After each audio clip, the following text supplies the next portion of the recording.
We believe this is a practical world and that we can only count on what we earn. Therefore, we believe in work, hard work.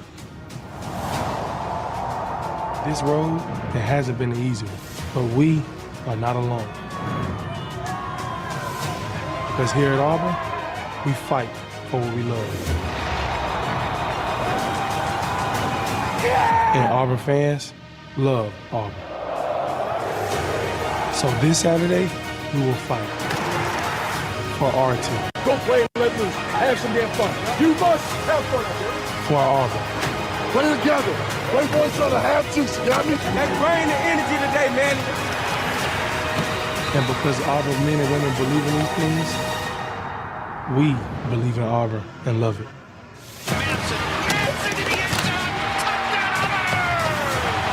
Relentless effort. You bring the Auburn relentless effort. How you gonna eat a star? How you gonna eat a star?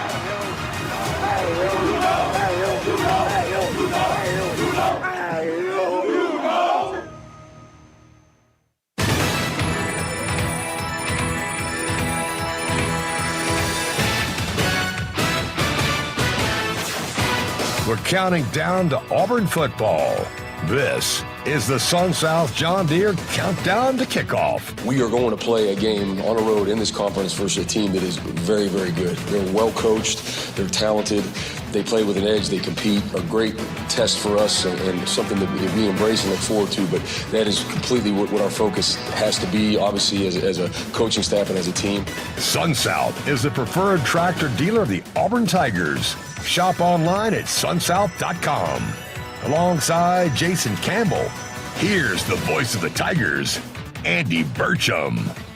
A week ago, Auburn scored just 3 points in a 10-3 loss to Kentucky in front of a sold-out crowd at Jordan-Hare Stadium. On Sunday, Auburn made a change in coaching, and DJ Durkin, Auburn's defensive coordinator, became Auburn's interim head coach. And next up for the Tigers, a team that is number 16 in the first college playoff poll of the season, the Vanderbilt Commodores. We welcome you back to First State Stadium in Nashville, formerly Vanderbilt Stadium, where today your Auburn Tigers get set to face the Vanderbilt Commodores, along with Jason Campbell, Brett Eddins, Brad Law, Patrick Tisdale, Gene Dulaney, Jacob Hillman, and Ben Harling. I am Andy Burcham. Well, a lot of change for this Auburn ball club. Let me just ask you something very, very general right now. How does Auburn respond? How does Auburn react to the coaching change as it gets the Vanderbilt Commodores today? Yeah, typically when there's a coaching change in the season, most of the time your team responds really well, right? Like the guys, the energy, and then everyone understands that, hey, like things are new. It's kind of like it's nothing against their old coach. It's just that today is a new opportunity with new people in place and with an opportunity to go out there and do something together and start the slate over. And I think today is where Auburn is telling each other. Defensively, we've been doing really well all year, right? Now, offensively, can we put it together these next couple of weeks and come together and be more explosive on offense? And I think that's the goal today, and is these guys are ready to play. Durkin is an easy guy to get behind because he's so high energy. And what he demands from his coaches and from himself. Auburn will go with Derek Nix as the offensive coordinator today. He is the play caller for Auburn here this afternoon. Ashton Daniels will get his second start as Auburn's quarterback. We expect that Mason Murphy has moved into center for the Tigers today, and Tutal Miller will get the start at right tackle.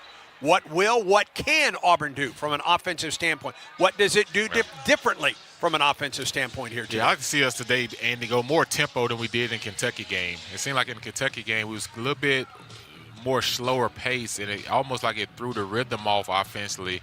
And I expect us today against a defense that, you know, their defense is good. Like they only give up 39% defensively on third down, so that means we've got to sustain drives and get in third and manageable situations where everything's opened up all the playbook. But if you're in third and long, they will come after you and try to force you into bad plays. And this defense is a talented defense on their side of the ball. They have tall corners, but at the end of the day, I would take our receivers against any secondary in the country. I still think if we get one-on-one matchups, because I expect Clark Lee to say, hey, guys, this is what we're going to do. They have a new starting quarterback, and he's only starting his second game.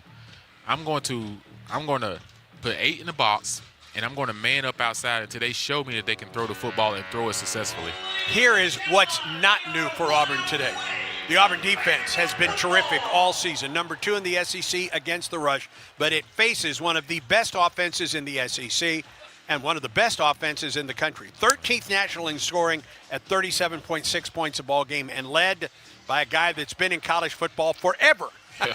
Senior quarterback, to say the least, senior quarterback Diego Pavia. And Pavia's still trying to get an extra year. He's been fighting the NCAA trying to get an extra year. He doesn't want to graduate and move on in life. But, the guy brings so much energy to this Vanderbilt.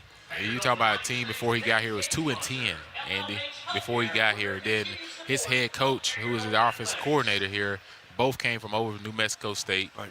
And for him, if you watch his plays, it's not like he's reinventing anything. It's almost like he knows where everyone is, because when guys are hanging all over him, he'll still throw a football to an area because he knows someone's supposed to be there. And that's the experience of being in the offense as long as he has with this offensive coordinator. But today Auburn has got to put pressure on Pavia.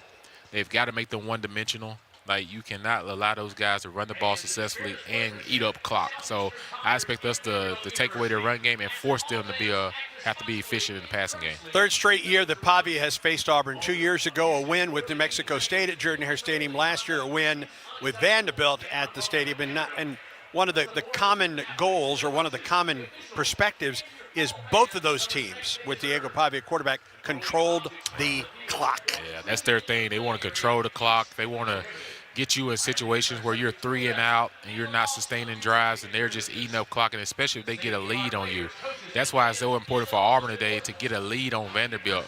Force Vanderbilt to be in chase mode and not feel comfortable about having a lead to do what they want to do.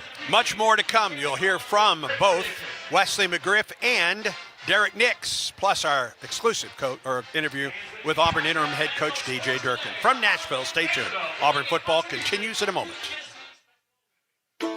Saturdays in the South mean football and outdoor projects. And when it comes to outdoor projects, nothing beats quality John Deere equipment from a team you can depend on. That's why we trust Sun South, where owning the best equipment made is easy and affordable, whether you're working on your lawn, camp, farm, job site, or even ball field. For all your outdoor equipment needs, visit Sun South with 21 convenient locations, or shop online at sunsouth.com. Sun South, equipment for those that do. Sun South is the preferred tractor dealer of the Auburn Tigers.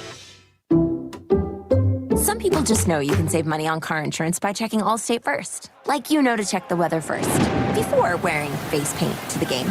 Bro, your Go Cats is dripping into your nachos. Oh, and now paint is in my eyes. Interception! Did you see that? No! Yeah, checking first is smart. So check Allstate first and see what you could save. You're in good hands with Allstate. Potential savings vary, including based on how you buy, subject to terms, conditions, and availability. Allstate North American Insurance Company and affiliates, Northbrook, Illinois. Throw a flag before ants, termites, and other pests invade your home by calling Cook's Pest Control. Cook's proven pest control methods and superior termite control system protect your home from unwanted pests and are backed by a 110% satisfaction guarantee. Make the right call and call the South's most trusted name in pest control for a free inspection. Cook's Pest Control. Looky, looky, looky, here comes Cookie, Cook's Pest Control.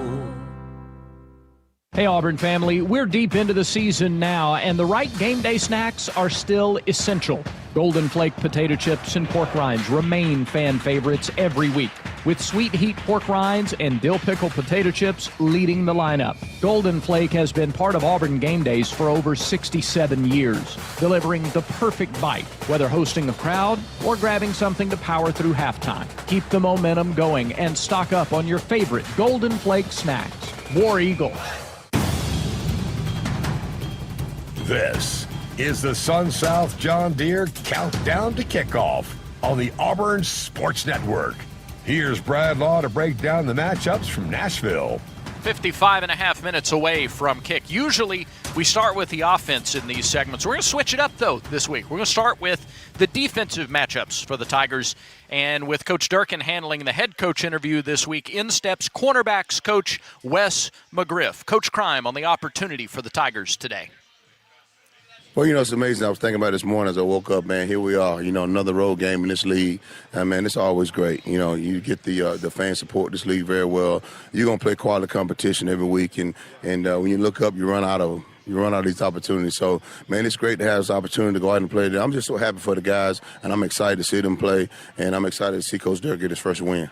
Auburn is facing the third best scoring team in the conference overall. The Commodores put up 37.5 points per game. However, in league games only, that average drops to 22.5. Last year, Auburn held Vanderbilt to 17 points, and Coach McGriff talks about how similar last year's Commodore squad is to this year's. Well, man, it's very similar. The quarterback, he's the key to the whole offense, and he gets them going. And last year we had a great game plan. Coach Durkin gave us a great game plan to cage the quarterback and not allow him to run. And if my stats are right, I think he only ran for like 9 yards on last year. So that's the whole key to the game, is just caging the quarterback, make him be a quarterback, and don't let him use his athletic ability to run the ball, because he's a good runner. And he throws the ball better when he's on the run. So we want to try to cage him and keep him in the pocket and force him to throw from the well. It does always run through Diego Pavia, and always has since he got here, and will as long as he's here. A Heisman contender, a 2-0 record against the Tigers as a player, 500 rushing yards, 2,000 passing yards, number 4 in the SEC in total offense. And, yeah, you want him to be a passer because he's one of a 3-tipped spear that is the Vandy ground game. Pavia, 6 rushing touchdowns. Cedric Alexander, 6 rushing touchdowns. Mikaelin Young, 5 of his own. And they want to run. So they want to run, and they want to stretch the field horizontally as much or more than vertically. And that means a great deal of emphasis on the play of Crime's cornerbacks. Well, there's a couple of keys that we've already decided for them to win this ball game today. And the first one is that, we got to stay on top of the ball. This guy can throw a pretty good deep ball, once he gets outside the pocket. Secondly, we got to show up in the run game. As you just mentioned, they get a lot of explosive plays by attacking the edge of the defense, and we got to do a good job at secondary force, coming out of coverage and supporting the run, keeping the ball to our inside. And third, we have to stay in coverage, do a great job of plastering when the quarterback escapes the pocket, because he does a good job of keeping his eyes downfield. And so we can't get lazy and have bad eye control and come out of coverage. So that's going to be a big challenge for us today. And they have a good group of receivers. And you can look at the tape and tell they do the scramble drill very well. When that quarterback gets out the pocket, if the guy's shallow, he's going deep. The guy's to his right, he's going to come left. So they're trained well on that. So we got to do a good job of staying in coverage. When Vanderbilt does go to the air, his number 1 target is his tight end. Eli Stowers leads the team in receptions, yards, and touchdowns. And he's coming off a game against Texas, his home state team, in which he hauled in 7 balls for 145 yards and 2 scores. Clark Lee, the Vanderbilt head coach, gushes about his 6'4" senior. He's going to be a pro for a reason. I mean, he had a huge impact on our game statistically, but I would agree with him. There's a tough physical player who's really his second year in the position, and really improved in ways that that make him a complete player. We know what he can do with the ball in his hands. We know his catch radius. We know his athleticism. But he's really built out a kind of a complete package as far as his tight end play. And again, the game rewards guys that do the little things the right way. And I think in that room, that's shown up for him. It's shown up for Cole Spence, so on and so forth. So really proud of him. Behind Stowers, the wide receivers with the most production are Junior Sherrill and Trey Richardson. They've combined 56 catches, over 700 yards. Sherrill has 5 touchdowns. Auburn's defense continues to make turnovers a strength. Tigers now 3rd in the conference with a +7 turnover margin on the season. Those are some of your defensive notes. We'll talk about when Auburn has the ball when we come back to Nashville. This is the Auburn Sports Network.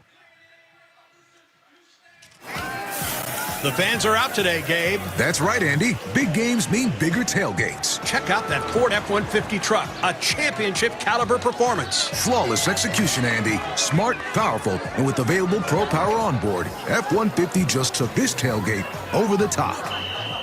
Work or play, it's always game on with a Ford F-150 truck. For the latest offers on the official truck of the Auburn Tigers, see your local Ford dealer today. See owner's manual for important operating instructions. Here's a clip from a recent Talking Tigers podcast with Andy Burcham. Butch Thompson.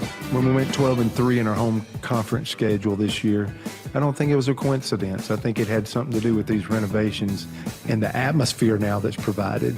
Everybody's always enjoyed coming to Auburn because the people are great. It's a beautiful venue, but it wasn't the most challenging weekend.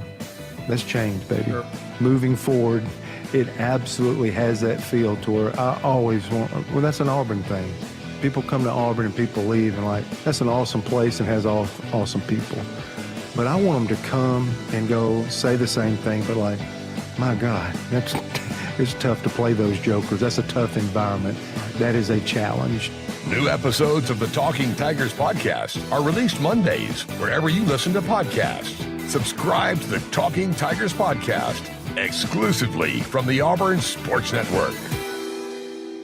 Welcome back to You Did a Thing, the only game show that rewards tiny victories with the new Frosted Berry Whataburger from Whataburger. Today's contestant is being challenged to spell his niece's name. He's writing to Haley on the gift, and he spelled it with an E-I-G-H. That's correct. You've earned a new Frosted Berry Whataburger with blueberry bursties topped with sweet cold whip.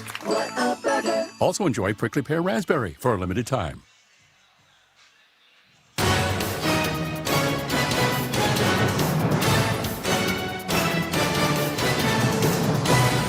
Back in Nashville, counting down to the Tigers and Commodores, now under 49 minutes away from the opening kick. Time to talk about the matchups when Auburn has the ball, starting with offensive coordinator Derek Nix addressing the team's response to a week of change. First, let me say this. I think our coaching staff has been resilient, number one. These guys obviously know what all the stuff that's happened this week. They came in ready to work. Our players have really been an extension of them. Great attitude, willing and eager to see what we're going to do going forward. And, you can't change a lot in about 4 days. You can't. But the mentality of what we want to do, be in a position, to play fast, play physical, and be fearless is what we're trying to get done this week. And you'll probably notice a few changes, but a lot of what we've done before will be the same. Nix will call all plays this week, and Ashton Daniels will start his second straight game at quarterback. Perry Thompson on what he's noticed about DJ Durkin in the head coach's seat. Coach Dirk, I know he's a passionate guy, very aggressive, and he just wants us to come out aggressive and the hit first mentality and just not accept anything else and just go out there and strike first. Thompson's been more of a presence the last 4 weeks with 10 catches, 104 yards in that span over 4 conference games. With Sam Turner's injury, Thompson is going to continue to be a bigger part of the game plan. Vanderbilt head coach Clark Lee doesn't expect many schematic changes for the Tigers this week.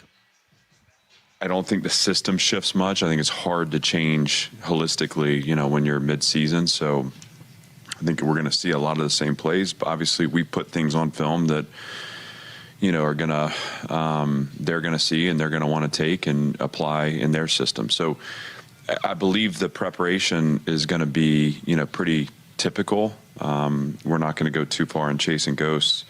We're going to focus on what they put on film, the things that they've shown, how we believe they're going to attack us, and we'll need to put our whole heart in the prep. I think the team probably plays unburdened from just the cloud that's been hanging over, and maybe they play a little freer. We can't worry about that. Again, what we need to do is show up and play our brand of football and know that will be enough, but it's about having our flames lit. It's about playing with detail, and it's about playing connected. And when we do those things, we're really good. When we don't, we leave it to chance. And what we learned last week is you can't do that for a quarter and a half and expect to win in our league. We're going to need to do it for 4 quarters. Texas outscored Vanderbilt 17-0 in the first quarter a week ago, and even a 21-point fourth quarter couldn't dig the doors out of that early hole. Auburn, until last week, had been good in SEC play on early possessions. Vanderbilt plays a 4-man front. 3 of those starters up front are grad players, led by edge Miles Capers. He has 9 tackles for loss and 4.5 sacks. Nix scouts the Vandy defense as a whole. First thing you think about with them, a veteran defense, very experienced, very disciplined. They play physical. They do a great job with their front 7, with their safeties being involved in the run game. You don't see a lot of balls going over their heads, so they do a great job of keeping things in front. I think it's going to take a lot of discipline by us to take care of the football and be able to run the ball, obviously, going on the road, I think, in establishing that part of it, and then also just being precise in the passing game. The leading tacklers for the Commodores are linebacker Brian Longwell from Nashville and safety C.J. Hurd from Atlanta with 46 and 47 stops, respectively. The corners are all 6 feet or taller. And against a team that only gives up about 100 yards per game on the ground, Nick says ball control is key. One of our things we talked about, number one, is we got to go win first down. We got to go get in a position where we can, get 4 to 5 yards. Put us in a great situation on second, and if we have to get the third, where it's very manageable, where we can stay on the field, knowing that possession that we have are going to come at a premium. Field position also important today. The Tigers started 70% of their drives last week inside their own 20. 4 of those drives started inside the Tigers' own 10. Those are your matchups for this game. We'll update the rest of the SEC when the Sun-South John Deere countdown to kickoff continues in a moment. From birth to age 5, your child's brain is growing faster than ever. And guess what? You are your child's first teacher. Talking, singing, playing, and reading every day helps your child learn and thrive. Singing boosts memory. Playing builds problem-solving skills. Reading grows vocabulary. Talking teaches communication. Start strong because these early years matter the most. For tips and tools, visit the Alabama Department of Early Childhood Education at children.alabama.gov. Alabama's children deserve a strong start.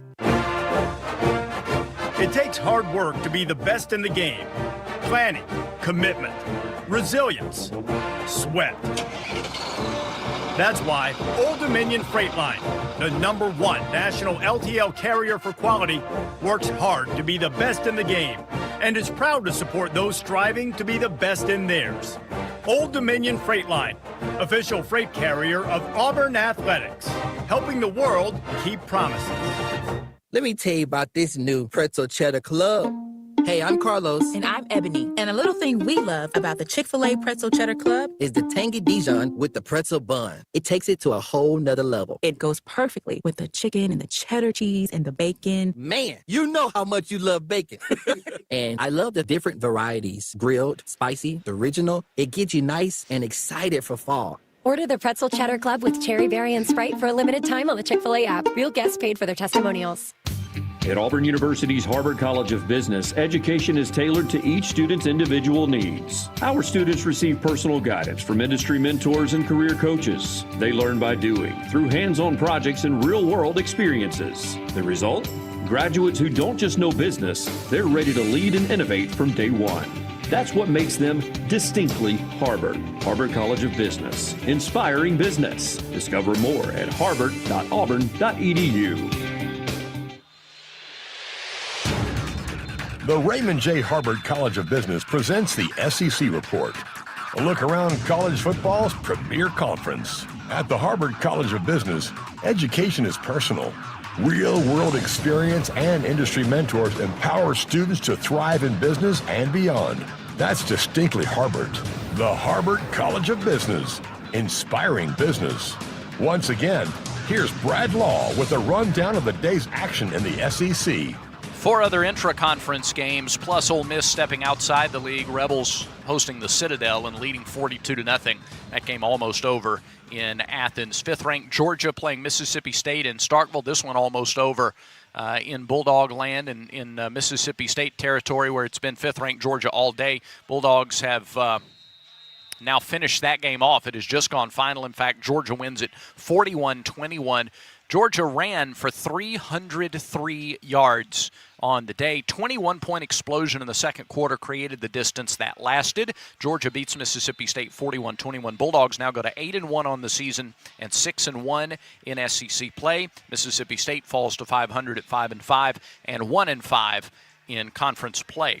Just about set to start in Columbia. About 10 minutes from now, it'll be number 3 Texas A&M against 19th-ranked Missouri. A&M is rolling. All the momentum is with the Aggies. Missouri starting quarterback Bo Pribula is out, so they're going with a new starter there. A&M is coming off of a bye week, which followed back-to-back 40-plus point outings, including a season-high 49 points against LSU 2 weeks ago. The Aggies' second highest scoring output of the Mike Elko era. The other came against McNeese State. And so some benchmarks here for Texas A&M if the Aggies can get this win. A&M would reach 6-0 in SEC play for the first time ever and would post at least 6 league wins for the third time since joining the SEC. More important than that, it would keep their unbeaten streak going. And looking at the games right now that are taking place between Texas Tech and BYU, BYU is trailing. Penn State leads Indiana in the fourth quarter of that game. It's possible you could have just 2 undefeated teams left at the end of the day. Texas A&M would be in that running. Under the lights tonight, a couple of games to talk about. LSU at 5-3 takes on 4th-ranked Alabama. The Crimson Tide at 7-1 and 5-0 in conference play. Interim coach Frank Wilson leading LSU into battle in Tuscaloosa. And he says Garrett Nussmeier is the starter, but he's not their only weapon. Garrett is our starting quarterback. He will go out there as our starting quarterback. There's with great anticipation and belief that he'll do all the things necessary to put us in position to win the game. We think we have a talented football team. Some of those guys at wide receiver, some of those guys at running back, some of those guys at the quarterback position. Any and every bullet that we have that we could use to advantage us, we will use it. Wilson, the interim coach, looking to lead his team on the road for a win. The same is true with Florida. Billy Gonzalez hoping to lead the Florida Gators on the road to Lexington to get a win. Kentucky trying to put together back-to-back conference victories. LSU at Alabama, Florida at Kentucky, all coming up under the lights tonight in conference play. That is your SEC report. When we come back to Nashville, Andy Burcham's exclusive pregame conversation with interim head coach DJ Durkin. Don't miss it. This is the Auburn Sports Network. Looking for more than a degree? At Auburn's Harvard College of Business, we give you the competitive edge that sets you apart. Our programs combine classroom knowledge with practical experience, supported by mentors and career experts who align your education with your goals. It's a personalized approach that builds confidence and creates opportunities. Be ready to lead. Be ready to innovate. Harvard College of Business, inspiring business. Learn more at harvard.auburn.edu. From birth to age 5, your child's brain is growing faster than ever. And guess what? You are your child's first teacher. Talking, singing, playing, and reading every day helps your child learn and thrive. Singing boosts memory. Playing builds problem-solving skills. Reading grows vocabulary. Talking teaches communication. Start strong because these early years matter the most. For tips and tools, visit the Alabama Department of Early Childhood Education at children.alabama.gov. Alabama's children deserve a strong start. You work hard to keep your car running and your home safe, so it only makes sense to keep them protected with a company that has your interest at the heart of what they do. That's why turning to Country Financial for your car and home insurance is an easy choice. Country Financial has been providing insurance and protecting families like yours for 100 years. That's the kind of stability you can trust. Our dedicated reps live and work in your communities and are ready to connect you to get you the insurance that fits your needs. Get more from your car and home insurance at countryfinancial.com. Hey, Auburn family, we're deep into the season now, and the right game day snacks are still essential. Golden Flake potato chips and pork rinds remain fan favorites every week, with Sweet Heat pork rinds and dill pickle potato chips leading the lineup. Golden Flake has been part of Auburn game days for over 67 years, delivering the perfect bite, whether hosting a crowd or grabbing something to power through halftime. Keep the momentum going and stock up on your favorite Golden Flake snacks. War Eagle.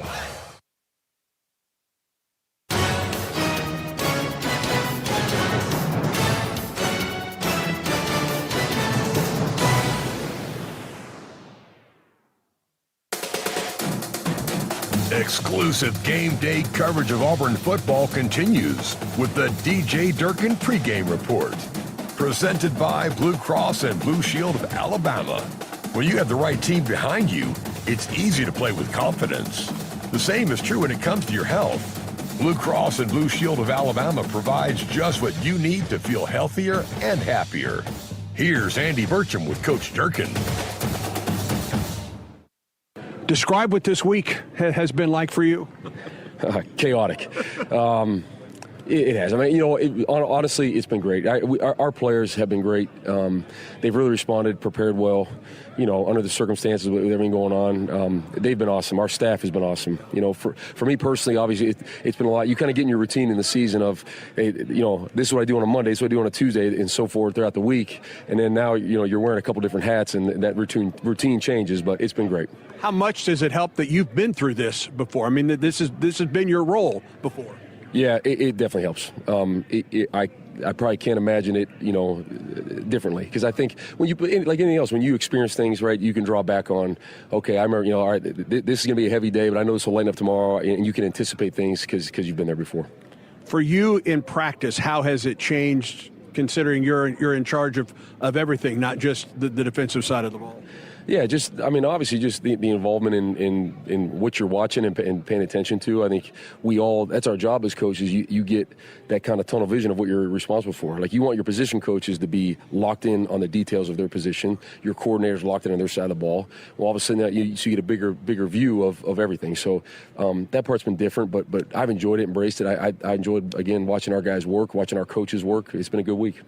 You look at the defense and what this defense has done this season. First time I get to ask you this in this setting. What has been the key to Auburn, especially in the rush defense this season? I think it's a mentality. I mean, the whole defense understands they're all part of that run fit. There's 11 guys on the field that all have to stop the run, fit it right, tackle well. And I think, make no mistake about it, it starts at the line of scrimmage. Our defensive line has done a great job of controlling line of scrimmage in these games. I think, we have the benefit of rotating and playing a lot of guys, so they're able to stay fresh. We try not to get those guys worn down. You don't want to get your big guys worn down. And so I think our coaching staff has done a good job of keeping them fresh, and those guys have done a good job of playing physical and controlling line of scrimmage. Yeah, that depth has had to help this year because you're able to do a lot of rotating in and out, and have had that since day one.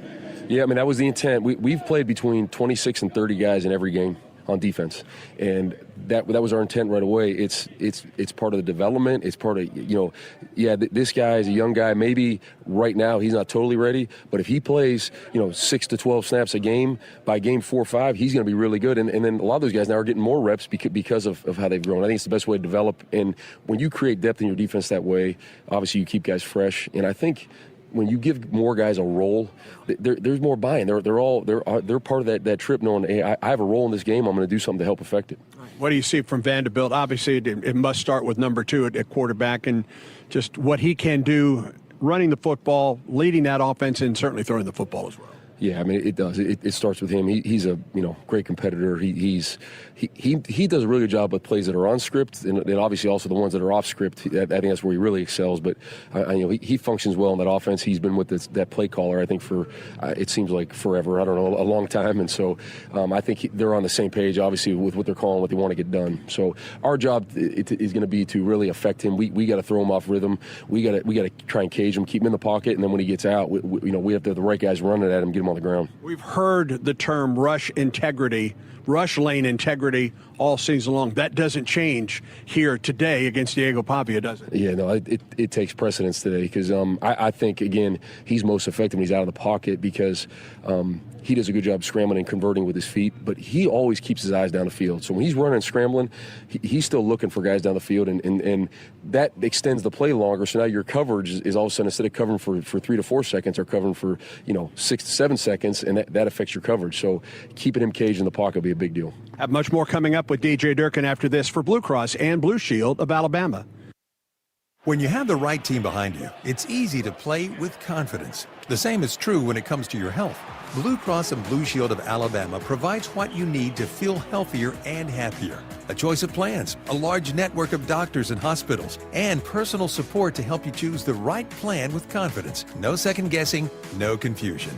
Just care that works for you and your family. Blue Cross and Blue Shield of Alabama is proud to be on your team and proud to be a sponsor of athletic programs across the state.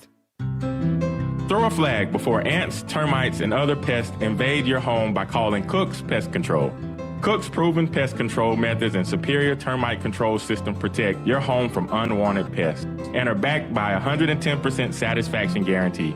Make the right call and call the South's most trusted name in pest control for a free inspection. Cook's Pest Control. Looky, looky, looky, here comes Cookie, Cook's Pest Control.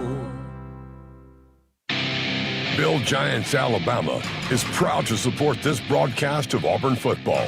The state of Alabama has a proud history of building ships for the U.S. Navy. And today, it's helping deliver the Navy's next generation vessels. With thousands of jobs and training opportunities open statewide, we're here to connect you with the companies building the fleet. Interested in careers building the next generation of Navy ships right here in our state? Visit BuildGiantsAlabama.com to learn more. Alabama Power is here for you when big storms hit. But we're also here for the little things. We're there to get the coffee started, to make sure everyone's ready for school, for midday dance breaks, and evening entertainment. We're also there to help you save on all that energy with easy-to-use tips, tools, and efficiency programs. So enjoy these moments. Kids, movie night. And we'll do the rest. Visit alabamapower.com and follow us on social to learn more. Back on the DJ Durkin pregame report. All right, let's talk a little offense for this Auburn ball club.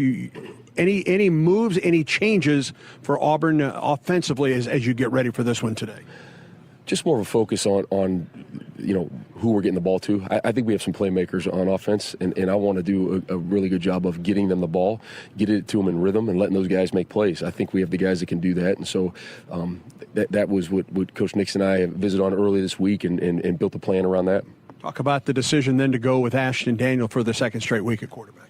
Yeah, it was we looked into it. Obviously, this is my first time this season really, looking into that hard. I've been on the defensive side of the ball, and so, watched a lot of film. I listened to our coaching staff. I got a lot of different opinions on it with our coaching staff of what works. And I said, let's make sure we're making a decision not just based on past experience, but like here's our plan. Who can execute the plan we have moving forward the best? And that was our consensus. And I think Ashton, he's what a great week he's had. He's really embraced it, and I think he's going to play well. We talk so much about Vanderbilt, and obviously it starts with Diego Papi. What do you see from this Vanderbilt ball club from a defensive standpoint against this Auburn offense here today?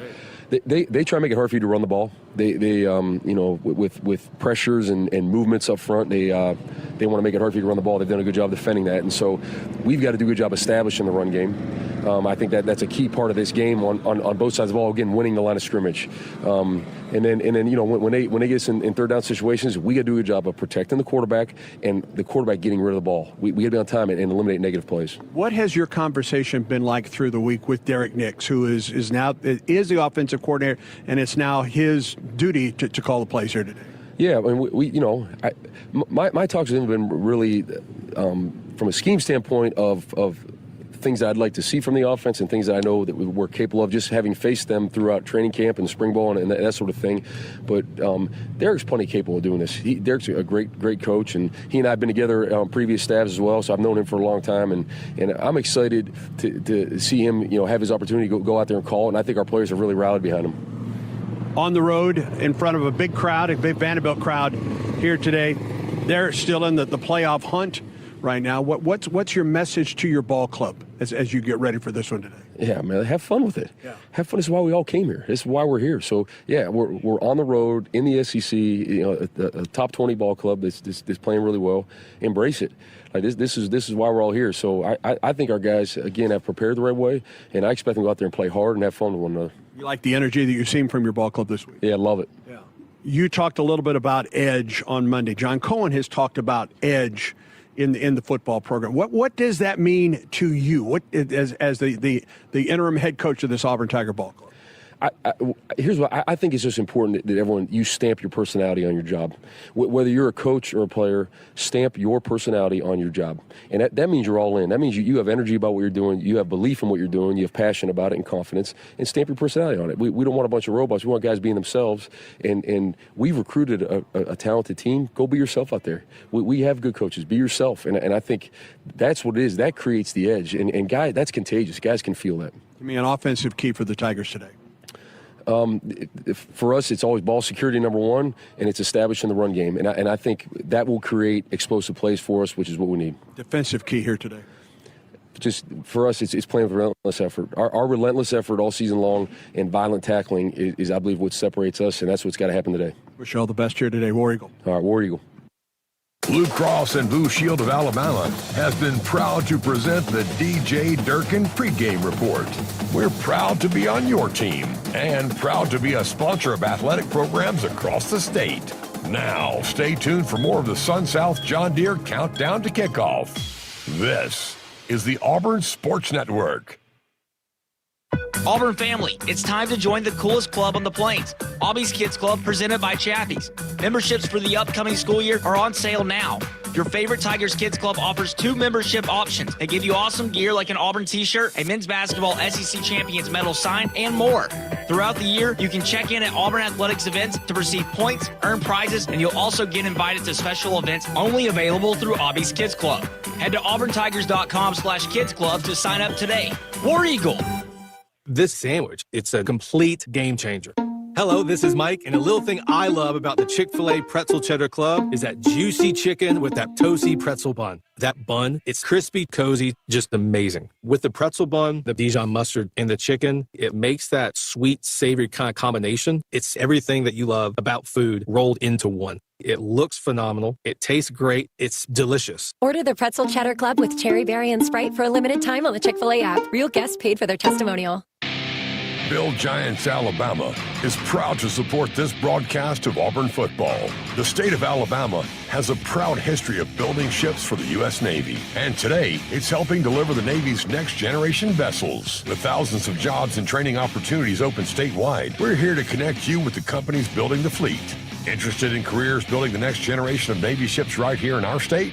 Visit BuildGiantsAlabama.com to learn more. The Edward Via College of Osteopathic Medicine in Auburn is dedicated to its mission of transforming medical students into caring, compassionate physicians. VCOM partners with Auburn University for student activities, shared learning experiences, and research opportunities. Students are instructed in a hands-on learning environment by outstanding faculty members that are dedicated to student success. VCOM is working to improve the health of Alabama's citizens by increasing the number of primary care physicians throughout the state, especially in rural and underserved areas. Find out more at vcom.edu.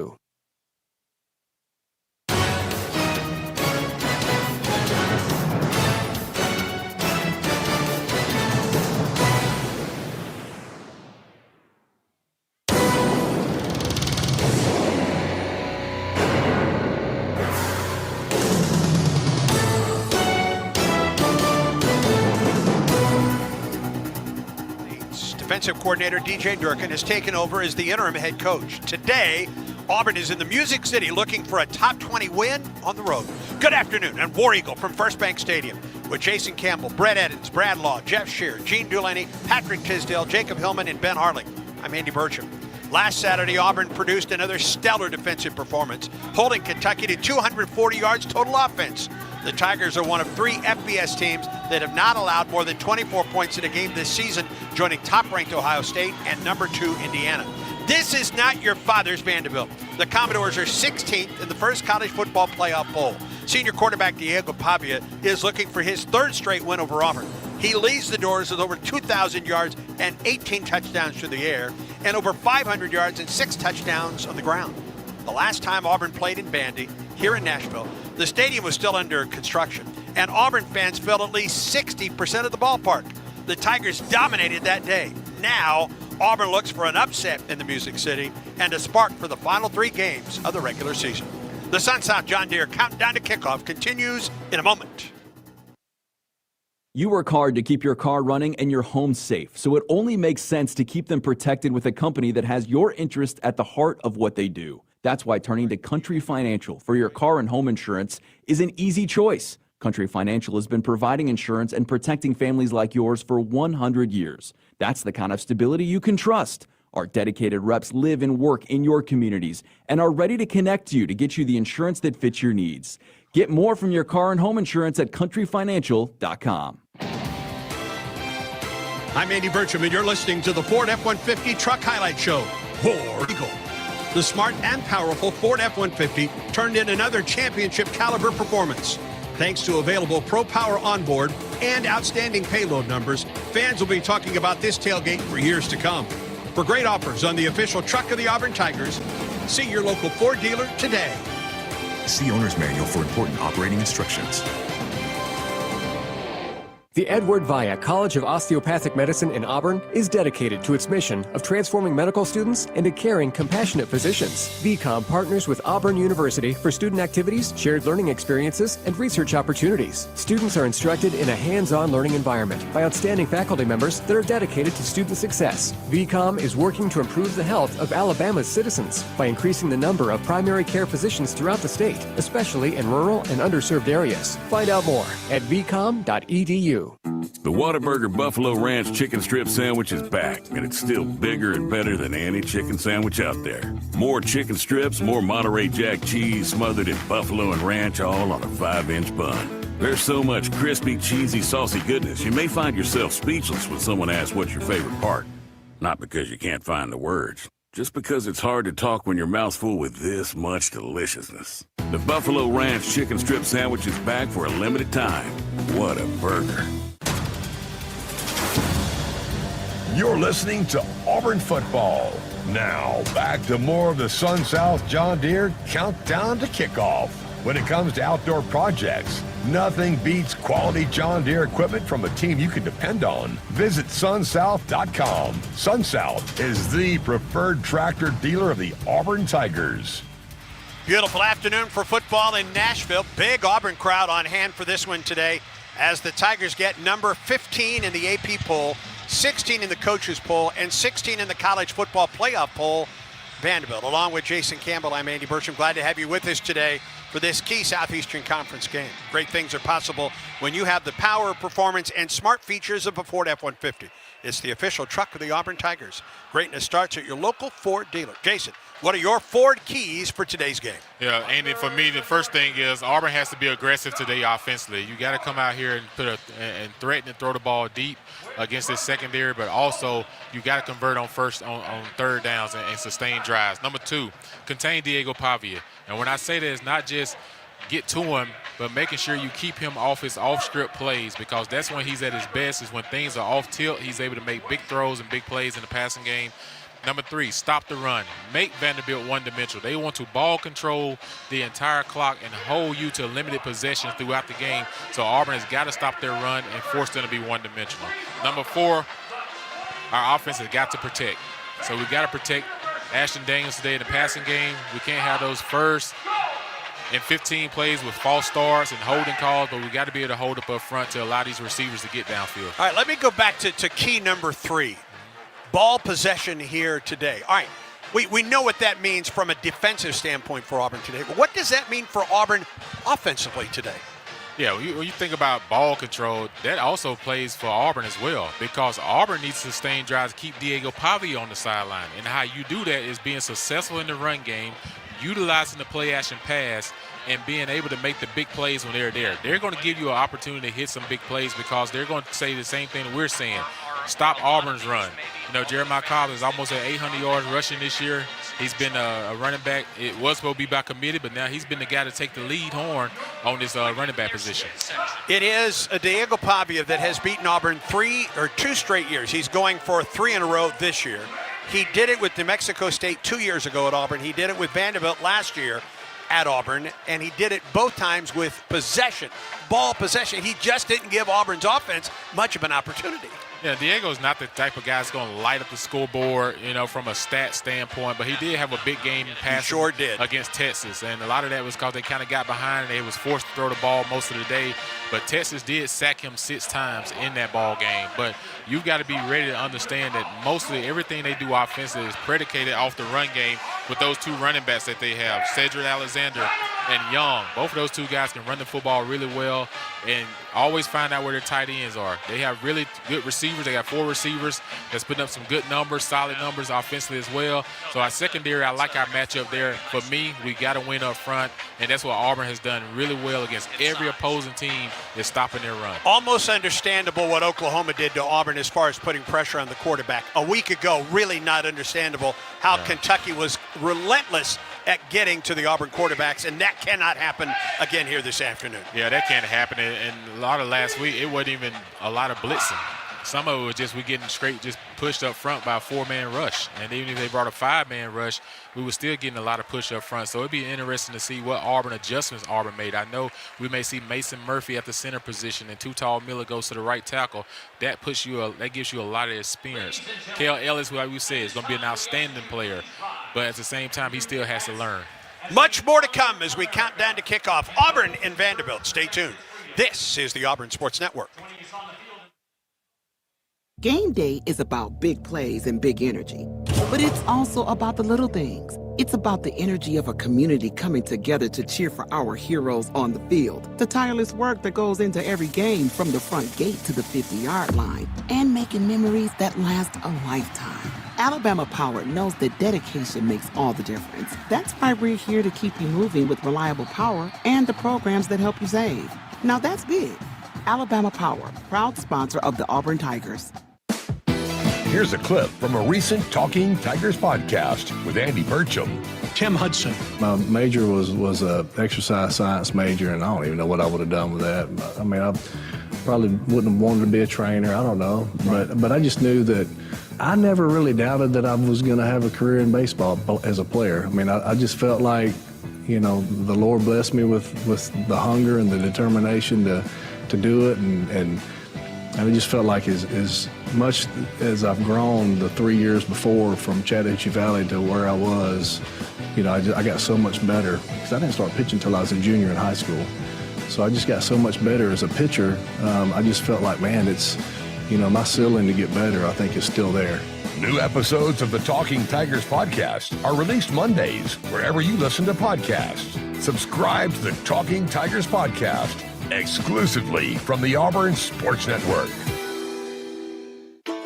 Saturdays in the South mean football and outdoor projects. And when it comes to outdoor projects, nothing beats quality John Deere equipment from a team you can depend on. That's why we trust Sun South, where owning the best equipment made is easy and affordable, whether you're working on your lawn, camp, farm, job site, or even ball field. For all your outdoor equipment needs, visit Sun South with 21 convenient locations or shop online at sunsouth.com. Sun South, equipment for those that do. Sun South is the preferred tractor dealer of the Auburn Tigers.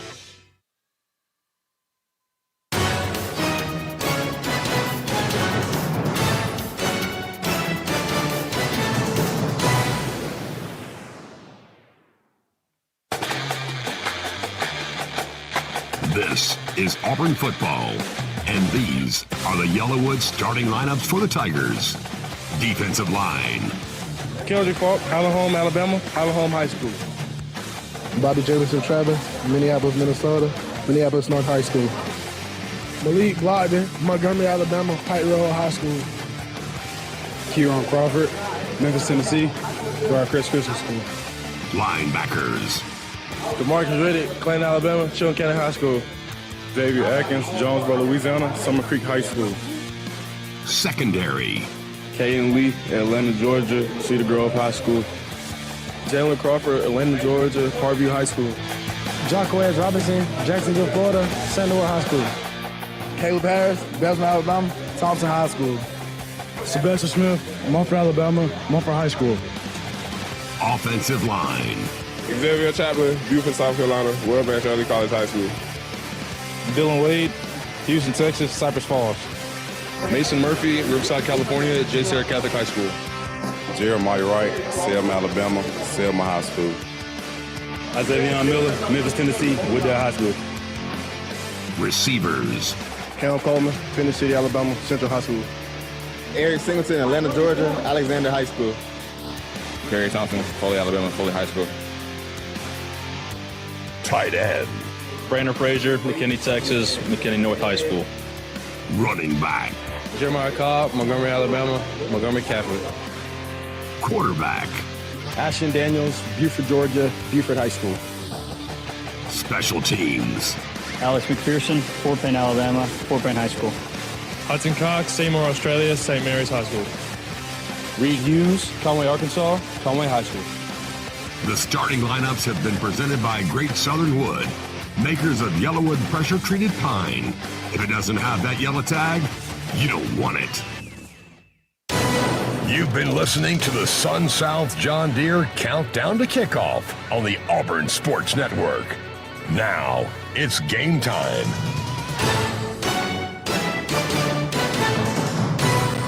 Exclusive play-by-play coverage of Auburn football is brought to you by Coke Zero Sugar, the Coke taste you love with zero sugar. Is it the best Coke ever? Try and decide. Ford, visit your local Ford dealer. Proud sponsor of the Auburn Tigers. East Alabama Health. By Alabama Power, proud supporter of the Auburn Tigers. Allstate, you're in good hands. Old Dominion, official freight carrier of Auburn Athletics. By Chick-fil-A, eat more chicken and War Eagle with Chick-fil-A. Bud Light, proud sponsor of Auburn Athletics. Easy to drink, easy to enjoy. And by Cook's Pest Control. Score superior protection from pests and termites by calling Cook's Pest Control.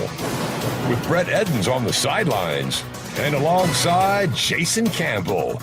Here's the voice of the Auburn Tigers, Andy Burcham.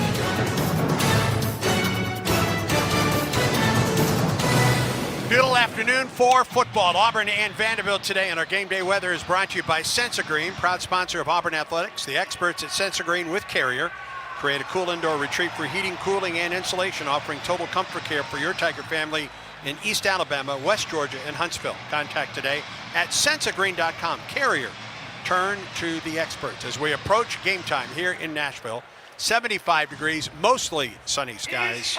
Very little wind to speak of out of the southwest at 4 miles per hour. Parachutists about to come into First Bank Stadium here in Nashville as the pregame festivities continue. All right, on the sideline today, Brett Edens joins us from the sideline. It's a very, very pretty day. This is an artificial surface. Give us your read, Brett, as Auburn gets set for Vanderbilt here this afternoon. You're right. It's gorgeous out here, nice and warm. Weather's not going to play a factor today. The sun coming in at a low angle may play a factor in the first half. It's a fast, tight track. The coaches are walking around, kind of jacking guys up, telling them, hey, it's a fast track today. Get ready. Let's be fast. Spoke to Theo Vaughn on the sideline before the game. He said he expects a physical SEC football game. I agree 100%. Both teams seem very dialed in. Excited for the game. I think you're going to have a lot of hard hitting today. Auburn's College of Veterinary Medicine is one of the country's preeminent institutions for veterinary education, research, and comprehensive medical care for animals. Students train alongside world-renowned clinicians and researchers in one of the nation's most advanced teaching hospitals and innovative research programs. Learn more at vetmed.auburn.edu. Do you agree with Brett? This likely could be, I don't know if it's a low-scoring game, but a very physical, hard-hitting football game here this afternoon. Jason Campbell. Well, Andy, sometimes you go to these ball games, you don't really know what to expect, right? Then everyone's kind of trying to figure out how will Auburn offense look today. Defensively, we know what we're going to get, but offensively, what kind of offense will we get? And I think that's the big question. And I'm with Brett on this. I think there may be a 17-20 type ball game today, 20-23.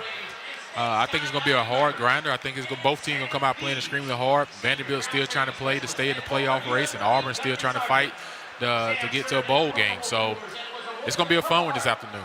Yeah, Brett and Jason both, and I'll ask both of you. There's a lot on the line for both of these teams. Brett, I mean, as Jason mentioned, Vanderbilt has to basically win out to have a shot at the playoffs, and Auburn has to win at least 2 of its last 3 games at this point to become bowl eligible at this point.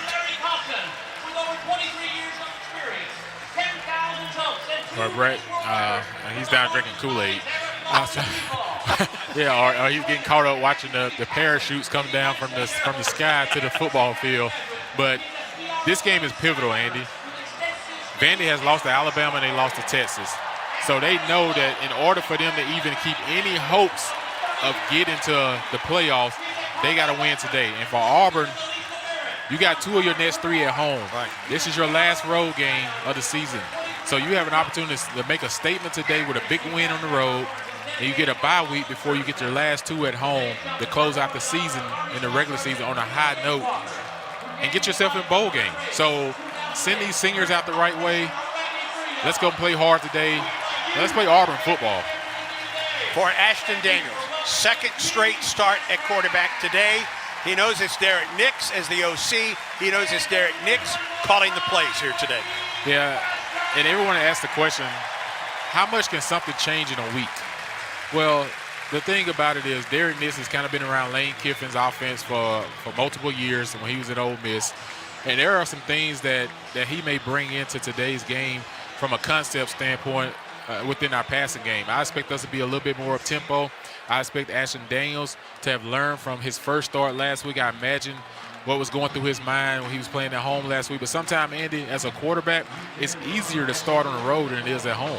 How so? Because when you're at home, the expectations of you to make so many plays, and when you're not making those plays and you go to the sideline and the fans get restless, it affects your mentality a little bit, your confidence as a quarterback. When you're on the road, if you go with 3 and out, you're not worried about it because you can go back to the sideline and regroup and get yourself going because their crowd is not, they're not getting antsy, they're not booing you. So there's a difference. Brett, there's a ton of orange and blue behind you on that side of the field.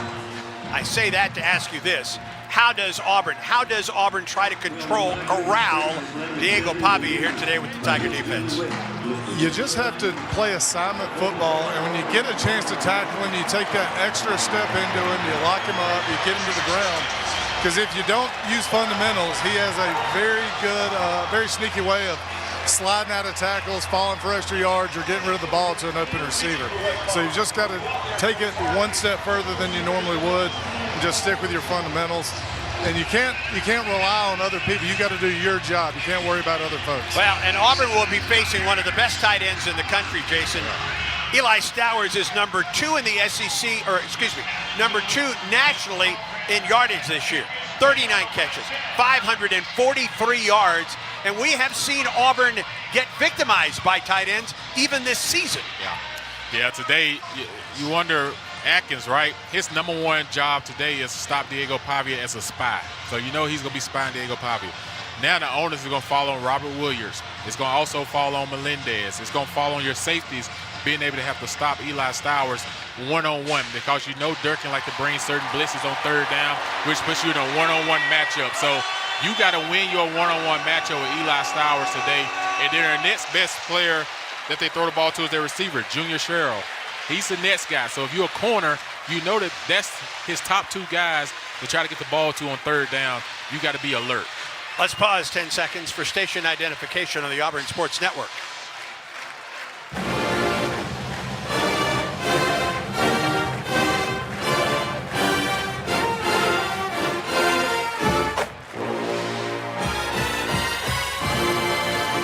Both teams have emerged from their locker rooms. Auburn in the Stormtrooper white tops and bottoms with the blue numerals, the orange trim, the white classic, iconic Auburn helmets with the AU on the sides. Vanderbilt, all black tops and bottoms, white numerals and lettering, and gold trim with white helmets here today for the Vanderbilt Commodores as we get set for Auburn and Vanderbilt here in Nashville. Still plenty of seats available for this one today. Toss of the coin today is presented by Kia of Auburn, where you're always number 1. Today's referee is Kyle Olson. We'll send it down to midfield.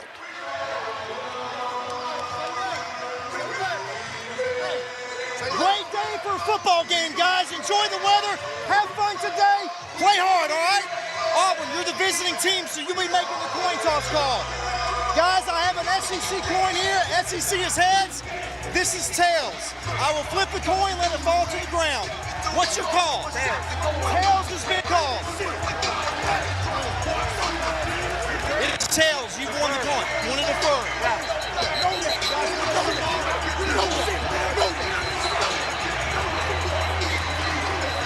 Guys, we deferred. It's getting testy here at midfield. Sure with the is. Vanderbilt team coming out all the way to midfield to try and stir stuff up. I thought it was interesting they had Ashton Daniels make the coin toss and be the captain out there today. That's a poor job of containing Vanderbilt. They're out at midfield right now, and they were converging on the coin toss the entire time. Yeah, trying to show an intimidation factor, right? If you're Auburn, if you wasn't already woke up to come out here to play this football game, that just gave you another exclamation mark to put on the stamp of this ball game. And a flag has been thrown. I think Vanderbilt has been called for a penalty for bringing almost its entire team out to the big V in the middle of the field. And the officials, led by Kyle Olson, are conferring at midfield. So we may get a penalty before this game even starts. There is a marker down. Based off what our view is, Vanderbilt was approaching the middle of the field. And they didn't stop. And didn't stop, and the whole team kept coming. So at that point in time, Auburn guys said, hey, yeah, we're going to meet you at midfield. It's not going to be a pile-on. And the officials continue to talk at midfield. Well, this has to be on Vanderbilt, right? Well, I would sure think so, Jason. They initiated. Yes, they did. And now they're talking with the Vanderbilt head coach, Clark Lee, in his fifth season at his alma mater, a record of 23-35. He's done a great job with this Commodores program. Unsportsmanlike conduct against both teams. Oh, good. That's an unsportsmanlike foul against each player on each team. That is their first. Well, it's already started. You call it against both teams, but it was Yeah. initiated by the home team coming off the sideline first. And then what do you expect the opposing team to do? But that's all right. All right. Well, Auburn will kick it off. And Vanderbilt, led by Diego Pavia, who's fourth in the SEC, 19th in the country with 18 touchdown passes, 16th in passing efficiency in the country, 15th in completion percentage, 9th in points responsible, and 23rd in yards per pass. He does it all for this Vanderbilt ball club. Yeah, that's a lot of that is how that quarterback plays, right? Andy, he has that chip on his shoulder of I'm undersized type, and Vanderbilt has fed off his energy all year. So it don't shock me to see something like that to start the game off. That's been their motto all year. Connor Gibbs will kick it off. Trey Richardson, along with Junior Sherrill, are deep for Vanderbilt. Auburn will kick off into the north end zone. Shadows through the first half of the field to our right. As Connor Gibbs will kick out of the shadows, he boots it. It's a low line drive kick, about 9 yards deep into the end zone, and Vanderbilt will start 1st and 10 at its 25-yard line, led by Diego Pavia, 6', 207 grad out of Albuquerque, New Mexico, 166 at 240 for 2,063 yards, 18 touchdowns, 5 interceptions. He has run 99 times this year for 501 yards and 6 touchdowns. Yeah, Auburn got to be alert for some type of play-action pass on the first down. Try to get Auburn all riled up and get aggressive and see if they can get one behind us. So if you're the secondary, you got to be alert here. Double tight end set for Vanderbilt there in the pistol. McKylan Young is the tailback. Behind Diego Pavia from the right hash mark.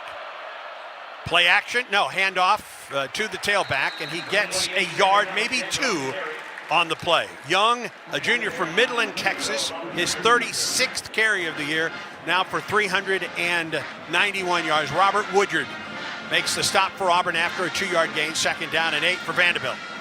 Yeah, you see Bryce Diaz is getting the start as well to the linebacker position. Auburn started off in 3 linebackers. Now Bryce Diaz go to the sideline. Then they go to a nickel defense and bring in Sylvester Smith at the star position. Trips to the left, including Eli Stowers. Single receiver Junior Sherrill to the Vanderbilt sideline. From the left hash mark, the right hash mark, 2nd down and 8 for the Commodores. They throw right for the screen to the sideline and more. 45-50 and out of bounds into Auburn territory. Trey Richardson with the catch and a 1st down for Vanderbilt. Yeah, Vanderbilt caught Auburn outflanked. What they did went with a bunch set and able to flick that ball after the Richardson in the open space and got 2 great blocks by his other receivers. He got a gain of 25 yards on that play. To the Auburn 48-yard line. Double wide receivers right and left for the Commodores into Auburn territory on 1st down. Cedric Alexander now the tailback, flanking Pavia. From the gun. The snap. Handoff. And a couple yards on the play. Gets to the 46-yard line. Alexander, a junior from Austin, Texas, his 79th carry. Now 391 yards. Jay Hardy with the stop for the Tigers. Yeah, Jay Hardy at the stop, and also get an assist from Robert Woodyard on that play as well.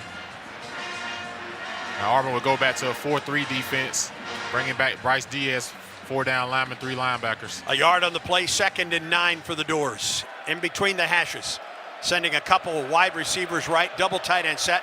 Pro I under the center is the quarterback, Diego Pavia. Fisher, the tailback, they hand it to the second man through, and very little room to run as Bryce Diaz, the freshman from Prince George's County, Maryland, met Alexander. No gain on the play. It's going to bring up 3rd down and 9.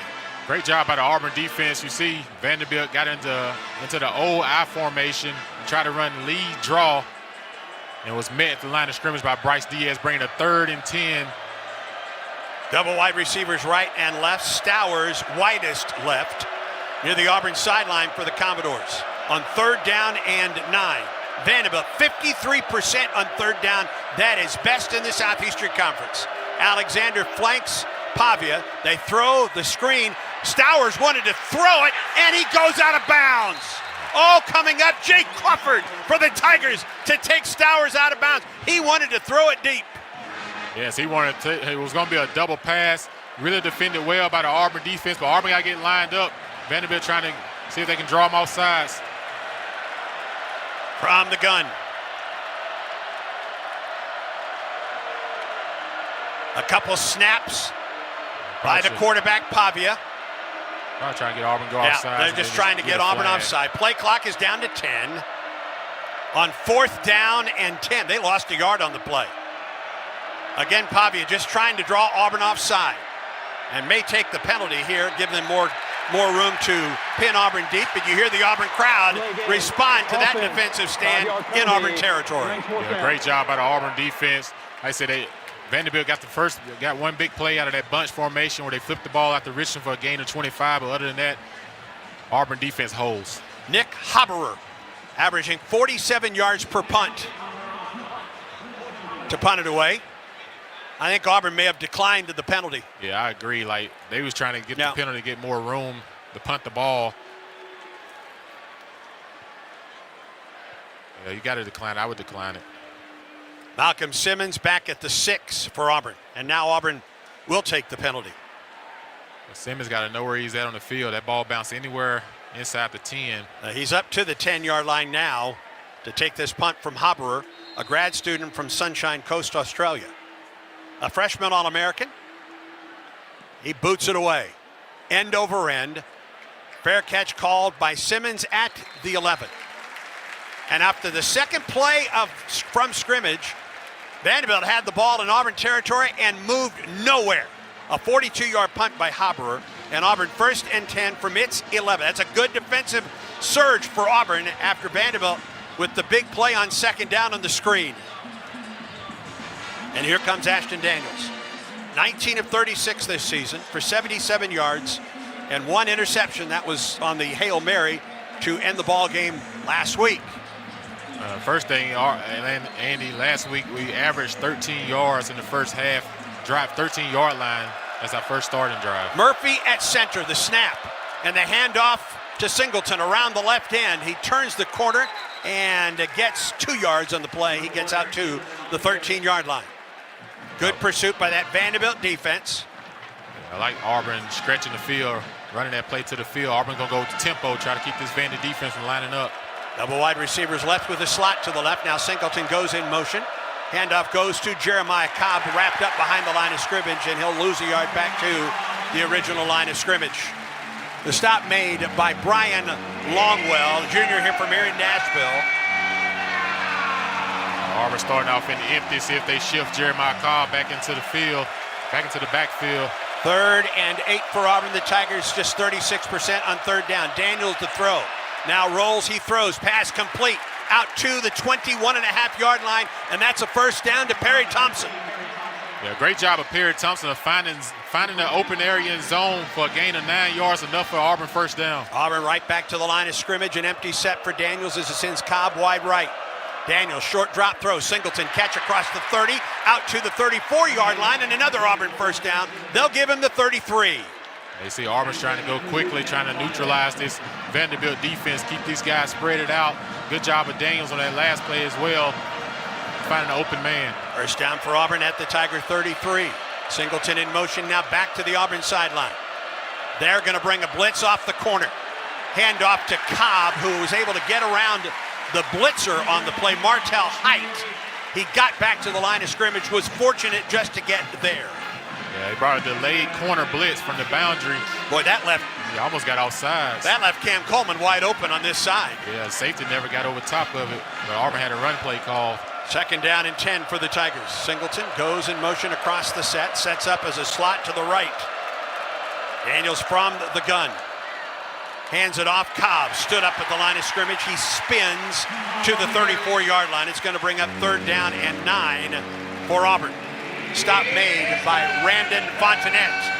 We saw Vanderbilt defense on that last one. They ran pinch. So you pinch in defense, I mean, everyone's coming inside. 6 at the line of scrimmage for Vanderbilt on this 3rd and 9 play for Auburn. Tigers shift. Double wide receivers right and left. Cobb the tailback. Daniels the quarterback on 3rd and 9. Flushed out of the pocket. He's going to run it. Flag comes down in the backfield. He turns. He gets close to the 1st down, but again, a flag thrown behind the play, and this one's likely coming back. He's going to be half a yard short on that one. Like I said, it's thrown in the backfield. Holding, offense, number 72, 10-yard penalty, still 3rd down. Tutal Miller, Auburn starting right tackle today, called for the penalty. It would have brought up 4th down and about a half yard for Auburn on the run by Daniels, but it will take Auburn back now to the 24-yard line. It sets up 3rd down and long. Tutal lost his footing trying to protect Ashton, and as he was going down, he pulled a defender down with him, which drew the flag. 3rd and 19 for Auburn. Tigers need to get to the 43-yard line for the 1st down marker. Again, Vanderbilt crowds the line of scrimmage with 6.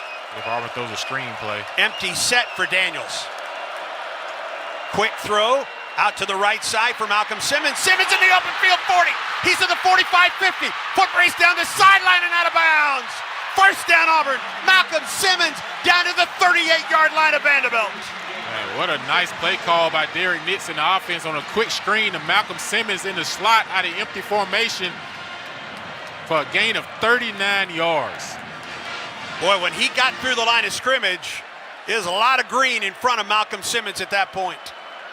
1st down from the Vandy 38. Daniels steps out of the pocket, rolls to his right. He throws downfield, in and out of the hands of Malcolm Simmons near the 15-yard line. Great throw on the run by Ashton Daniels, in and out of the hands of Malcolm Simmons. Yeah, great job of Ashton Daniels moving up in the pocket, then getting outside and keeping his eyes downfield, finding Malcolm Simmons. Big drop there. At 39-yarder to Malcolm, 2 plays before it, his longest of the season, but a drop there at the 15-yard line. 2nd and 10 for Auburn at the Vandy 37. It's going to be Daniels on the carry. He gets across the 35 down to about the 30. Now they'll give him the 33 and a half, where Marlon Sewell makes the stop. Grad student out of Birmingham from Shades Valley High School. And here is a gain of 4, so it's 3rd down and 6 for Auburn. Ball between the hashes. Auburn going back to that empty formation, see if they bring Preston Howard down or keep him outside. Vanderbilt puts 4 at the line of scrimmage. Play clock at 15 as Daniels steps near the line, now back, trips to the wide side of the field for Auburn. That's wide right. Daniels, short drop throws, pass complete, Singleton. And Singleton makes the turn. He gets a 1st down inside the 25. When he made that first turn, didn't know if he was going to get there, but he did. Yeah, he made that first turn and came back, was like, oh no, get upfield. Then he regained his balance. They would get another gain of 9 on 3rd down. Same thing that happened earlier in this drive when you saw Perry Thompson get a gain of 9 yards. Auburn is spreading this defense out on 3rd downs and finding the open zone areas between the linebacker and the safety for a 1st down. 1st down for Auburn at the 24. I don't know if that what the conversation is right now on offense. Yeah. Time out of the field. 1st and 10 for Auburn at the Vandy 24. 8:57 to go. In the 1st quarter, there is no score as Auburn football continues in a moment. Some people just know you can save money on car insurance by checking Allstate first. Like, to check if they're going for it on 4th down. before going to the concession stand. Yeah, give me 3 hot dogs, 2 jumbo Touchdown, baby! What? Hey, buddy, you want cheese with those? Yeah, checking first is smart. No. So check Allstate first and see what you could save. You're in good hands with Allstate. Potential savings vary, including based on how you buy, subject to terms, conditions, and availability. Allstate North American Insurance Company and affiliates, Northbrook, Illinois. So my mother is thinking of switching from Verizon to Pure Talk, but she's worried the deal sounds too good to be true. Michael, she said, how can those Pure Talk people offer me the same basic service as Verizon for so much less money? I said, Ma, go ask Google how much Verizon spends on advertising and promotions. A few seconds later, my mother said, oh my goodness, $12 billion a year? That must be a typo. I'll tell you what I told my mom. It's not a typo. Verizon spends $12 billion a year on advertising and promotions, and their customers are paying for it. Well, Pure Talk doesn't spend that kind of money on commercials. Trust me, I would know. That's why they can offer you and my mother unlimited talk, text, and plenty of data on a crazy fast 5G network for just $25 a month. And if you're a business owner, you could really save a fortune. Dial pound 250, say the words Mike Rowe, and you'll get an additional 50% off your first month. That's pound 250 Mike Rowe. Pure Talk. Everything you need and nothing you don't. He's got the speed. He's got room. He's going to score. No one gets you closer to the game than Sirius XM College Sports Radio. For the win. Got it. Let's go. Tune in for news, talk, and analysis from the offseason through regular season and into the postseason. We've got your team covered anywhere you go. Deep to center field. Oh, it's gone. Get a free trial at SiriusXM.com/College Sports Radio 2025.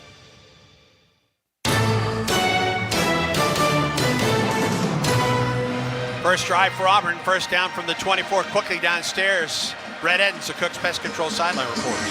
Yeah, that timeout was called because the umpire got caught in some of the action and took a pretty hard shot to the head. Had about an 1.5-inch gash on the side of his head. Team doctor Michael Goodluck took care of him, got him patched up, and he's back out there. We're ready to go again. That's Brent Sowell, the umpire that took that hit.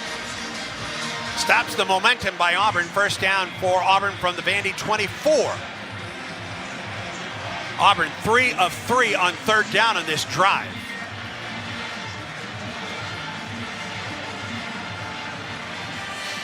Quick hitters early on, one of the big themes so far for the Tigers. Jason? Right, yes, and that's the thing, right? You talk about your first 15 plays, you script. But I'm telling you, Ashton Daniels is making quick decisions with the football as well. You see the receivers making quick decisions against zone or where to sit down at, and they're not holding the ball. And when they do get up in the pocket, he's keeping his eyes downfield. So far, just the one big drop by Malcolm Simmons on the scramble. Barry Thompson wide right. Simmons and Cam Coleman go wide left. Coleman is hooked up with Colby Taylor to the sideline. It's going to be an Ashton Daniels run. And Ashton Daniels using that frame.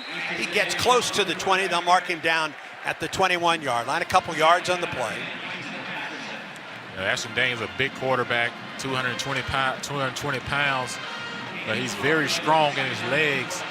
And Howard now joins Thompson wide left. Singleton and Coleman they're wide right. Cobb in motion out of the backfield. Daniels with time to throw, rolls out of the pocket. It's going to run it 25-15 and down near a first down marker. It's going to be very close as Auburn is in the Chick-fil-A red zone for the first time. It is a first down for Auburn at the 14-yard line. Yeah, great decision by Ashton Daniels, but you see what he's doing, Andy. He's moving up in the pocket. Anytime you move up in the pocket, there's better things happen for you because one, you keep your eyes downfield and your arm is a threat. Even if you use that pump action, it'll hold a linebacker or a safety for half a second. First down for the Tigers at the Vanderbilt 14-yard line. Ball at the right hash mark. Daniels play action throws to the end zone. Caught, touchdown! Touchdown Auburn! Eric Singleton Jr. A great play call by the Auburn offense. You get those linebackers and safeties coming up, and you're able to hit Eric Singleton on a slant route. Great catch, great throw, 14-yard pass completion for the touchdown.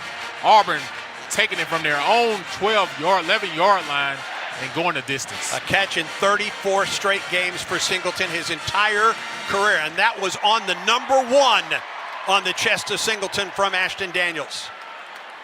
And out for the extra point is Alex McPherson. The holder, Hudson Cock. Reed Hughes will snap it. Kicking out of the sunshine into the shadows. The kick is on the way, and the kick is good. After Auburn's defense holds, the offense drives the field. 75-yard drive, and the Tigers are on the board. Register your child ages 5 to 12 for the Auburn Tigers Kickoff Kid Contest from Berkshire Hathaway Home Services. Winners will see the kickoff from the sideline at Pat Dye Field, plus receive 4 game tickets, pregame VIP hospitality, a t-shirt, and video board recognition. Enter at auburnKickoffKid.com. 5:45 to go in the first quarter. Auburn 7, Vanderbilt nothing. And this is the Auburn Sports Network. Live Sports Radio, bringing you inside Neville Arena for all the action of men's and women's basketball game day with no delay. Every dunk, block shot, and steal, plus all the analysis from our Hall of Fame coaches, all with no delay. $25 new or $10 to reprogram the one you already have. Also, use it for every broadcast of home baseball and softball games this spring, all with no delay. With Live Sports Radio, presented by Alpha Insurance. When you have the right team behind you, it's easy to play with confidence. The same is true when it comes to your health.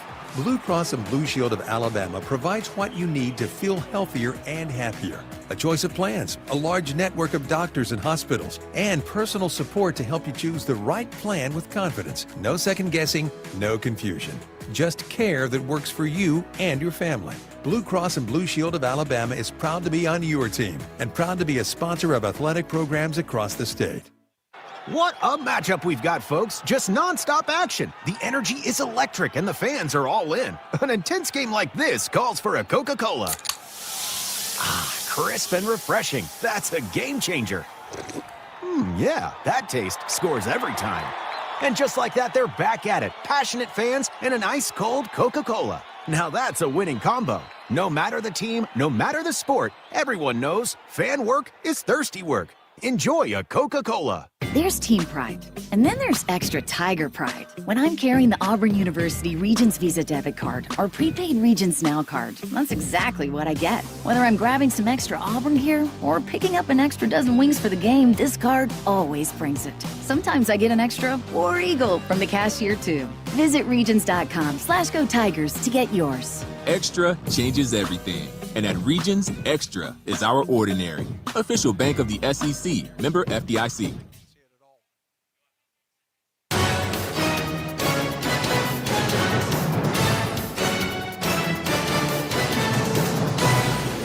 South John Deere drive summary for Auburn. Tigers go 89 yards in 13th place, 5 minutes and 30 seconds.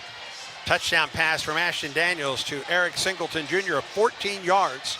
Daniels 5 of 6 on that drive for 81 yards and a touchdown. Auburn 3 of 3 on third down, 8, 19, and 6 yards. Sun South John Deere, preferred tractor of the Tigers. Find your local dealer at sunsouth.com. Richardson to take this kickoff for Cotter Gibbs. And it's a boomer. It's 5 yards deep in the end zone, and Vandy will have 1st and 10 at its 25-yard line. Auburn now has scored on its first drive in 4 of the last 5 games. Got to add to that here, Jason. Got to play the good defense and add to those drives. Right, you got to continue to keep being aggressive. That's what Coach Durkin talked about coming into this ball game, is he wanted to be aggressive in all phases of the game. And right now you see these guys playing with a little bit more juice and intensity than we saw a week ago. Cedric Alexander Jr. out of Austin, Texas, the tailback to the left of Pavia. Ball between the hashes, double wide receivers right and short left. Man comes in motion across the set. That is Hoskins. Pavia to throw with some time, lots of time, throws it. Hoskins has it at the 28, moves forward up the sideline and goes out of bounds near the 36-yard line, and that's a first down. Anquan Fagans, new boy, the freshman out of Alabaster, Alabama, with the stop, but 11 yards and a first down, 12 yards and a first down for Vandy. Yeah, they had a lot of time on that first down play. Hoskins right outside of Chicago, Lake Forest, Illinois. First down to the 37-yard line for the Commodores. Ball at the right hash mark.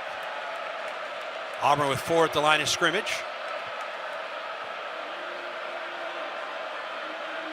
Long count for Pavia. Play clock at 4. 2 as the ball is snapped. Pavia is going to run it off the left side. Pavia close to the 40.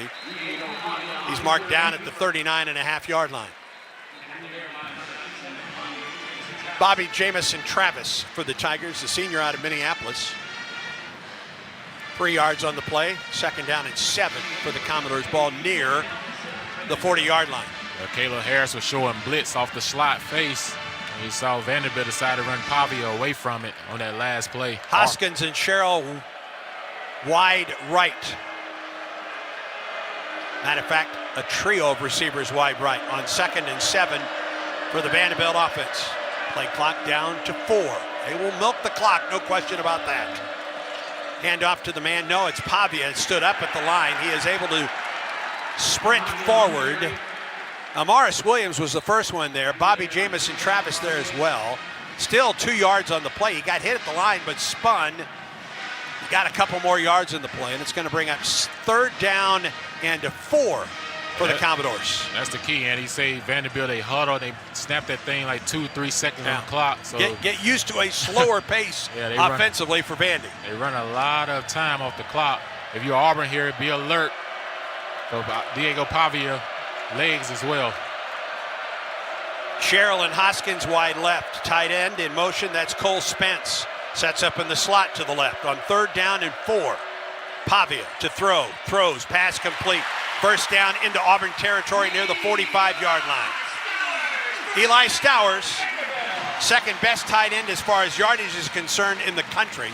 Taken out of bounds by Kinsley Lador-Faustin for the Tigers. Yeah, they ran a stick concept on offense where it was showing like they was in bunch, but they had 2 tight ends out in that ball game, Cole Spence and Eli Stowers. So Spence ran a quick stop route inside, which almost set a pick, which opened up Stowers in the flat for a 1st down. Alexander in the pistol behind Pavia. Young to his left. Sherrill walking in motion, handoff, big hole off the left side. Alexander inside the Auburn 40, down to a 1st down at the Auburn 36. Rayshawn Pleasant had to lower the head that time and make the stop, but it's a 1st down for Vanderbilt. Yeah, Rayshawn Pleasant coming over from that corner position, met Alexander out in open space. Alexander's a tough runner, 78 carries coming into this ball game for 389 yards and 6 touchdowns on the ground. At the Auburn 36. Ball just inside the left hash mark. Both tailbacks out there, Young and Alexander, and they surround Pavia to his right and to his left. Play clock at 1. There's the snap. Handoff, tailback, near side, trying to get to the corner, does. 30 and down to the 25-yard line. That's A.J. Newberry. Fagans with the stop. Fagan with the stop, and right now Malik Blockton is down on the ground, holding his left shoulder. Sophomore from Pike Road, Alabama. And Auburn's medical crew is out to tend to the sophomore at 6'3", 200 or 300 pounds at East Alabama Health's Spencer Cancer Center. They help patients tackle a cancer diagnosis with high-quality care provided by a team of expert cancer specialists. East Alabama Health, official partner of the Auburn Tigers. We'll give you an update on Malik Blockton when we come back. Auburn leads 7-0. Vanderbilt on the move with 1:53 to go in the 1st quarter. Auburn football continues in a moment. Let me tell you about this new Pretzel Cheddar Club. Hey, I'm Carlos. And I'm Ebony. And a little thing we love about the Chick-fil-A Pretzel Cheddar Club is the tangy Dijon with the pretzel bun. It takes it to a whole nother level. It goes perfectly with the chicken and the cheddar cheese and the bacon. Man, you know how much you love bacon. And I love the different varieties. Grilled, spicy, original. It gets you nice and excited for fall. Order the Pretzel Cheddar Club with Cherry Berry and Sprite for a limited time on the Chick-fil-A app. Real guests paid for their testimonials. Throw a flag before ants, termites, and other pests invade your home by calling Cook's Pest Control. Cook's proven pest control methods and superior termite control system protect your home from unwanted pests and are backed by a 110% satisfaction guarantee. Make the right call and call the South's most trusted name in pest control for a free inspection. Cook's Pest Control. Looky, looky, looky, here comes Cookie, Cook's Pest Control. Hey Auburn fans, if you're a nursing mother, wounded veteran, special needs family, or caring for an elderly loved one, Snazzy is here to support you. This season, snag free parking passes for select families at Jordan-Hare Stadium. Plus, Snazzy gives away a VIP package every home game. Nominate someone in these groups at snazzy.org. Everything Snazzy does is thanks to Carrier, the inventors of modern air conditioning. Head to snazzy.org now to learn more and apply. Snazzy, accessibility for all. Families all across Alabama rely on natural gas from Spire to cook food and warm water, even when the power's out. Because let's face it, weather is unpredictable. Your energy shouldn't be. And now, when you switch to natural gas, you can save up to $800 with rebates from Spire. Find more information about savings and financing at spireenergy.com/War Eagle. This is Auburn football. Back to more of the Tigers against the Commodores in Nashville. Blake Blockton walked off the field under his own power. It appeared to be his left shoulder and immediately went to the injury tent down on the Auburn bench. CB&S Bank has a long history of stability, and just like Auburn University, they have a legacy of serving their community's needs for generations. 7-0 Auburn leads in 1:53 to go in the first half. Commodores need to get their cheerleaders off the field as they open up. First down and 10 at the Auburn 25-yard line. Ball at the right hash. Pavia with Newberry to his right. Newberry, 6'1", 200-pound junior from Grand Prairie, Texas. Pair of receivers, wide left, that's the Auburn boundary. One comes in motion near side, that's Hoskins. And a timeout called by Kyle Olson, the referee. I think it's something on the field to the boundary of the Vanderbilt. The injured player was number 47. He must remain out of the game for one play. I don't know if Auburn was trying to get him back on the field. I think he's still in the injury tent. I think they got Bobby Jamis' number, 97. They couldn't tell it was a 4. Okay, that would make some sense. All right, first down from the Auburn 25. Newberry to Pavia's right. Snap, Pavia drops to throw with some time. Throws, pass is caught at the 20-yard line and dropped by Eli Stowers. Defended on the play, and nicely so by DeMarcus Riddick. Really nice job. Auburn playing man coverage on that play. Lined up in five down D linemen. And they were trying to run the crossers. And Riddick did a nice job of reaching his hand out there, getting that ball out. He comes out for the Tigers. And Sylvester Smith checks in, an extra defensive back for the Tigers on 2nd and 10 from the Auburn 25. Pavia wants to run it. Pavia eludes 3 men. He's at the 20. Inside the 20 to the 17-yard line. Auburn had a shot at Pavia in the backfield. Yeah, 3 people ran by him. Yeah, Xavier Atkins was the first one. You had 3 chances to get him in the backfield. Looking at this, Hardy missed him and Xavier Atkins missed him. Melendez and Fagan's able to get him on the ground, making a 3rd and 2 in the red zone territory. 8 yards on the gain by Pavia. 3rd and 2 from the Auburn 17.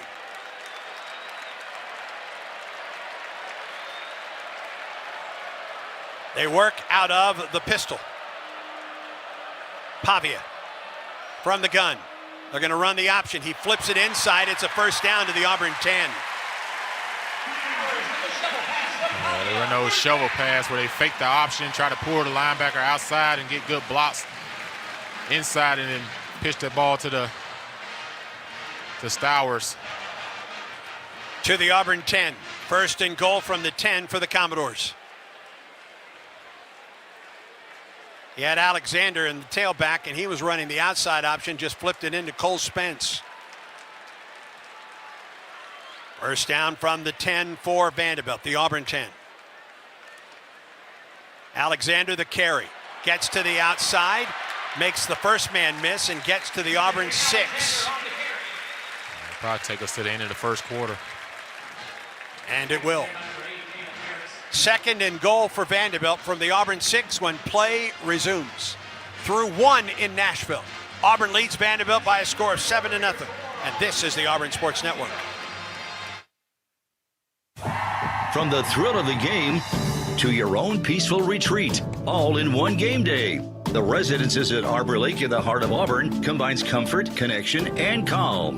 A short drive from the stadium and AU campus, the Residences at Arbor Lake is a 35-acre escape with stocked fishing lake and private balcony for each unit in the 55-plus apartment community, locally owned and operated. Discover your quiet place. The Residences at Arbor Lake. War Eagle. Keeping your money in a traditional savings account is like using the Yellow Pages instead of Google. Outdated and slow. Skip the small, slow returns and put your money to work with the Max Elevate Money Market. You get all the same security of a savings account, plus the ability to earn even more on your money. Get started at mymax.com/elevate or call us at 260-2600. Certain restrictions apply. Federally insured by NCUA. Summer's here and the open road is calling.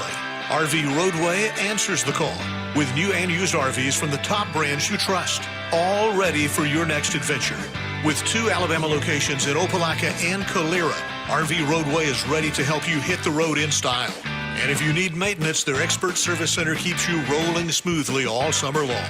Start your journey at RVRoadway.com. RV Roadway, where we sell RVs for less.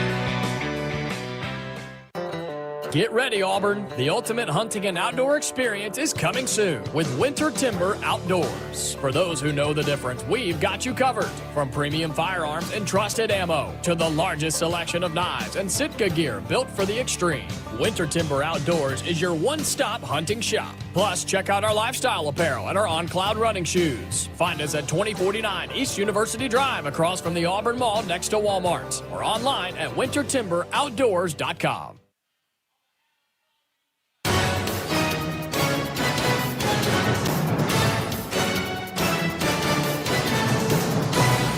Through one quarter in Nashville, Auburn leads Vanderbilt 7-0. Commodores on the doorstep, second and goal at the Tigers' 6-yard line. It's their second possession of the game. Auburn had just one possession in the first quarter, but it was a fruitful one. The Tigers ran 13 plays. They ticked off 99 yards. There was a 10-yard penalty, so it was an 89-yard drive, but 99 yards of offense, 13 plays, 7.5 yards of play for Auburn. Vanderbilt with 96 yards. They've been a little more balanced. Most of Auburn's have come through the air. Vanderbilt 42 on the ground, 54 through the air. Both teams with 6 first downs. Vanderbilt has held the ball 9.5 minutes. Auburn 5.5. Again, this is Vanderbilt's second possession of the game. Auburn's second possession will follow whatever happens after this drive. Commodores have it second down, goal to go from the Auburn 6-yard line as we start the second quarter. Voice of the Tigers, Andy Burcham, Jason Campbell, take you through the second. Great things are possible when you have the power, performance, and smart features of a Ford F-150, the official truck of the Auburn Tigers. Greatness starts at your local Ford dealer. Now, Auburn got to do a better job of setting the edge defensively. They're in position, but you get yourself caught inside, and there's no one outside to hold containment. Got to do a better job here of keeping those guys contained inside. Alexander is the tailback to the right of Pavia as Vanderbilt opens the second quarter. Second and goal from the Auburn 6 at the right hash mark. A trio of receivers to the wide side of the field.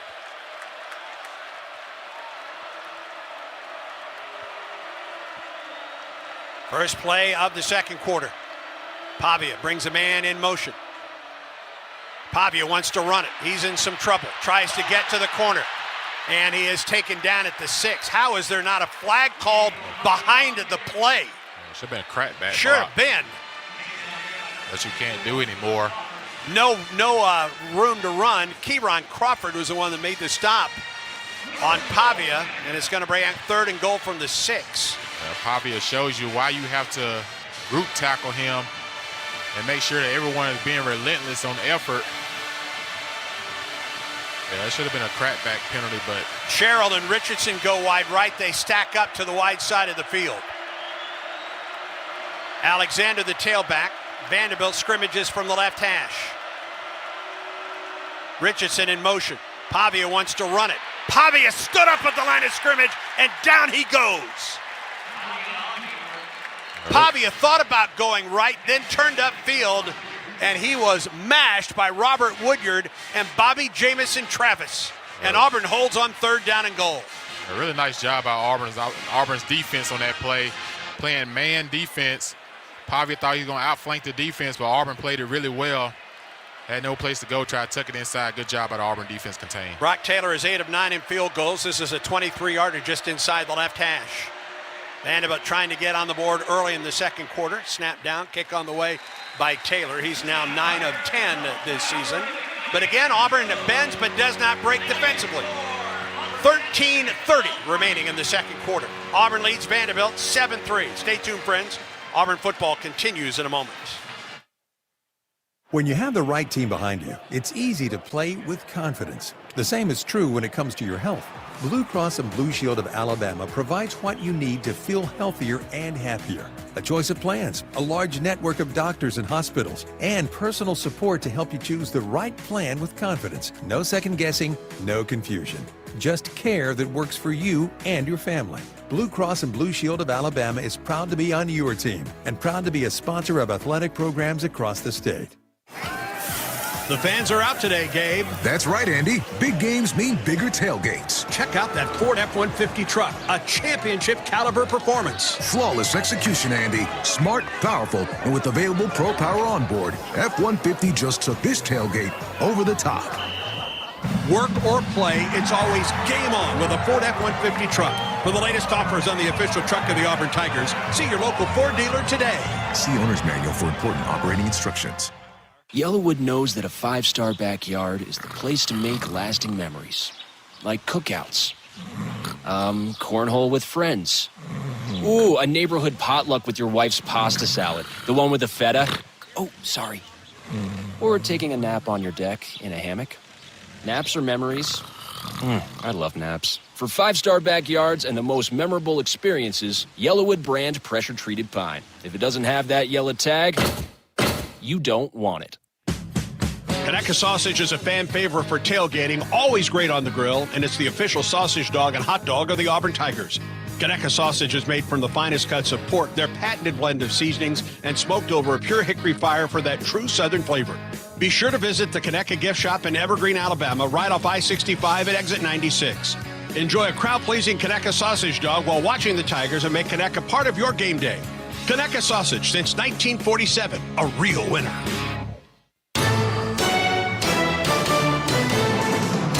Commodores go 70 yards, 13 plays, 7 minutes and 15 seconds. 7-3 Auburn. Send it downstairs. Brett Edens with the Cook's Pest Control sideline report. Quick injury update. Malik Blockton came off with a left shoulder injury. He's very likely to go back in.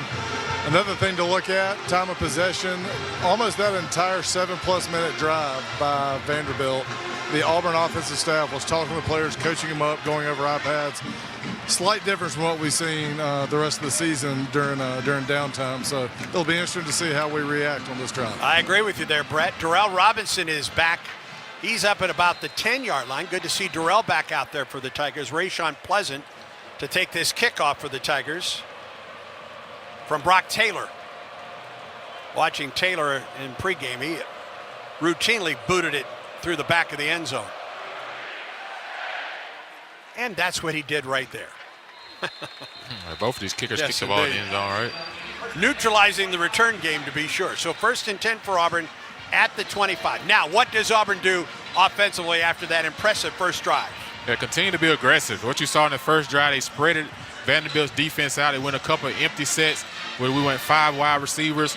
And what you do against that, if they blitz, you was able to hit the slip screen for a big play. If they don't blitz, you're able to find an open area in the zone with these receivers and keep running the ball with your quarterback and running back. A trio of receivers go wide right for Auburn, a single man in left. Now Singleton goes in motion. A play-action throw, nope, not a throw by Ashton Daniels, and he stood up at the line of scrimmage. Tried to get to the left sideline, and then Brian Longwell, the junior from here in Nashville, made the stop. Yeah, they was trying to fake the ball inside the Cobb and throw a little flip pass to the flat, defended well by Vandy. 2nd down and 10 for Auburn at the 25. Play action, quick throw, pass complete. Malcolm Simmons, first down across the 40-yard line. Excuse me, that's Singleton, out to the 42. Yeah, really good job of Ashton Daniels getting rid of that ball so quickly because the defender came unblocked for a gain of 17 yards, pitch and catch. First down for the Tigers, out to the 42-yard line. Cobb goes in motion out of the backfield. Daniels pressured, rolls. He can run it. He can run forever. He's across the 50 and out of bounds to the Vanderbilt 45-yard line and an Auburn first down. Yeah, Vanderbilt defense on that play playing man coverage. All slid inside, lost containment. Ashton Daniels able to get outside and get a gain of 13 yards on that scramble. To the Vanderbilt 45-yard line.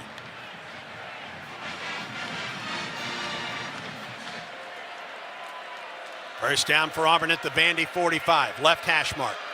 Preston Howard sets up outside the right tackle for the Tigers. They bring a blitz off the edge. Handoff goes to Cobb, and he gets about 3 yards on the play. Randon Fontenette made the stop. Cobb following Murphy at center and Wright and Dylan Wade at guards. Yeah, Vanderbilt tried to bring a blitz. Good job of Cobb hitting it inside. 2nd and 7 for the Tigers. Quick snap. Daniels looks right, now across the middle. Pass is caught. Cam Coleman with the catch for the Tigers down to the 27-yard line.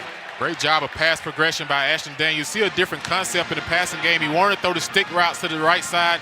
Was covered, brought his eyes back left. Cam Coleman on the dig route for a gain of 15 yards. 7 of 8 for 113 yards for Ashton Daniels, his start to this one right now. Yeah, we went through for 108 yards a week ago. In the entire ball game, already at 113 early in this ball game. First down from the Vanderbilt 27-yard line. Trips go wide right for the Tigers. Cobb to the right of Daniels from the left hash mark. Daniels rolls to his right and throws it. Cobb has it. Cobb at the 20, down the sideline, and wrangled out of bounds at the 11.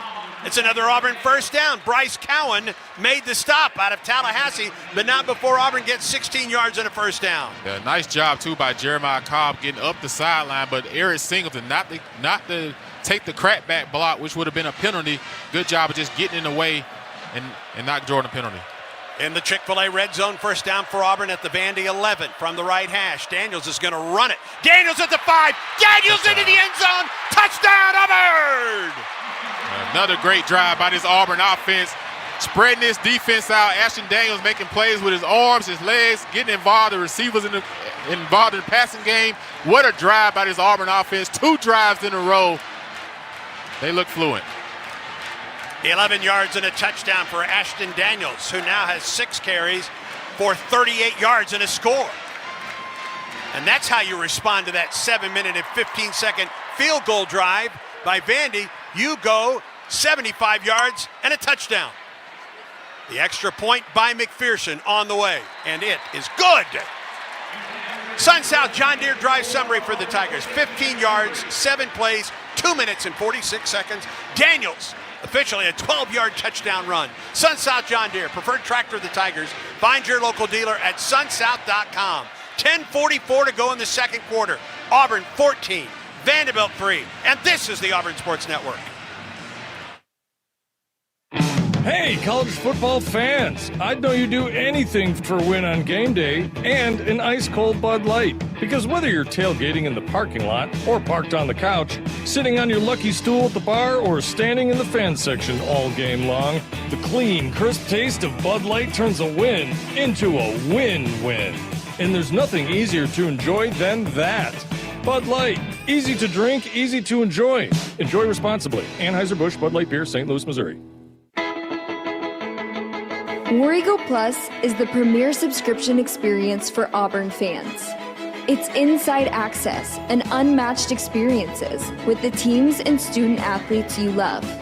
Subscriptions are available at 6 pricing levels, each unlocking access to deeper experiences and providing greater impact for Auburn student athletes. Members receive discounted concessions at all home athletic events, VIP experiences, team store credit, priority entry to select athletic events, monthly giveaways, plus access to the War Eagle Plus content network. Heisman level members or above will also now receive 1 Tigers Unlimited Foundation priority point for every $1 contributed through their War Eagle Plus subscription. Explore the site and join today. auburntigers.com/War Eagle Plus.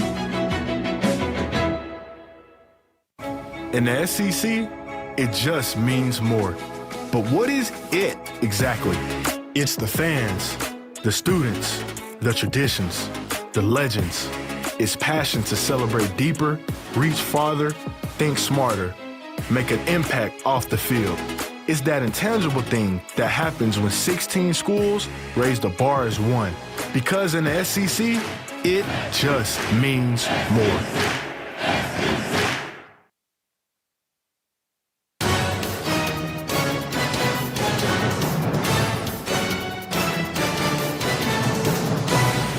Of Auburn's 7 plays on that 75-yard drive, the Tigers had yardage of 17 yards, 13 yards, 15 yards, 16 yards, and 11 yards. Those chunks on that drive for Auburn. Auburn University isn't just home to the best athletics program in the nation, also home to the best student-centered engineering experience in America. And that's not just a slogan, it's a promise. Find your future at the Samuel Ginn College of Engineering. Visit eng.auburn.edu. A block by Jeremiah Wright in that last quarterback draw. Connor Gibbs will kick it off. Richardson is deep, and this is returnable for Richardson at the 3, up the middle of the field. 15 and driven down at the 20. Great pursuit by Auburn, and they give him the 21-yard line. Great job, Faustin, Jones. Man, those guys hustling downfield. Basically tackling where he would have got the ball as a touchback. Really good pursuit by the special teams play on that one. Third time in Ashton Daniels' career with a touchdown pass and a touchdown run in his career, and he's done that on the first 2 drives of today's game. 14-3 Auburn, 10:37 to go in the first half. Malik Blockton back on the field. That's good to see for Auburn. Injured shoulder on that drive by Vanderbilt to get the field goal. First down for the Commodores at the 21. The Auburn defensive line shifts right. Pavia to throw across the middle. Pass is complete, and it's going to be about 7 yards on the play. Pavia throwing across the middle to Eli Stowers out of Denton, Texas. Started at Texas A&M, then with New Mexico State, and came to Vanderbilt with Pavia and a host of others from New Mexico State. See, Vanderbilt loves this 2 tight end set, playing with 2 tight ends, Eli Stowers and Cole Pence. Spence both in the ball game, and then 2 receivers. 2nd and 3 for Vanderbilt from the 28. Ball at the left hash. Pavia from the gun, play clock at 7. There's the snap. Pavia is going to run it off left tackle. Pavia gets maybe a yard, and that's it. Good pursuit by the Tigers on the elusive Diego Pavia. Xavier Atkins. They're going to bring up a 3rd and 2. Not the last time we're going to call Xavier Atkins going after Diego Pavia today. And I don't mean that in a derogatory manner. You're going to see 17 isolate on number 2 a lot today. Here's 3rd down for the Commodores. 3rd and 2. Commodores going 3 receivers in this set. And you see Auburn go nickel. 3 tailbacks surround the quarterback on 3rd and 2. He has some options, doesn't he? That's an old wishbone and shotgun. Down to 2 on the play clock. Handoff. First tailback, and he's got the first down. He needed 2 yards. He got 3 out to the Auburn 32-yard line. It was Cedric Alexander on the carry. Bobby Jameis and Morris Williams in on the tackle. Commodores bring one of those tailbacks off the field. That's A.J. Newberry. And a new set of downs for the Commodores. Stowers, the widest to the left near the Vanderbilt boundary. Single receiver, wide right. That's the Auburn sideline. First down from the 32 for the Commodores. Stowers, a couple steps. Play action by Pavia, gets blushed out of the pocket. He's in some trouble.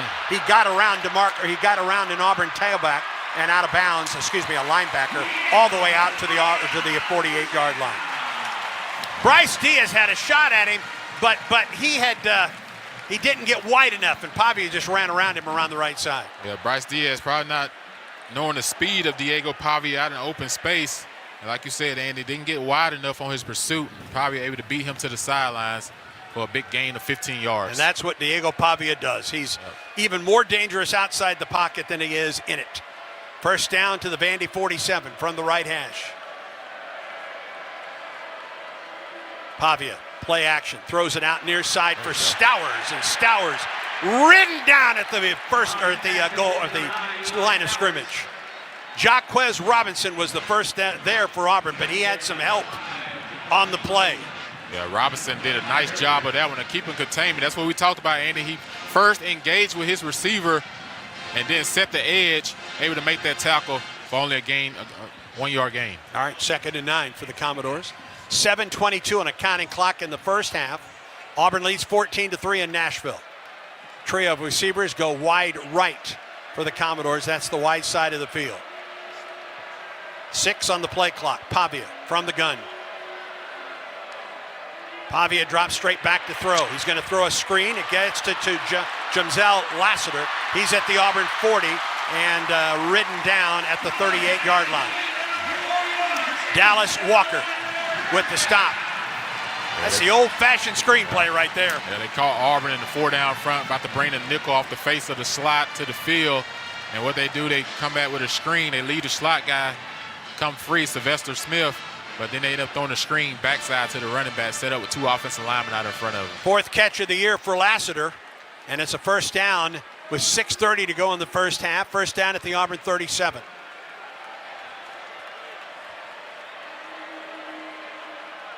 Young, the tailback in the pistol from the left hash.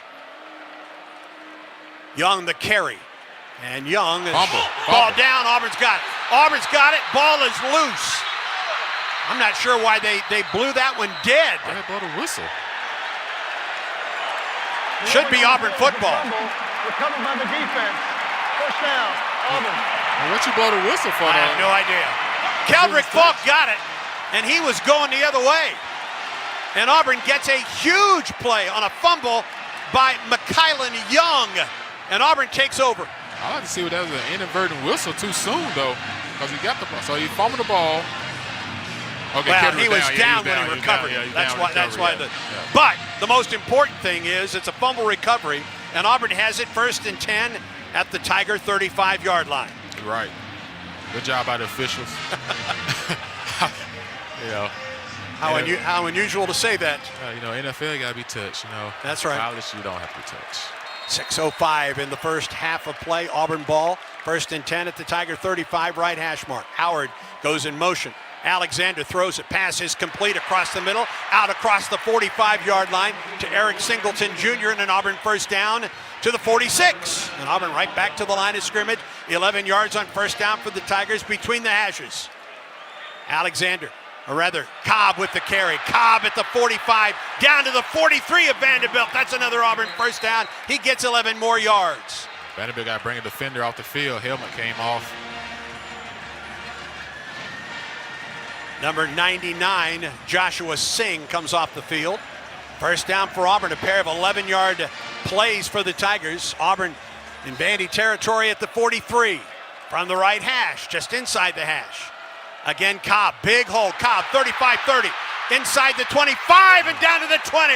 Oh, he was one more tackle away from going the distance. Auburn 1st and 10 at the 20 after 23 yards by number 23 for the Tigers. Man, nice block by Jeremiah Wright and Too Tall Miller on the right side of that offensive line. Two guys that played a lot together last season. First down in the Chick-fil-A red zone for the Tigers. From the right hash mark, 3 receivers wide left. Singleton, Howard, and Cam Coleman. With Thompson wide right along with Cobb in the slot. The snap. He's in some trouble. Gets away from trouble. Play action, and he's going to lose maybe a half yard in the play. Not a lot of room to run for Ashton Daniels. Yeah, try to move up in the pocket on that one. Just well defended by Vanderbilt's defense. See if Auburn try to get the ball back outside. Auburn will make a substitution, bring Tate Johnson in to block at tight end. Send Perry Thompson to the sideline for Auburn. Ball at the right hash. Singleton wide right. Coleman wide left. Got 2 tight ends set. Cam Coleman one-on-one. See if they try to take advantage up top. Ashton Daniels from the right hash mark. Play action, looks the other way, gets the ball to Singleton. Singleton wrapped up at the 16-yard line and thrown backwards, but they'll give him the 16. Martell Height, a true two-way player for Vanderbilt, as wide receiver and cornerback on the stop. All right, let's see if Coleman stays wide left. He will. And does he get single coverage out there? Yeah, Vanderbilt may try to play the sticks on this one, so you have to see.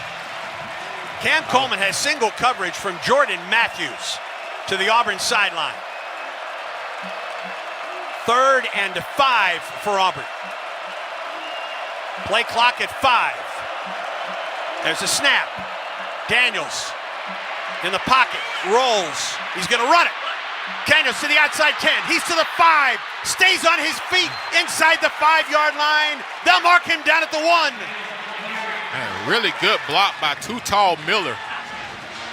As well, a gain and a scramble of 15 yards by Ashton Daniels on that play. Good job by the offensive lineman of not giving up, looking downfield, making sure that Ashton was not going to throw the ball, decided to run. Too Tall Miller looked up the first guy he saw.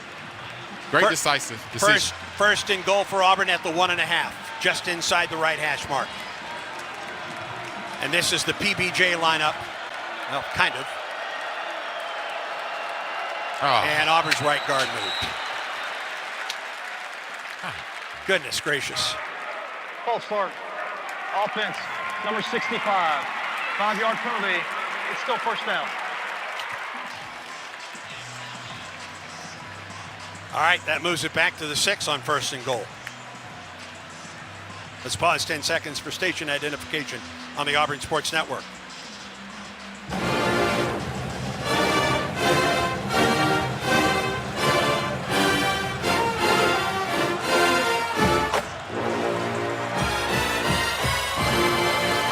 First down for Auburn, first and goal from the 6. Thompson goes in motion. Ball from the right hash mark for the Tigers. Daniels with Cobb to his left.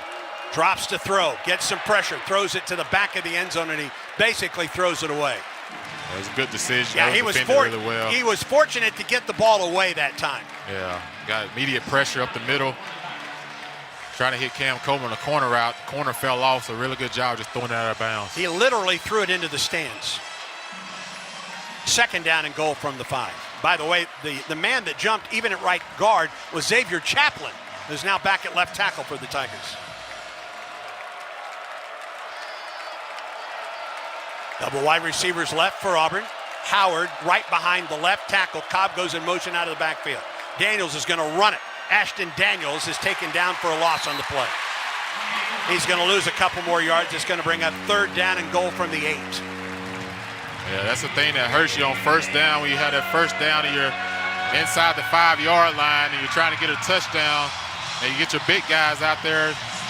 But also you get a false start that sets you behind the line of scrimmage. Auburn takes a timeout. We're going to come up on the 2-minute timeout, as a matter of fact. Third and goal from the 8 when play resumes. Auburn 14, Vanderbilt 3. And Auburn football continues in a moment. When we say we're an everything school, we mean it. Auburn University isn't just home to the best athletics program in the nation. It's also home to the best student-centered engineering experience in America. And that's not just a slogan, it's a promise. The Samuel Ginn College of Engineering ranks as the top engineering college in the state of Alabama, while also ranking as one of the best public engineering colleges in the nation. Tomorrow's leaders, innovators, and world changers begin at the Ginn College of Engineering. Visit today, eng.auburn.edu. From birth to age 5, your child's brain is growing faster than ever. And guess what? You are your child's first teacher. Talking, singing, playing, and reading every day helps your child learn and thrive. Singing boosts memory. Playing builds problem-solving skills. Reading grows vocabulary. Talking teaches communication. Start strong because these early years matter the most. For tips and tools, visit the Alabama Department of Early Childhood Education at children.alabama.gov. Alabama's children deserve a strong start. You work hard to keep your car running and your home safe, so it only makes sense to keep them protected with a company that has your interest at the heart of what they do. That's why turning to Country Financial for your car and home insurance is an easy choice. Country Financial has been providing insurance and protecting families like yours for 100 years. That's the kind of stability you can trust. Our dedicated reps live and work in your communities and are ready to connect you to get you the insurance that fits your needs. Get more from your car and home insurance at countryfinancial.com. At East Alabama Health, our team of employees and physicians is ranked among the best season after season. In the past year alone, Becker's has named us one of the top 150 places to work in healthcare. Newsweek has called us the best in-state hospital. And for the second year in a row, Newsweek also named us as one of America's best maternity hospitals. But you know what makes us most proud at East Alabama Health? Is being an official partner of the Auburn Tigers. Join our winning team today at eastalabamahealth.org. This is Auburn football. Back to more of the Tigers against the Commodores in Nashville. Auburn has run 28 plays in this first half for an average of 8.4 yards. This 3rd and goal comes from the 8 after the 2-minute timeout. Auburn leads it by a score of 14-3. Yeah, like I said, everything, when we're on schedule, we're pretty good. And now, say we get that first false start, and now you're back in a 3rd and goal situation from the 8-yard line. So look to see if Auburn try to hit something down the middle or try to create a one-on-one matchup outside with Cam Coleman, maybe try to throw a back shoulder throw if you get single coverage. This drive has gone backward after the jump by Chaplin, and then Auburn lost another 2 yards. So it's 3rd and goal from the 8. Daniels having to cover up his ears to get the call from the sideline as Auburn works from the huddle. I think it's more from the sound system than it is the crowd. There's a lot of sound here right now. And that Auburn group couldn't get a whole lot closer in the huddle. Coleman, Singleton wide left. Howard just outside the left tackle.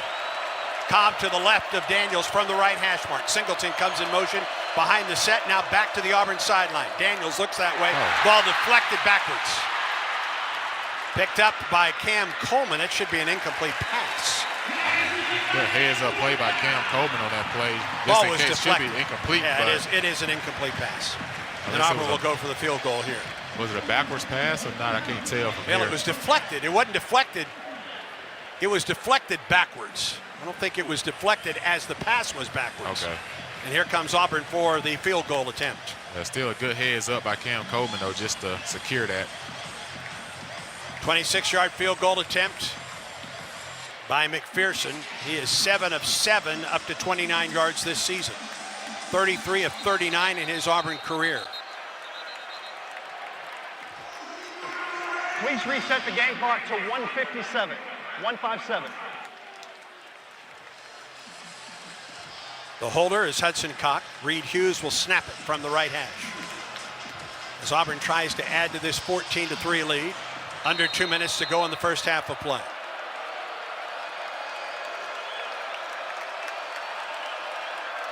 From 26 yards, kick on the way. Kick is good by Alex McPherson. And Auburn has scored on every drive. All 3 drives today, at least 7 plays. That gives Auburn 23 times this season where Auburn has driven at least 7 plays or 60 or more yards for a score, and they do so right there. And with 1:52 now to go in the first half, after Auburn goes 57 yards, 10 plays, 4 minutes and 13 seconds, thanks to the fumble recovery by Auburn, the Tigers cap it off with a McPherson 26-yard field goal, and Auburn leads Vanderbilt 17-3 with 1:52 to go in the first half of play. Let's pause. This is the Auburn Sports Network. Hey Auburn fans, if you're a nursing mother, wounded veteran, special needs family, or caring for an elderly loved one, Snazzy is here to support you. This season, snag free parking passes for select families at Jordan-Hare Stadium. Plus, Snazzy gives away a VIP package every home game. Nominate someone in these groups at snazzy.org. Everything Snazzy does is thanks to Carrier, the inventors of modern air conditioning. Head to snazzy.org now to learn more and apply. Snazzy, accessibility for all. War Eagle Plus is the premier subscription experience for Auburn fans. Memberships start at just $14.99 per month. Members receive discounted concessions at all home athletic events, VIP experiences, team store credit, priority entry to select athletic events, monthly giveaways, plus access to the War Eagle Plus content network, featuring brand new video content, including original, never-before-seen, behind-the-scenes access, off-the-field storytelling, special series like Earn the Stripe, Auburn All Access, and The Flight. Heisman-level members or above will also now receive one Tigers Unlimited Foundation priority point for every $1 contributed through their War Eagle Plus subscription. Your favorite athletes, exclusive interviews, archival footage, iconic moments, and so much more. Explore the site and join today. AuburnTigers.com/WarEaglePlus. Welcome back to You Did a Thing, the only game show that rewards tiny victories with the new Frosted Berry Whataburger from Whataburger. Today's contestant is being challenged to spell his niece's name. He's writing to Haley on the gift, and he spelled it with an E-I-G-H. That's correct. You've earned a new Frosted Berry Whataburger with blueberry bursties, topped with sweet cold whip. Also enjoy prickly pear raspberry for a limited time.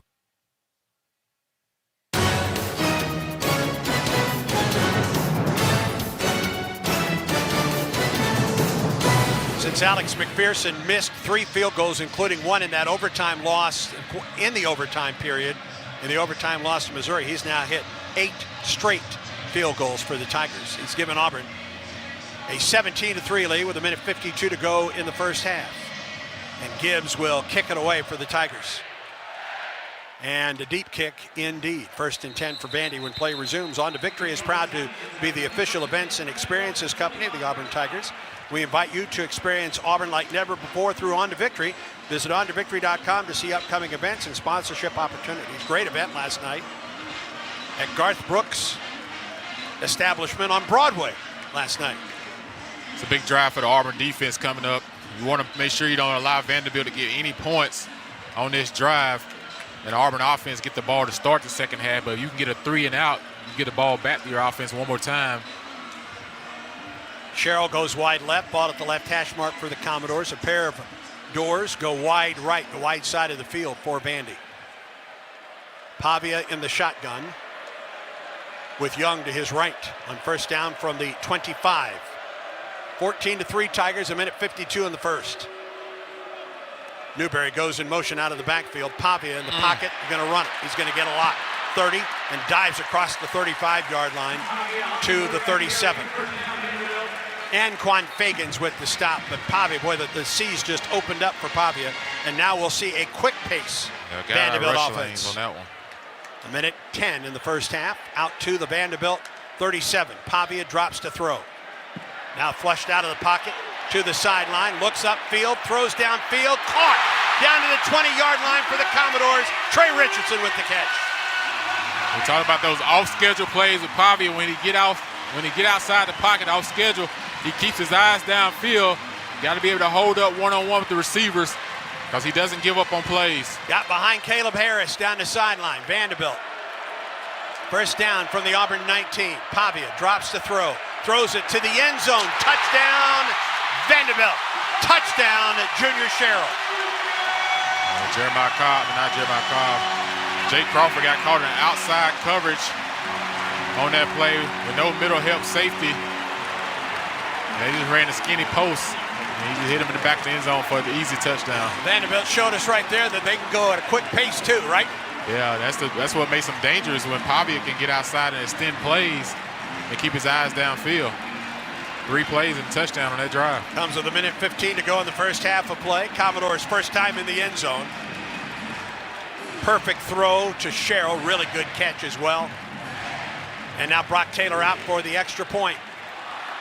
Trying to make it a 17-10 game. Nick Haberer is the holder. Kick on the way by Taylor. He is now 40 of 41 this season in extra points. Well, he gives Auburn a little time here with 1:15 to go in the first half of play. Yeah, you get Auburn 1:15 with 3 timeouts. That's the key. You got 3 timeouts. The clock stops on 1st down for a short period of time, then it starts back. But the key thing is 3 timeouts. If the ball goes in the end zone, if you're Auburn, just say take the touchback so you can at least start out on 20. It's Rayshon Pleasant back there. Darrell Robinson is the up man for Auburn at the 10. And Brock Taylor will just try and put this one in the end zone. You can almost guarantee it. Commodores go 3 plays, 75 yards in 37 seconds. Pavia to Sherrill. And for Diego Pavia, his 19th touchdown pass of the season.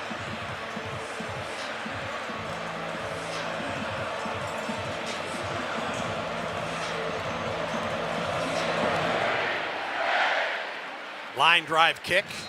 Down the left sideline into the end zone, and Auburn will have 1st and 10 at its 25-yard line.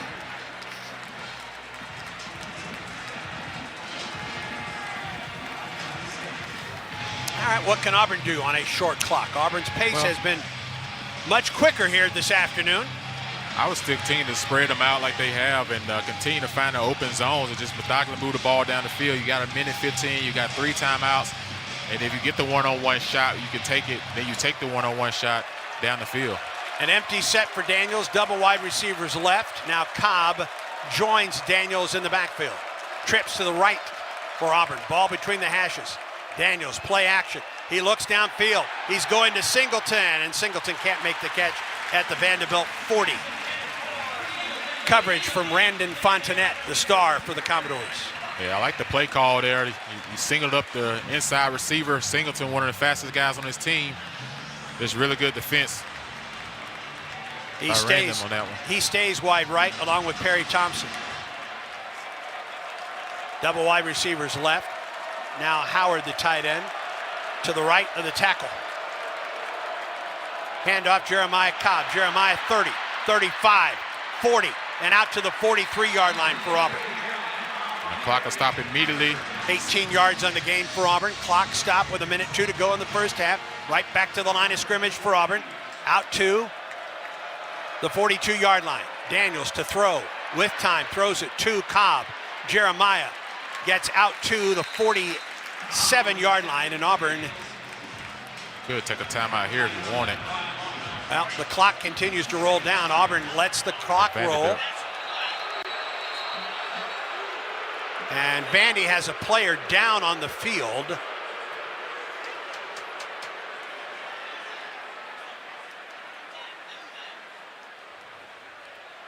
It stops Auburn from running the play. Did he fall before the play began?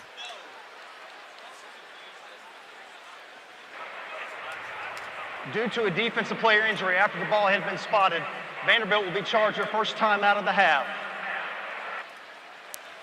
And he is up. So that helps Auburn with that timeout. And we can still keep our 3 timeouts. Now, the injured player is not up. He was getting up, and he stays seated. Okay. It seemed like he was grabbing. I can't tell if it's his knee or.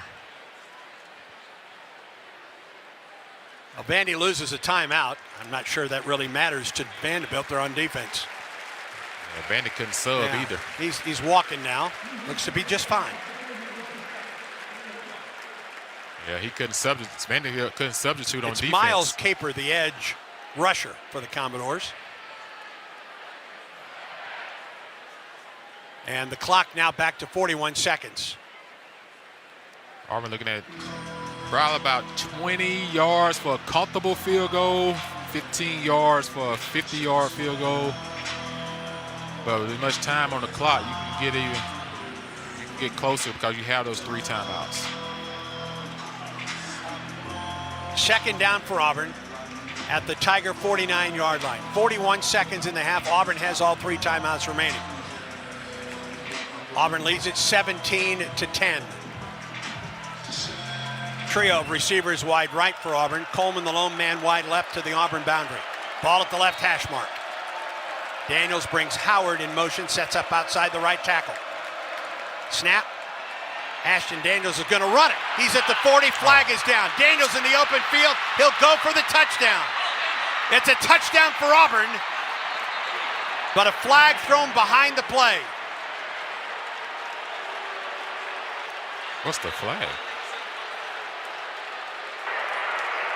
Holding, offense, number 15, 10-yard penalty, still second down. Got Preston Howard. Holding on the tight end. On what would have been a touchdown gallop of 51 yards by Ashton Daniels. We'll get another look at the play. Now, oh my goodness. He does put his arm behind the guy wouldn't even been close. He didn't even try to make a tackle. Well, that's so bad. He didn't even want any parts of the play. Well, he may not, but it's a hold on. There's no question that it's a hold on the Auburn tight end. Preston didn't even have to put his arms around him. Agreed. Second down for Auburn. 2nd and 10 for the Tigers. Daniels. Play action, throws it. Pass is caught. First down to the Vanderbilt 45-yard line to Cam Coleman. Stops the clock, and Auburn calls a timeout. 25 seconds to go in the half. Oh, man, that'll be a big touchdown play. 20-40 won no parts of it. And Preston Howard, you didn't even have to put your arms around and even make it a question. The call was correct. Yeah, right. He wrapped him. Yeah. Wrap him.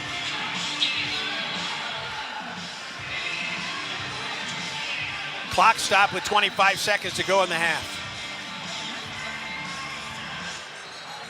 On the day, Ashton Daniels is 12 of 16 for 164 yards. Pavia 9 of 10 for 139 yards.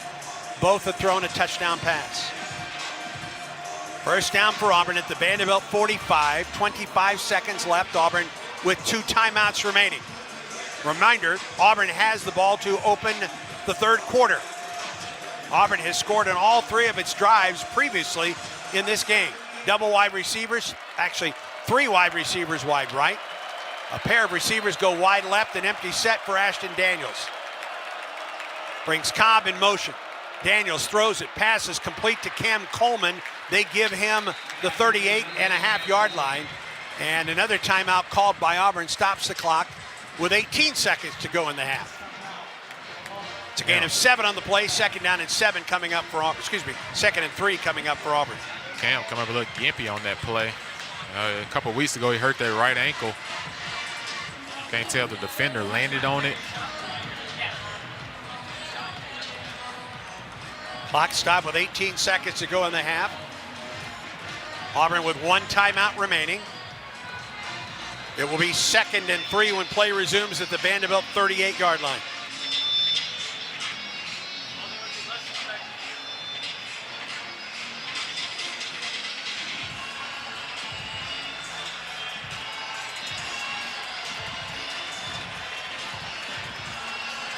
They're going to actually now say 2nd and 4. They moved it back a yard from the 39. Coleman single coverage to the Auburn sideline. Cobb flanks Ashton Daniels. Sends Howard in motion out of the backfield. Daniels in some time, throws, passes complete. Perry Thompson. That's an Auburn first down to the 33-yard line. We'll stop the clock at 12. Auburn right to the line of scrimmage, and he clocks it. Down to 10 on the game clock. Great job of the Auburn offense there, getting set quickly and clocking it. I understand you want to preserve that timeout, try to get a closer field goal. So actually here you may take a shot to the end zone one-on-one if you can get it. If not, you just try and pick up another 5 to 7 yards and make it an easier field goal than what it is now.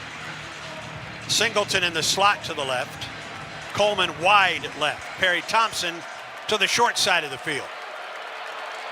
Howard, the tight end, outside the left tackle. Hand off to Cobb. And Jeremiah to the 29-yard line. And Auburn will call its final timeout and set up a field goal attempt. This will be around a 45-yard attempt by Alex McPherson. His longest this season is 47 yards. Ball will be snapped from the 29. Auburn's able to get points here. That would still be a great drive to end the half with getting the ball, carrying the momentum into the locker room, getting the ball to start the second half. Almost was able to have a 50-yard touchdown run by Ashton Daniels, called back because of a holding call against Preston Howard. This will be a 47-yard attempt by Alex McPherson. His longest of the season, a 47-yarder at Arkansas. Hughes will snap it. Cock will hold it from the right hash mark. Auburn tries to put points on the board at the end of the half. McPherson boots it. It has the distance, and it is good from 47 yards. And that ends the first half of play. Great kick, McPherson. And we go down quickly. to Brett Edens, standing with Coach DJ Durkin. Head Coach DJ Durkin, thoughts on the first half? I love how we're playing on offense. We're mixing up the tempos on them, moving the ball, converting on third down, doing a great job. We got to solidify a few things on defense. Expectations for tweaks they're going to make going into the second half. Yeah, no doubt. Hey, this is a really good football team. They're well coached. We got to play a full 60 minutes, so it'll be a dogfight all the way to the end. Yes, sir. War Eagle. Thanks, Coach. Auburn's Sun South John Deere drive summary, 46 yards in 10 plays, a minute 15. The 47-yard field goal by McPherson gives Auburn at the half a 20-10 lead. That's the score. Now we send it to Brad Law with the Truckworks halftime report. Surgical precision on the final drive there for the Tigers. A little over a minute to get points on the board, make it a two-score game. Auburn with nearly 300 yards of offense in the first half. And the Tigers lead 16th-ranked Vanderbilt 20-10. Still a long way to go as the sun prepares to set in Music City. We'll start with a check of the Yellowwood scoreboard. Games in progress now. Texas A&M with a couple of touchdowns in the first half at Missouri. Third-ranked Aggies lead the 22nd-ranked Tigers 14-0. Marcel Reed, 125 yards through the air. He's 15 of 20, so he has been efficient today in that matchup. That's the only other SEC game that's going on at the moment outside the league. Number 9, Oregon leads 20th-ranked Iowa in Iowa City, 12-7. They're just about set to start the second half in the home of the Hawkeyes. In the elsewhere in the Big Ten, it is Wisconsin at home, leading number 23 Washington 3-0. They're early in the second quarter there. In the ACC at the half in Coral Gables, 18th-ranked Miami is shutting out Syracuse 14-0.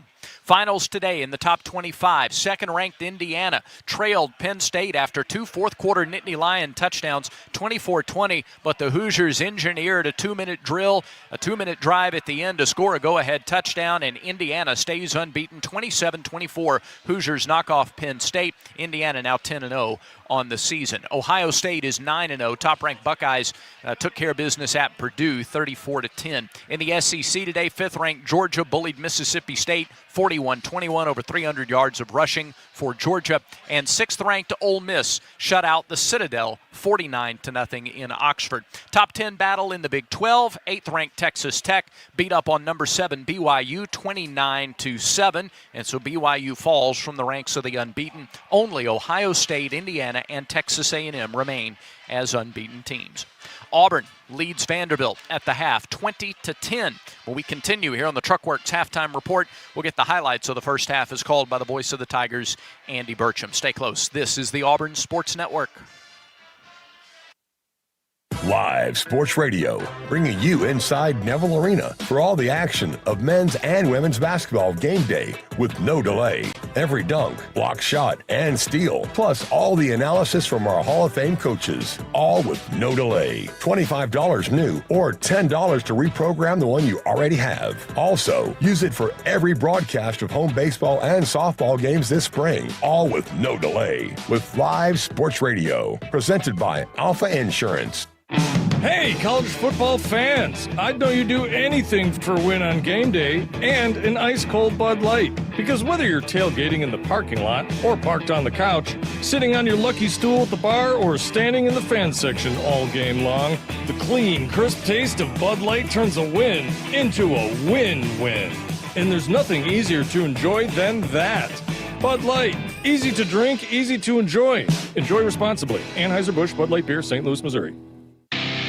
Bill Giants, Alabama is proud to support this broadcast of Auburn football. The state of Alabama has a proud history of building ships for the U.S. Navy, and today it's helping deliver the Navy's next generation vessels. With thousands of jobs and training opportunities open statewide, we're here to connect you with the companies building the fleet. Interested in careers building the next generation of Navy ships right here in our state? Visit BuildGiantsAlabama.com to learn more. You work hard to keep your car running and your home safe, so it only makes sense to keep them protected with a company that has your interest at the heart of what they do. That's why turning to Country Financial for your car and home insurance is an easy choice. Country Financial has been providing insurance and protecting families like yours for 100 years. That's the kind of stability you can trust. Our dedicated reps live and work in your communities and are ready to connect you to get you the insurance that fits your needs. Get more from your car and home insurance at countryfinancial.com.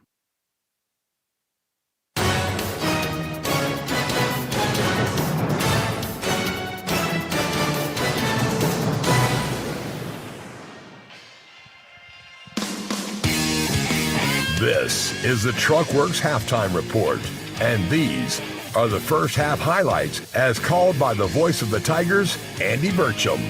Auburn's 292 yards in the first half are the most in an opening half this year, the most in an SEC game in an opening half since 2023, when Auburn had 301 against Mississippi State. Let's tell you how we got there. Tigers won the toss and deferred. Vanderbilt was able to pick up one first down on a 25-yard screen pass, and then the Auburn defense clamped down and forced a punt. Tigers started from their own 11-yard line and immediately began to use tempo up and down the field, no huddle, a 11-yard pass to Eric Singleton. The Tigers were moving the ball slowly but surely, just steadily. And then a holding penalty put the Tigers in a third down and long situation, and Vanderbilt tried to take advantage. Commodores brought the house. Empty set for Daniels. Quick throw out to the right side for Malcolm Simmons. Simmons in the open field, 40. He's at the 45-50. Foot race down the sideline and out of bounds. First down, Auburn. Malcolm Simmons down to the 38-yard line of Vanderbilt.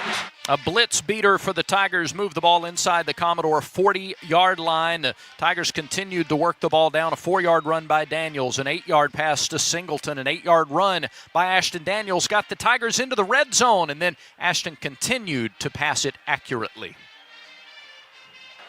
First down for the Tigers at the Vanderbilt 14-yard line. Ball at the right hash mark. Daniels play action throws to the end zone. Caught, touchdown! Touchdown, Auburn! Eric Singleton Jr. A great play call by the Auburn offense. You get those linebackers and safeties coming up, and you're able to hit Eric Singleton on a slant route. Great catch, great throw, 14-yard pass completion for the touchdown. Auburn taking it from their own 12-yard, 11-yard line and going the distance. Just a really efficient first drive again for the Tigers. Fourth time in the last 5 games they've scored a touchdown in the opening possession. 13 plays, 89 yards, 5.5 minutes. Ashton Daniels 5 of 6 for 81 yards on the opening drive, and Auburn led 7-0. Vanderbilt was able to put together a field goal drive on their next possession. It moved us into the second quarter, a 13-play, 70-yard drive that chewed up 7 minutes and 15 seconds. And after the 24-yard field goal, Auburn led 7-3. Tigers answered back quickly, though, starting at their own 25-yard line. It was the drive of the chunk play. On the second play of the possession, a 17-yard catch by Eric Singleton, followed by a 13-yard Ashton Daniels run. 2 plays later, a 15-yard catch by Cam Coleman moved it inside the 30. That was followed immediately by a Jeremiah Cobb 16-yard run, and the Tigers weren't finished running the ball yet. In the Chick-fil-A red zone, first down for Auburn at the Vandy 11 from the right hash. Daniels is going to run it. Daniels at the 5. Daniels into the end zone. Touchdown, Auburn! Quick strikes, 14-3 Auburn after a 7-play, 75-yard touchdown drive. Vanderbilt on its next possession tried to get some things going. A drive starter, a 7-yard pass to Stowers to set up a second down and short. Tigers converted a third and short, and then on the next play, Diego Pavia ran for 15 yards. Moved it out to the Auburn 47-yard line. Then a screen pass of 15 yards worked it inside the Tiger 40. Auburn's defense needed to make a play, and it did.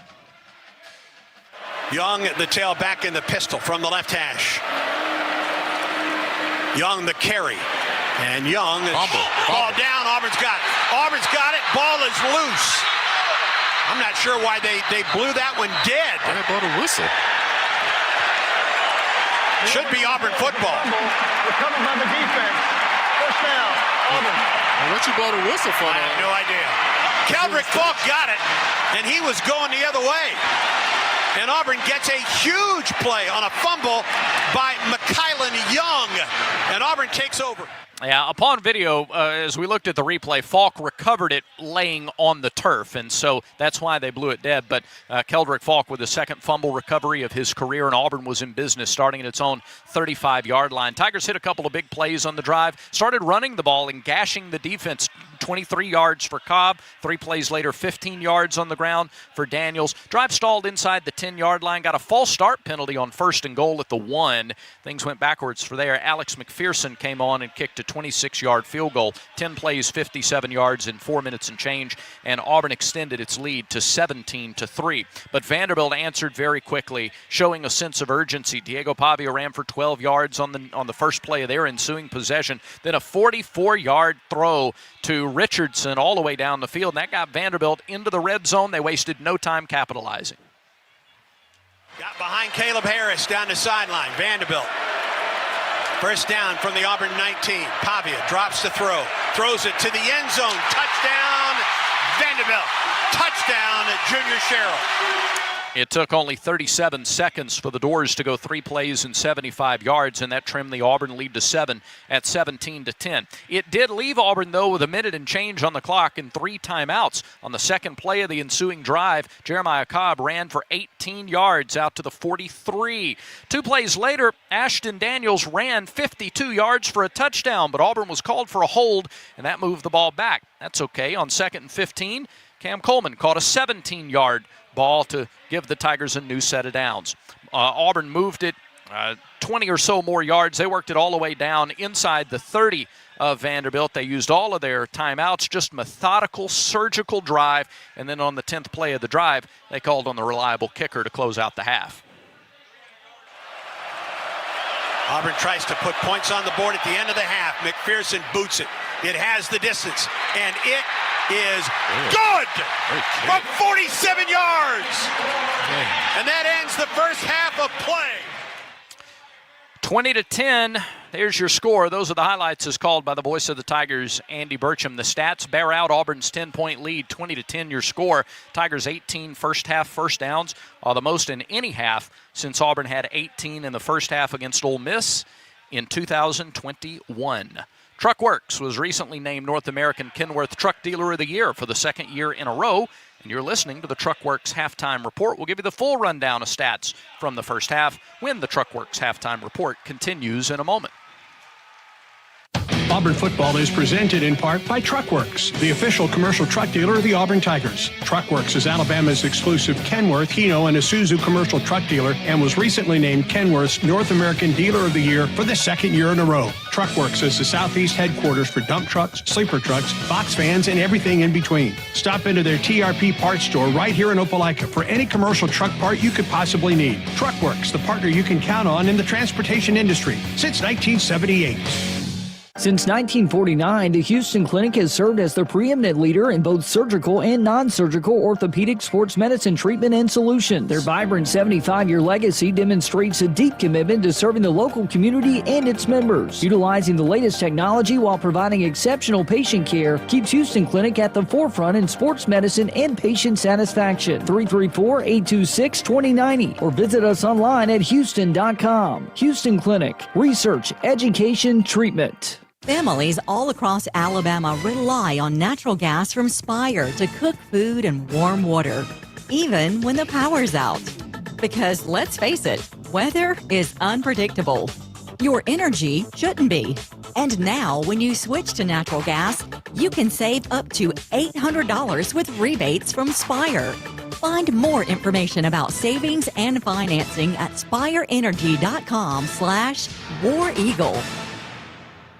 There's team pride, and then there's extra Tiger pride. When I'm carrying the Auburn University Regents Visa debit card or prepaid Regents Now card, that's exactly what I get. Whether I'm grabbing some extra Auburn gear or picking up an extra dozen wings for the game, this card always brings it. Sometimes I get an extra War Eagle from the cashier, too. Visit Regions.com/Go Tigers to get yours. Extra changes everything. And at Regions, Extra is our ordinary. Official bank of the SEC, member FDIC.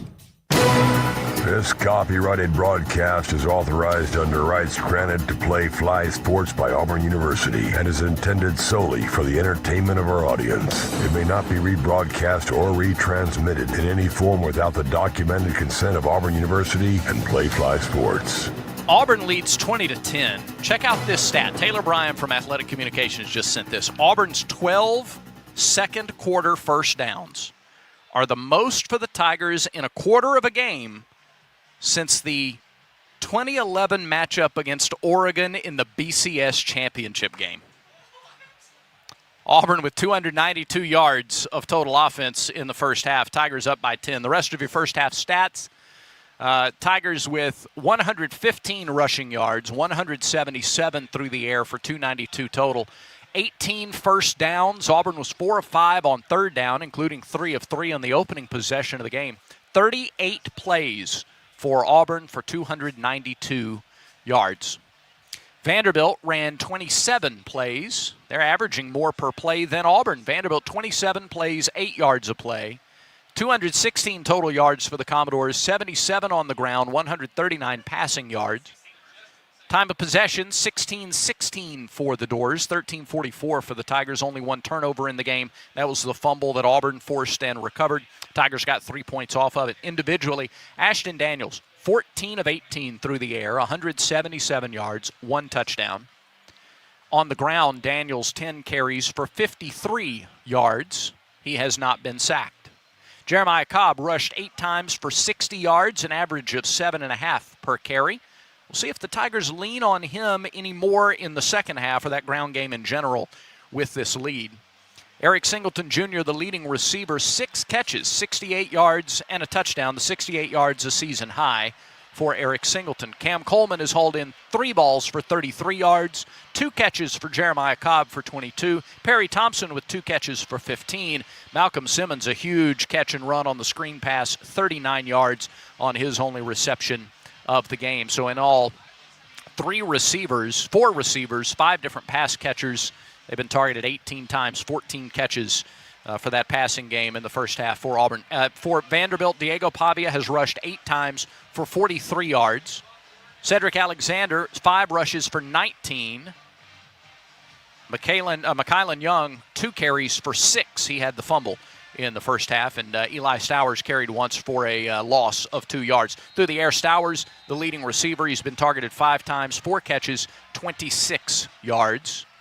Trey Richardson had the touchdown. No, he didn't. He had 2 catches for 67 yards. He had the long play that set up the touchdown. Sherrill had the touchdown. It was a 20-yard pass and catch. It all adds up to a 10-point Auburn lead. We thank you for listening to the Truckworks Halftime Report. Auburn came out of its dressing room about a minute or so ago. Vanderbilt is spilling out of the locker room down to our right. Nightfall is setting in under the lights in Nashville, and we'll see what the Tigers have in store. They have the ball first. Auburn has it on offense when the second half gets underway. Truckworks offering full-service lease and commercial truck rentals. Visit truckworks.com to learn more. This is the Auburn Sports Network. When we say we're an everything school, we mean it. Auburn University isn't just home to the best athletics program in the nation. It's also home to the best student-centered engineering experience in America. And that's not just a slogan. It's a promise. The Samuel Ginn College of Engineering ranks as the top engineering college in the state of Alabama, while also ranking as one of the best public engineering colleges in the nation. Tomorrow's leaders, innovators, and world changers begin at the Ginn College of Engineering. Visit today, eng.auburn.edu. Here's a clip from a recent Talking Tigers podcast with Andy Burcham. Dr. Benton Emblem. Dr. Andrews is an impeccable surgeon and obviously has had phenomenal outcomes throughout his entire career, but his true talent is how to treat people. That's what really made him different, is he knew how to listen to people. He knew how to consider their wishes relative to their problem and kind of the treatment recommendations that he felt were appropriate.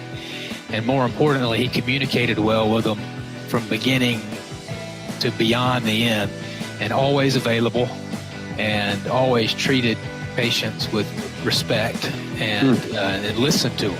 New episodes of the Talking Tigers podcast are released Mondays wherever you listen to podcasts. Subscribe to the Talking Tigers podcast exclusively from the Auburn Sports Network. This sandwich, it's a complete game changer. Hello, this is Mike, and a little thing I love about the Chick-fil-A Pretzel Cheddar Club is that juicy chicken with that toasty pretzel bun. That bun, it's crispy, cozy, just amazing. With the pretzel bun, the Dijon mustard, and the chicken, it makes that sweet, savory kind of combination. It's everything that you love about food rolled into one. It looks phenomenal. It tastes great. It's delicious. Order the Pretzel Cheddar Club with cherry berry and Sprite for a limited time on the Chick-fil-A app. Real guests paid for their testimonial.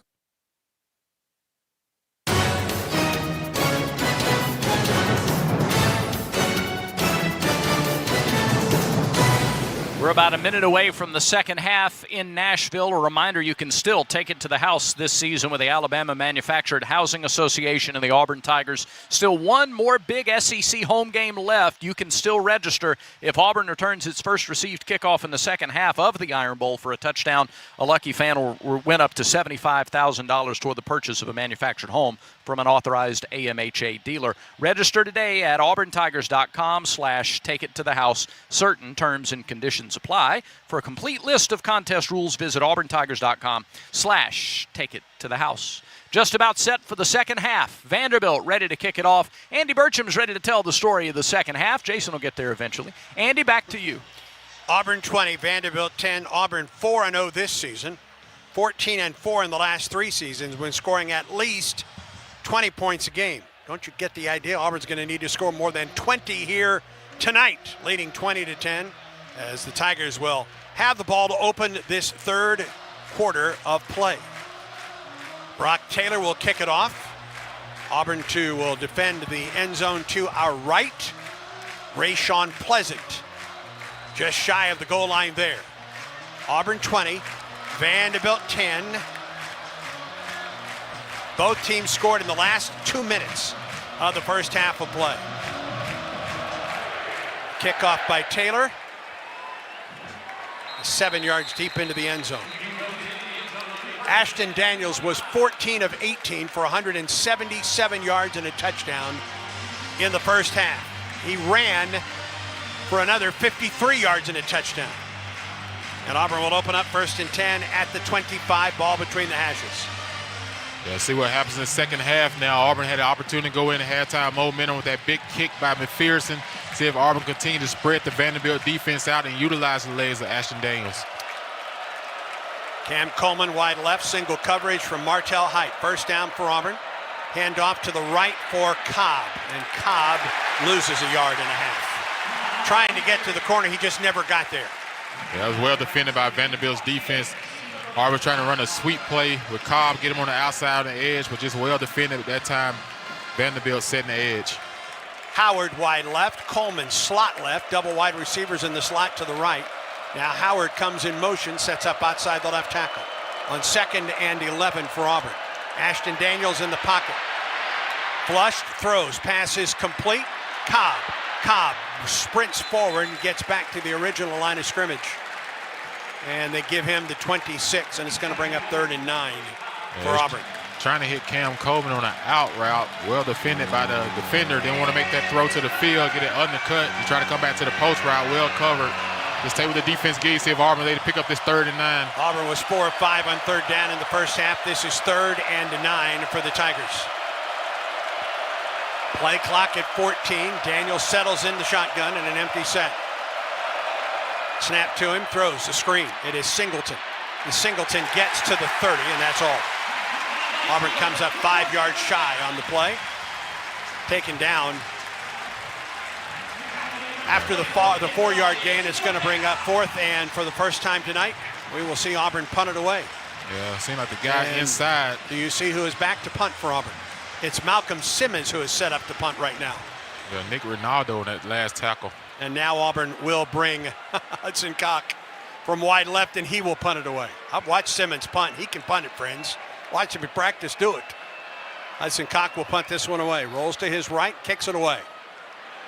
End over end. Fair catch called for. Bounces and takes an Auburn roll inside the 30 to the 27. First time today that Auburn hasn't scored in an offensive drive. So momentum for Vanderbilt. A 43-yard punt by Hudson Cock, and Vandy will open up 1st and 10 at its 27-yard line. Commodore started to get some momentum offensively at the end of that half. They saw Vanderbilt came out and did what they needed to do defensively to try to get the ball back and not allow Auburn to put more points on it. See if Auburn's defense makes the adjustment as well at halftime and not give up a drive that happened right before the half and they gave a touchdown. Cedric Alexander to the right of Pavia. A single receiver wide right. Everybody else in the slot or right at the line of scrimmage. First down from the 27 for Pavia and the defense, or the offense, excuse me. Brings a man in motion. Pavia is going to run it. Pavia stood up, but boy, great momentum moving forward out to the 31-yard line. He gets 4 yards on the play before Robert Woodyard is able to wrestle him to the turf. Yeah, Woodyard made him in the hole, but got a little bit of push from his offensive line to get a couple of extra yards. 2nd down and 6. Pavia to throw out of the open set. Man wide open downfield. Pass is caught by Stowers at the Auburn 40-yard line. Right up the seam. They got Auburn with 12 men on the field. They're going to be declined.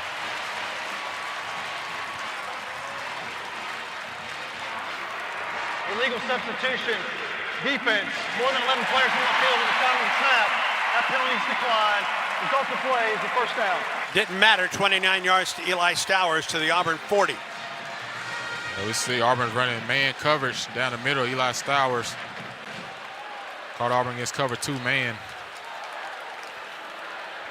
From the 40, first down. Stowers hit as he throws. The pass is caught at the 6 and dropped.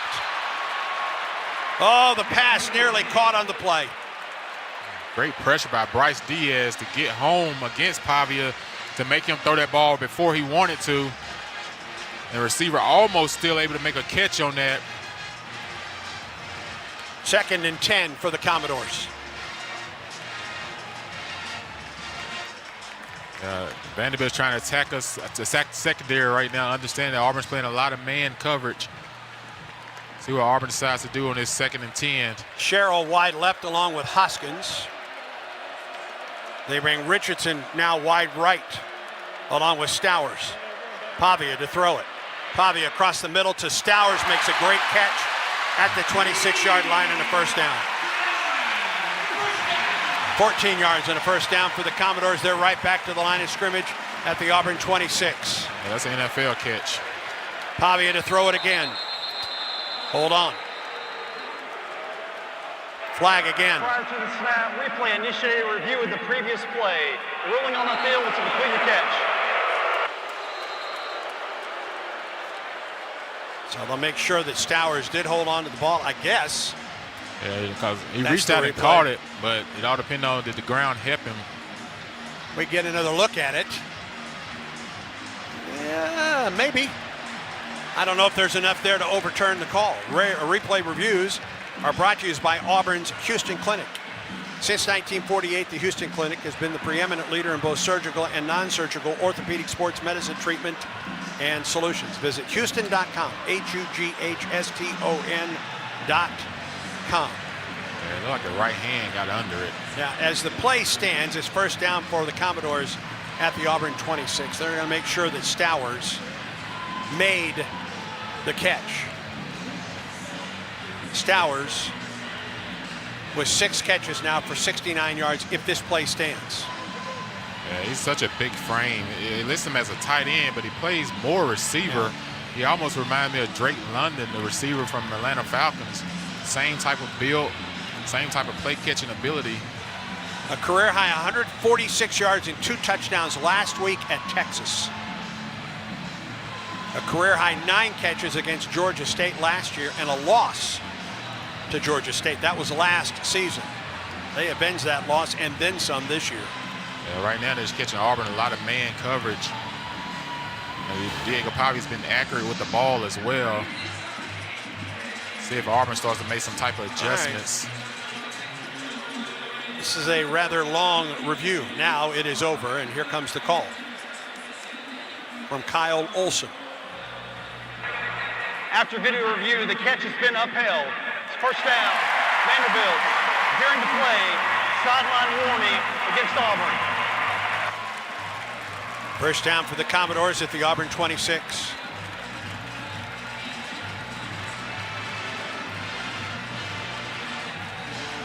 Commodores will send Sherrill wide left along with Trey Richardson.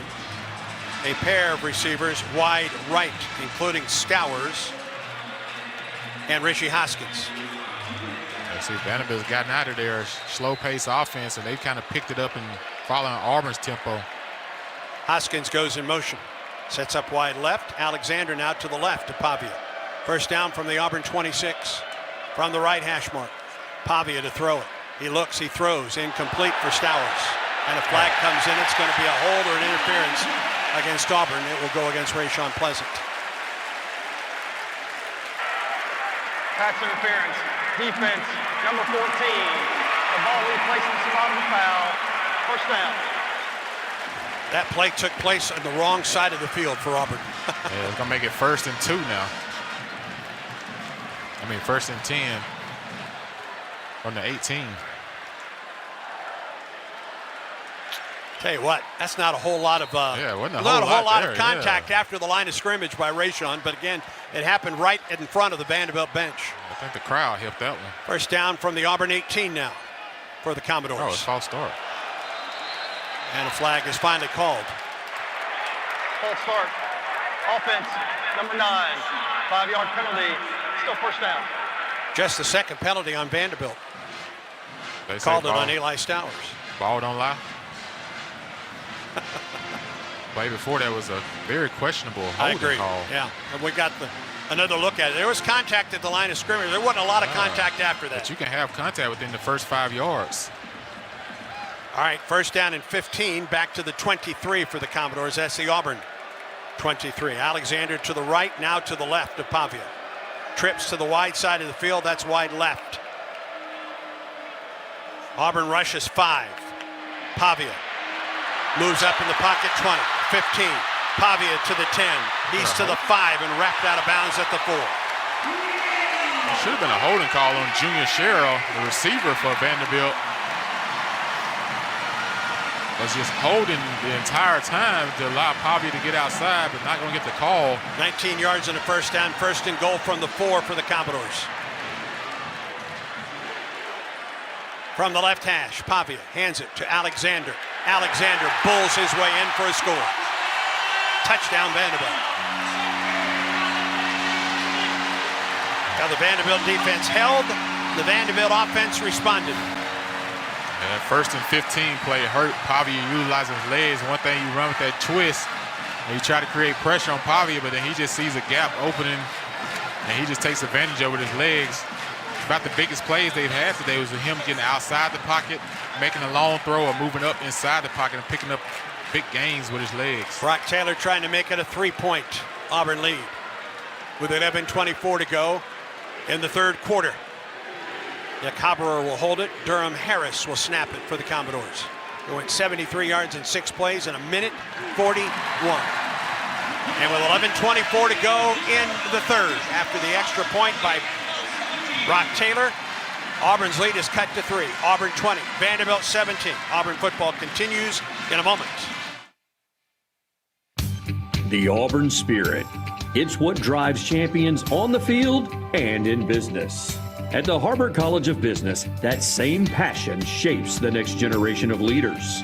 With a personalized, hands-on approach, we prepare students for success, whether in the boardroom or big moments in life. Auburn Pride. Auburn Innovation. Harbert College of Business. Inspiring business. Visit harbert.auburn.edu to learn more. What a matchup we've got, folks. Just nonstop action. The energy is electric and the fans are all in. An intense game like this calls for a Coca-Cola. Ah, crisp and refreshing. That's a game changer. Yeah, that taste scores every time. And just like that, they're back at it. Passionate fans and an ice-cold Coca-Cola. Now that's a winning combo. No matter the team, no matter the sport, everyone knows fan work is thirsty work. Enjoy a Coca-Cola. Morning, Zoe. Got donuts. Jeff Bridges, why are you still living above our garage? Well, I dig the mattress, and I want to be in a T-Mobile commercial like you. Teach me, Saldana.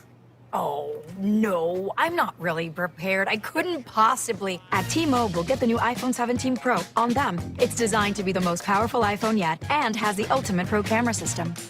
Wow, impressive. Let me try. T-Mobile is the best place to get iPhone 17 Pro because they've got the best network. Nice, Jeffrey. You heard them. T-Mobile is the best place to get the new iPhone 17 Pro on us with eligible trade-in in any condition. So, what are we having for lunch? Dude, my work here is done.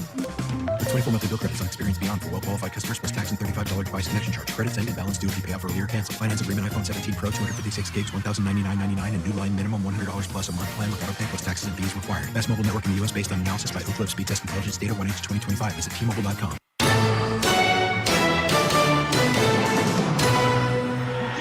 Auburn went 3 and out in its first drive. The Commodores went the distance for theirs. And the Commodores are within 3, 20-17. Auburn leads it in the third. Modelo is proud to sponsor this broadcast of Auburn football. The mark of those who know legacies aren't built overnight. Modelo, the mark of a fighter. 21 and older, please drink responsibly. Yeah, Auburn just got to come back out this series. We just got to get one drive back together. You know, just got to answer the call and continue to keep power and continue to keep going. I think Auburn on that last series, see if they come back next time defensive. They start to spy Diego Pavia again with Atkins and not put him in such blitz situations where he kind of get caught up in the wash. They'll sit him at 5 yards and just kind of wait and watch Pavia movement. Let's pause 10 seconds for station identification of the Auburn Sports Network.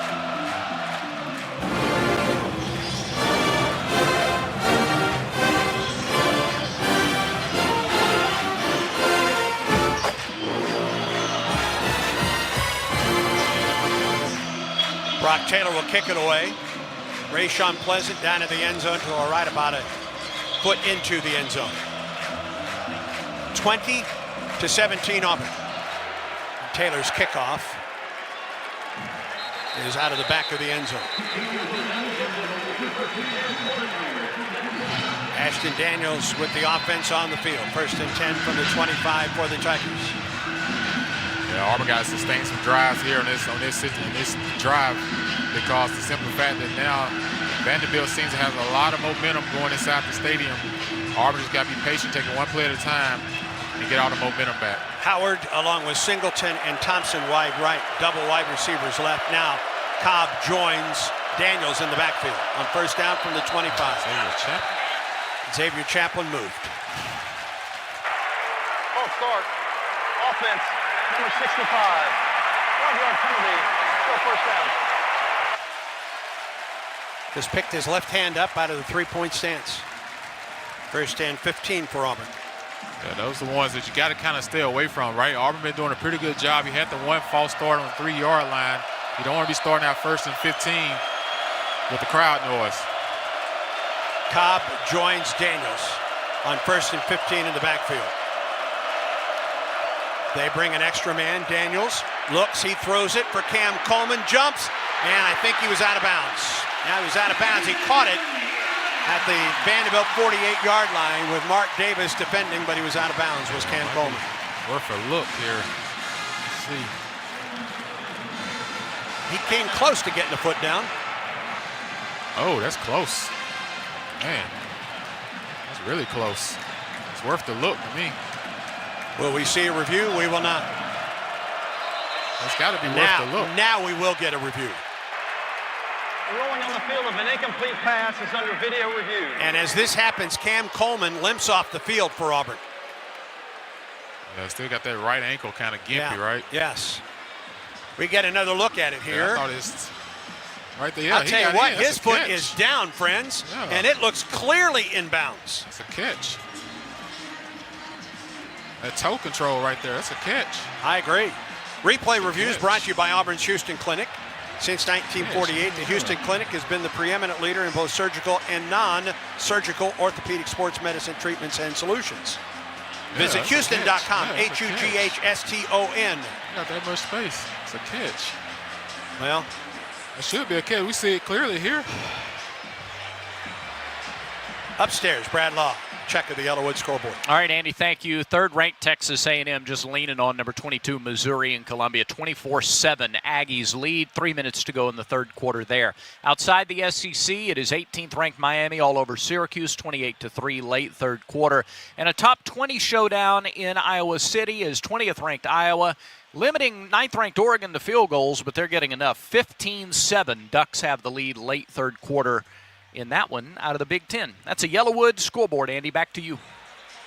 We get a really up-close look at Cam Coleman coming down. His foot appears to be inbound, friends. Just inbound. Yeah, apparently they have half an inch or full inch. That blue left Nike appears to be well in bounds. And that's the ankle, too. That's the same ankle foot that he used right there. That he's been kind of injured a little bit. The review continues. We will get the call eventually from Kyle Olson. Now they have to see where he caught it at and how much time was on the clock. He was at the 48.5-yard line when he caught the football. It would be a 32-yard pass play to Cam. What works, the Vandy players' spikes are spatted, or his cleats are spatted, and they're out of bounds. Cam Coleman's blue Nike was inbound when he caught the ball, we're going to say. But we will just wait for the review. We have been here many times this year. I don't make any predetermined And calls now here comes a call from Kyle Olson.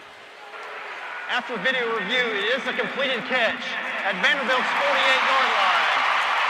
That is right foot was inbounds when he had control of the ball. First down. That is a wonderful catch by Cam Coleman. Great body control. Who stays in the ball game for Auburn. Wow, what a play. What a play. 32 yards and a first down for the Tigers. I always say he's one-on-one, give him a shot. Like, to me, that's 70% of the time he's going to come down with that ball. First down for Auburn at the Vanderbilt 48. Ball at the left hash. Jeremiah Cobb to the right of the Auburn quarterback. On first down, Cobb the carry. And Cobb taken down. Oh, he spun. Did he go down? He didn't. He's at the 40 and out of bounds at the 35. Make that the 33. He landed on top of the guy. He sure did. He gets 15 yards and an Auburn first down. A la Michael Dyer in the championship game against Oregon. Yeah, you're right. He never was down. He sure wasn't. Brian Longwell wrapped him up but didn't take him down. There's a throw. Pass complete. Cam Coleman inside the 30-yard line to the 28. 5 yards, second down and 5 for Auburn. Clock moving.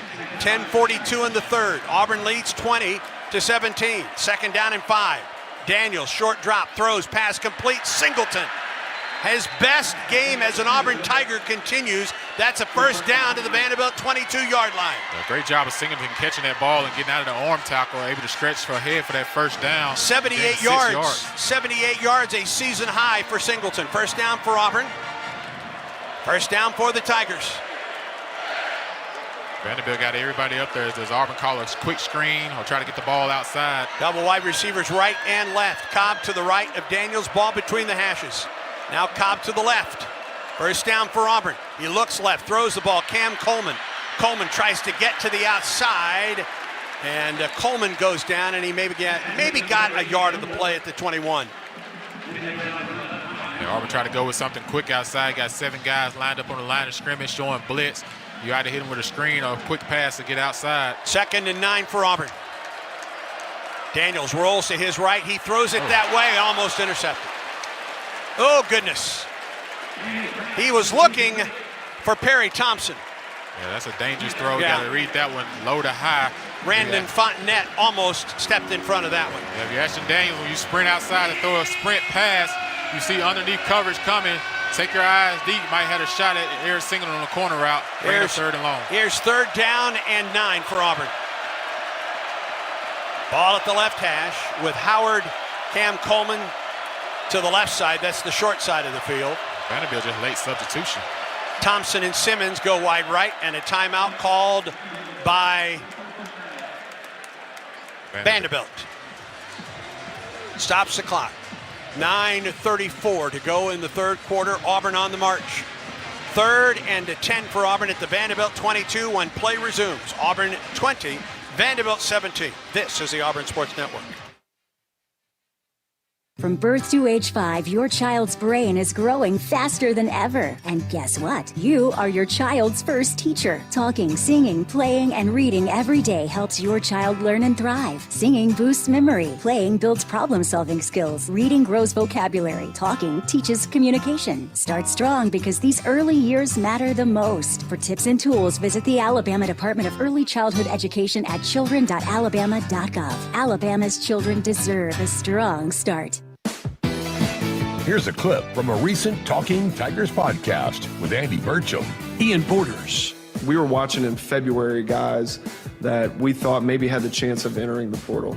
Denver Jones is a great example of that. We had kind of recognized Denver at FIU around February. He was putting up magnificent numbers, Alabama kid, and we said, man, if this kid enters the portal, we got to jump on him. Once the portal opened, between Burgo, Maddox, myself, we're sitting there hitting refresh about every 5 minutes. Because timing is literally. Yes. We want to be the first to reach out. Well, Denver entered pretty quickly, and we were the first team to reach out, and it meant something to them. New episodes of the Talking Tigers podcast are released Mondays wherever you listen to podcasts. Subscribe to the Talking Tigers podcast exclusively from the Auburn Sports Network. Yellowwood knows that a 5-star backyard is the place to make lasting memories. Like roasting marshmallows on a cool fall night. That's it. Turn it nice and slow. Get it toasted all... Oh, no, it's on fire. Oh, you want it on fire. Okay, that's a choice, I guess. Crunchy. For 5-star backyards and the most memorable experiences, Yellowwood brand pressure-treated pine. If it doesn't have that yellow tag, you don't want it.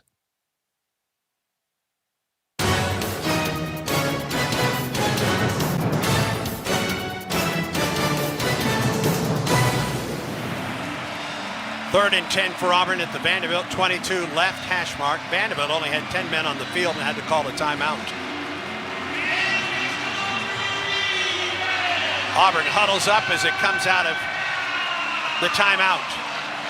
Third and 10. If Auburn get man covered, it may take a shot, but it looks like Vanderbilt's going to play some form of zone. Tigers need the 12-yard line for a first down. Howard, Singleton, Thompson go wide right. Cobb wide left along with Coleman.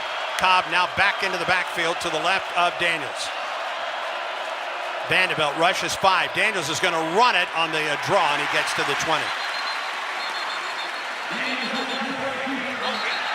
And flags have been thrown on the other side of the field after the play. They got Perry Thompson and... Well, let's hope that doesn't take Auburn out of field goal range here. Corner up top for Vanderbilt going at each other. Yes, they are. Here comes the call. There are 2 fouls, one by each team after the play. Personal foul, unnecessary roughness, offense, number 3. Personal foul, unnecessary roughness, defense, number 3. Those penalties offset. It's 4th down. That's Colby Taylor and Perry Thompson.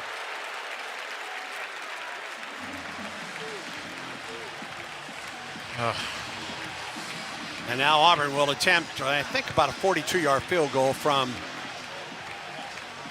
Excuse me, I take that back. It will be a 38-yard field goal by Alex McPherson. Reed Hughes snaps it. Hudson Cock will hold it. Trying to give Auburn a 6-point advantage. On the way by McPherson. He has made 9 in a row. Since missing 3 against Missouri, 9 consecutive field goals by Alex McPherson. And with 9:15 remaining in the third, the score. Auburn 23, Vanderbilt 17. And Auburn football continues in a moment. Hey, college football fans! I'd know you'd do anything for a win on game day and an ice-cold Bud Light. Because whether you're tailgating in the parking lot or parked on the couch, sitting on your lucky stool at the bar, or standing in the fan section all game long, the clean, crisp taste of Bud Light turns a win into a win-win. And there's nothing easier to enjoy than that. Bud Light. Easy to drink, easy to enjoy. Enjoy responsibly. Anheuser-Busch Bud Light Beer, St. Louis, Missouri. Yellowwood knows that a 5-star backyard is the place to make lasting memories. Like cookouts. Cornhole with friends. Ooh, a neighborhood potluck with your wife's pasta salad. The one with the feta. Oh, sorry. Or taking a nap on your deck in a hammock. Naps are memories. I love naps. For 5-star backyards and the most memorable experiences, Yellowwood brand pressure-treated pine. If it doesn't have that yellow tag, you don't want it. The Whataburger Buffalo Ranch Chicken Strip Sandwich is back, and it's still bigger and better than any chicken sandwich out there. More chicken strips, more Monterey Jack cheese smothered in buffalo and ranch, all on a 5-inch bun. There's so much crispy, cheesy, saucy goodness, you may find yourself speechless when someone asks what's your favorite part. Not because you can't find the words, just because it's hard to talk when your mouth's full with this much deliciousness. The Buffalo Ranch Chicken Strip Sandwich is back for a limited time. What a burger. Are you ready for your winning moment? Find it at Wind Creek Casino, where the action never stops. Hottest games, loosest spins, more ways to win. We've got the highest payouts and the most epic rewards. At Wind Creek, there's a win waiting for you around every corner. Wind Creek Casino. Find your winning moment. Gambling problem? Call 1-800-GAMBLER. This is Auburn football. Back to more of the Tigers against the Commodores in Nashville. Sun-South John Deere drive summary for Auburn, 55 yards, 8 plays, 2 minutes and 9 seconds. Alex McPherson's 38-yard field goal gives Auburn a 6-point advantage. Sun-South John Deere, preferred tractor of the Tigers. Find your local dealer at sunsouth.com. Listen to all things college sports, including live games and talk on Sirius XM College Sports Radio, channel 84, and streaming on the Sirius XM app.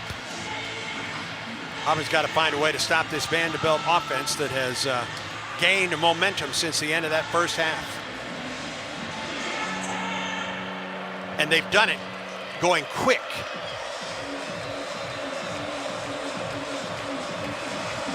Connor Gibbs will kick it away. Trey Richardson, the deep man for the Commodores.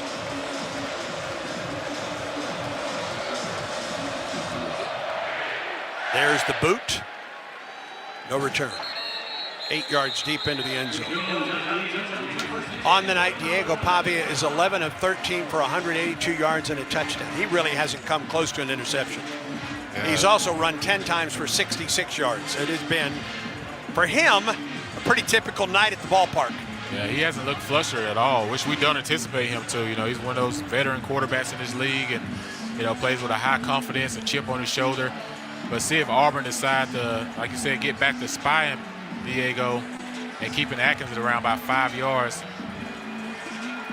Vanderbilt will open up in the pistol from the 25 left hash mark. Alexander behind Pavia. Trips to the wide side of the field for the Commodores as Auburn shifts defensively, and now Alexander to the right of Pavia. On first down, Pavia rolls to his right. Pressured. Auburn got held, and he goes down. There's a sack. And you know what it is? You know who it was? How about number 17, Xavier Atkins? He got some help as well from Amaris Williams. Yeah, good job, Amaris Williams, of pursuing Diego Pavia to stretch the run and then finished off by Xavier Atkins to get credit for the sack along the sideline. A loss of 2, the first sack of the night for the Auburn defense. And for Atkins, his team leading 8th sack of the season. And you saw that play. Xavier Atkins was in a spy on Diego. 2nd and 12 from the right hash mark. Stowers, the tight end, in the short slot to the right. Pavia to throw. Stowers open at the 25. He gets to the 26. Atkins took him out of bounds. Actually, they gave him the 27. So it's a 4-yard gain. Third down coming up. Auburn tried to bring a corner blitz. Got picked up. Pleasant on the blitz got picked up, able to get the ball out to Eli Stowers. Commodores 3 of 5 on third down tonight. This is 3rd and 7. Empty set for Pavia. The snap. Pavia throws quick, pass complete. First down for the Commodores to Stowers. The tight end out to the 43-yard line. 16 yards in a first down. Auburn just does not, as many don't, just do not match up well with him. Stowers is his man. Pavia to throw, out of the gun. Sets up, throws. Man is wide open. He's got it at the 20, and he's going to score a touchdown as Trey Richardson. Auburn blue coverage. He was open by 20 yards. 57 yards and a touchdown. And the Commodores are an extra point away from getting the lead. Yeah, like definitely a blown coverage by Auburn. It seems like Jake Crawford and Pleasant and Robinson, somebody didn't get the call, and Sylvester, definitely miscommunication, but he got 2 guys up and no one back deep. For Richardson, his 2nd touchdown catch of the year. For Pavia, his 20th touchdown pass. And Brock Taylor is out for the extra point. And the Commodores lead. Auburn was scrambling to get guys on the field on that play.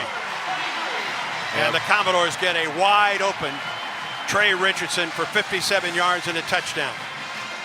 And the thing is, when you watch it, see, Crawford came up expecting cover 2. And Sylvester also came up, instead of Sylvester getting deep, they're playing 2 invert at the bottom and cover 2 regular up top, and miscommunication created a touchdown for Vanderbilt. 75 yards in 4 plays, a minute 38 for the Commodores. With 7:37 to go in the third quarter, Vanderbilt has scored touchdowns on their last 3 drives. And now lead Auburn 24-23.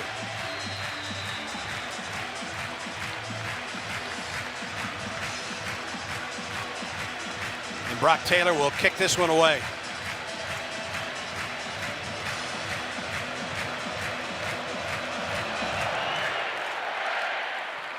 And Pleasant will watch it go into the end zone. See if Auburn can make another long drive down the field, continue to spread out Vanderbilt's defense, stay in attack mode. We understand it's going to be a tough game coming in. Going to go down to the wire. It's a Vanderbilt team that needs to win out to have a shot at the playoffs. The Auburn team is trying to still fight for bowl eligibility. Yeah. Too many times of late, though, Auburn has settled for field goals tonight. 7:37 in the third. Auburn needs a touchdown drive, friends. Between the hashes, Daniels drops to throw. With time, throws. Pass is caught across the middle. And still on his feet, Simmons. Boy, there should have been not 1 but 2 face mask penalties, and none were called. Man. First down for Auburn out to the 39-yard line. Tigers got 19 yards. From the left hash, Daniels short drop throws, pass complete. Again, Malcolm Simmons near midfield. Excuse me. Singleton with the catch for Auburn. Yeah, Singleton is finding that vacant area that they continue to give us defensively. If I'm Auburn, I continue to stay in that spread out mode, make those linebackers have to expand. 14 yards and a first down for the Tigers to the 49. It should be a first down. The refs got second down and 1.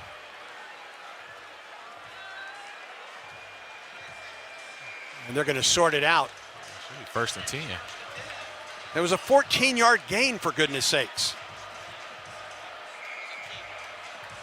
Or was it a 10-yarder? I guess they try to say, yeah, it's a first down. And it is a first down. Ruling on the field is a first down. The chains need to be reset. First down at the Auburn 49. On first down from the Auburn 49, Ashton Daniels from the gun. Play action, looks, he throws off his back foot. Nobody there for Auburn. Daniels was pressured quickly. It's like he was anticipating Perry to run a corner route. I know he got pressure on him quickly. And there's the grounding penalty. Intentional grounding, offense, number 12. The ball will be placed in the spot of the foul. Loss of down, second down. Yeah, he saw immediate pressure off the right edge. Kind of just threw that ball. Yeah, he's in the pocket and no one's over there. Second down for Auburn after the grounding penalty for the Tigers. Second down back to the 42-yard line. It'll be second and 17. They got first down.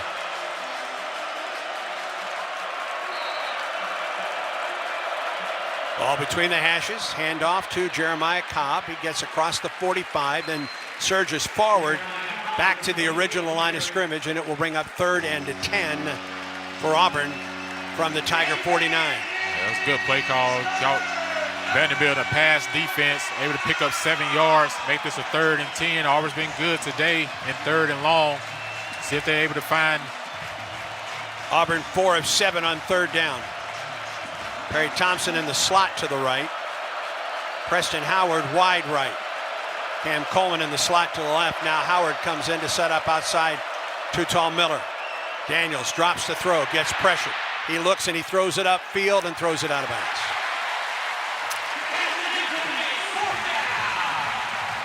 But the grounding penalty just derailed that drive by Auburn. Yeah, the grounding penalty set him behind big time. Oh, now we had pretty good protection. Oh, that's a late hit. Oh, my goodness. Daniels hit after the play, but no foul comes in.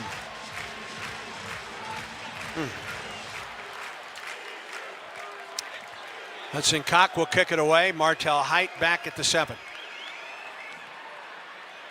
End over end. Fair catch called for at the 15-yard line. Got to do a better job of pinning him deep on that play. Just a 36-yard punt.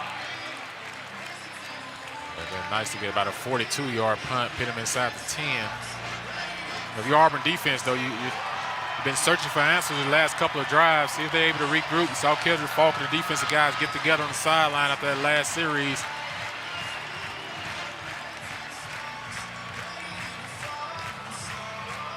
Five minutes and 50 seconds remaining in the third. Auburn trails by a point, 24-23. Commodores first down from their own 15. Junior Sherrill wide right. Trips go to the wide side of the field.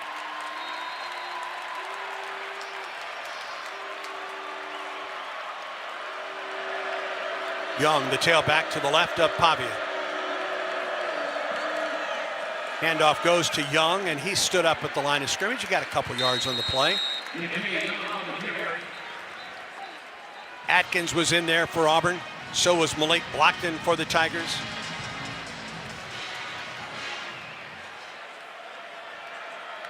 Second down and 8. A throw pass complete to Stowers. He can't quite get away from Robert Woodyard Jr. Good job of Robert Woodyard wrapping Stowers up. Talking about a big 6'4", 235-pound tight end. 3rd and 4 for the Commodores from the left hash. Hoskins comes in motion. Pavia throws it, has a man open. It's Sherrill, but he overthrew him by about 6 yards.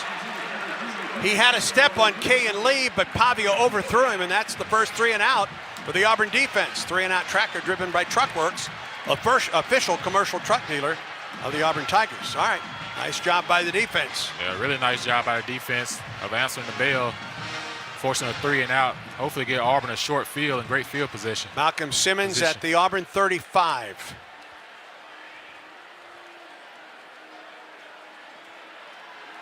Haberer to punt it away. And he hits it off the side of his foot. Not a good punt at all. It does take a Vandy roll, but Auburn's going to get good field position out of this. I believe about the 35-yard line. 44-yard punt. Didn't look good coming off the foot, but it took a big bounce forward for the Commodores, and Auburn will have 1st and 10 from its 35-yard line with 4 minutes and 53 seconds to go in the third quarter play. It actually worked out for him on that punt. Like you said, Andy got about a 10-yard roll. But still good field position for Auburn offense. Thompson wide right along with Preston Howard. Eric Singleton Jr. in the slot to the right. Coleman wide left. Howard comes in motion. Handoff goes to Jeremiah Cobb, 40. Puts a head down, gets across the 45-yard line out to the 46 and a first down, a gain of 11. Nice job by Jeremiah Cobb of pressing the hole, and also Ashton Daniels of letting it go. He almost wanted to pull it, but good job of hitting that inside for gain 11. Auburn in the same set from the left hash mark. Daniels brings Howard in motion. Cobb again the carry, and this time he stood up as he gets to the line of scrimmage, and that's about all. Brian Longwell came in with 40 tackles coming into tonight. He's been busy out of that linebacker spot for Vanderbilt. 2nd and 10 for the Tigers. Ball between the hashes. From the gun, Ashton Daniels. Play action, pump fake, now going to run it. He's at the 50. He's at the Vanderbilt 45-yard line, inside the 45 on a first down to the Vandy 43. Hobby is not the only quarterback that can run it. 11 yards on the first down for Auburn. Yeah, Ashton's done a nice job tonight of utilizing his legs. He doesn't see anything in there, pulling it down and getting a good gain. First down from the Vandy 43.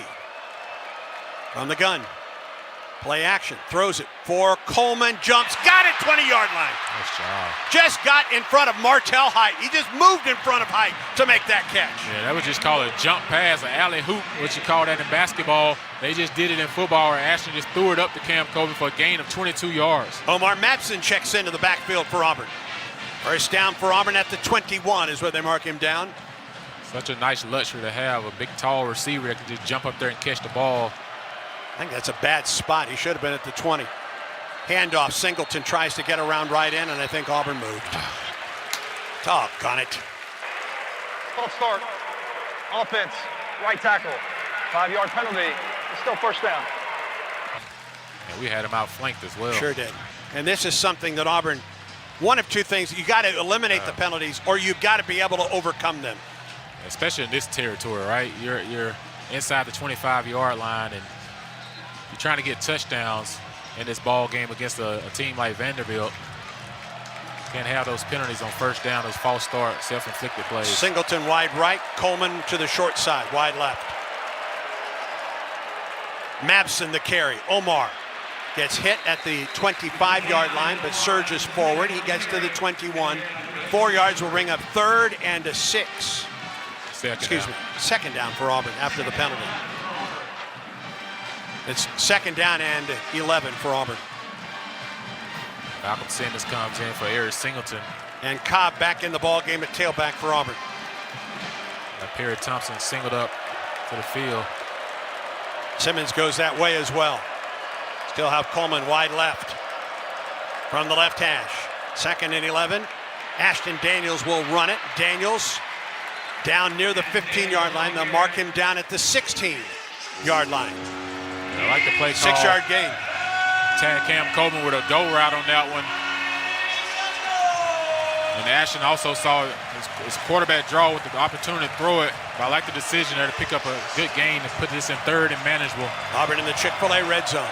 On 3rd and 5 from the Vandy 16. Vanderbilt bringing a blitz from the field. Daniels looks to the Auburn sideline. Play clock is at 10. Now Cobb sets up in the slot. Play clock at 4. Snap to Daniels. Looks one way, now to his left. He's going to run it. Daniels gets away from the first man. He throws it to the back of the end zone. Holy cow, there's got to be an interference. There it is. Gotta be a flag. Intended for Cobb in the end zone, and he was almost tackled by Martell Height. Good job of Ashton extending that play as well. He was trying to hit Cam coming back the other way. You can't pick this penalty up. You don't pick this penalty flag up. It's pass interference. I don't understand what the discussion is about. That's what Vandy's telling them. But you can't say illegal people downfield because you threw it. Could be a hole too. Wow. Threw it in the end zone. What's the discussion about? It should be a pass interference or a holding. Right. Like, why are they even discussing that?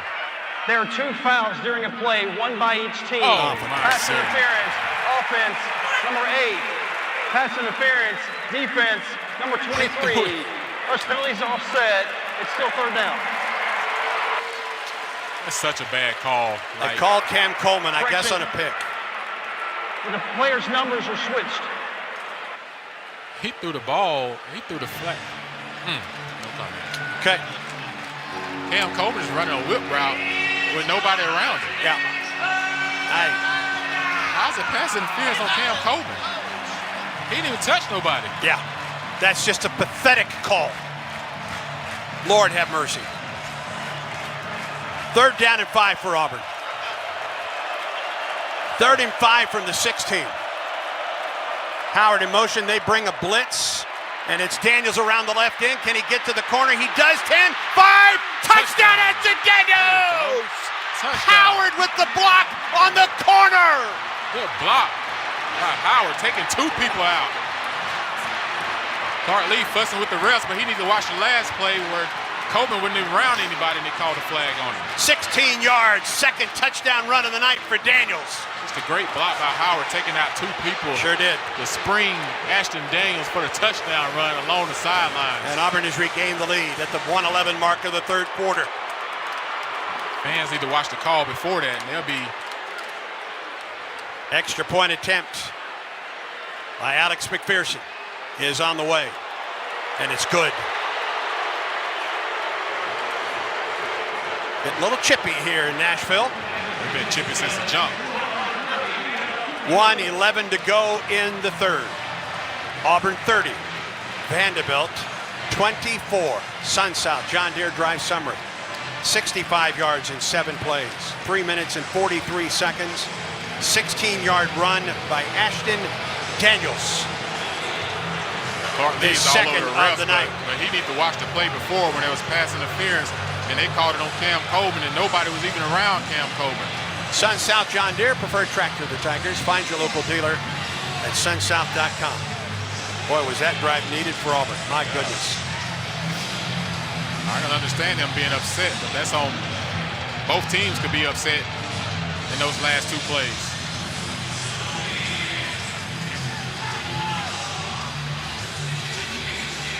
Oh, gotcha.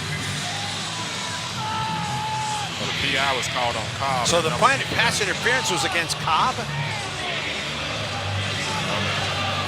Really doesn't. Was it interference on both of them on the same play? Okay. Gibbs kicks it off. There will be no return. Explain to me how you can get a pass interference on 2 guys that were both going for the ball. Right. Doesn't matter. Auburn scored a touchdown. 1:11 remaining in the third. Tigers are back on top.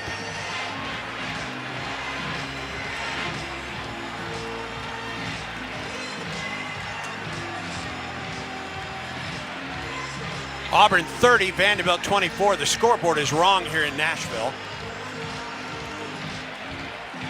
30-24, Auburn on top.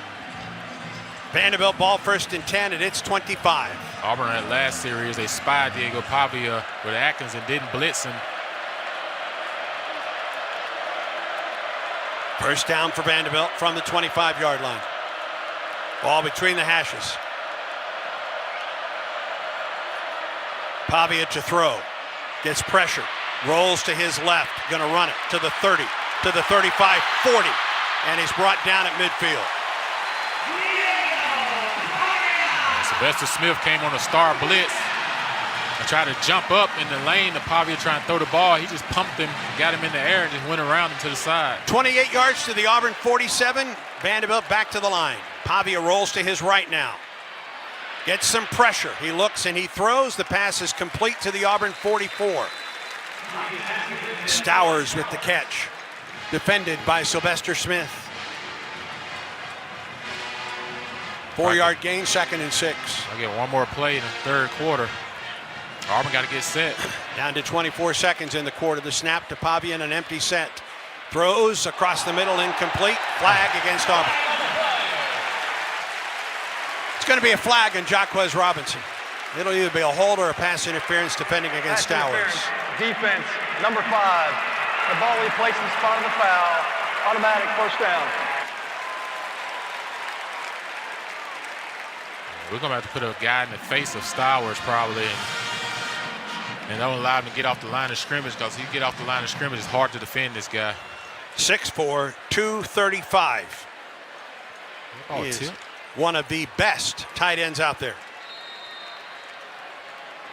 I would press him and not let him off the line of scrimmage so easily. Final 17 seconds of the third quarter. Auburn 30-24 lead. Bring a man in motion. It's Sherrill. Goes wide side of the field. Pavia with some time. He throws that way. Sherrill with the catch at the 29. Forward, first down and more.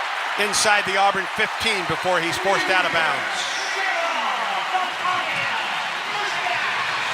Pavia showed a pretty good arm that time to the boundary. 23 yards and a first down. That should be the end of the third quarter. And it is. Third quarter is a bit of a shootout, wasn't it? Yeah, very interesting. And Auburn goes to the fourth quarter with Vanderbilt on the march, but the Tigers with the lead. Auburn 30, Vanderbilt 24-3. Brad Law gets you up to date when we come back, and this is the Auburn Sports Network. 1907. Auburn had no paved roads, no local newspaper, a few automobiles, very little electricity or indoor plumbing, and one bank, Auburn Bank. For all these years, we've had a part in shaping and serving Auburn, Opelika, and East Alabama, a steadfast partner to our customers, meeting financial needs at just the right times. How do we know our community so well? Because we've grown up together. Auburn Bank, champions of you. Member FDIC, online at auburnbank.com. This is Ray Hornsby at Affordable Comfort Cooling Systems and Plumbing. We believe our work is more than just AC and plumbing repairs. It is about serving people with integrity and care. As a Christian-owned company, we take Colossians 3:23 to heart. Whatever you do, work at it with all your heart, as working for the Lord, not for men. That's why at ACCS and Plumbing, we do the job right the first time and always stand behind our work. Honest service, faith-driven values. Give us a call today or visit accsauburn.com to learn more. That's accsauburn.com. Alabama license number 12084. Hey, this is DeMarcus Riddick, looking for a street legal golf cart. Diamond Golf Carts has the largest selections in the state, and the store is right off the Opelika Road, closer than you think, with the location in Auburn, Birmingham, and Huntsville. Raising the bar since 2012, golf cart sales and service. Need a tune-up? Diamond Golf Carts is full service for all your golf carts need, and they offer pickup and delivery. Carrying brands such as Easy Go, Club Car, Yamaha, and much more. Visit DiamondGolfCart.com and drive different, drive Diamond. The Goose Performing Arts Center at Auburn University is Alabama's premier destination for the arts, bringing you the very best of Broadway, dance, music, and more. Learn more about upcoming performances and see the calendar of events online at gougecenter.auburn.edu. That's GOGUE center.auburn.edu. Or call the box office 334-844-TIXS.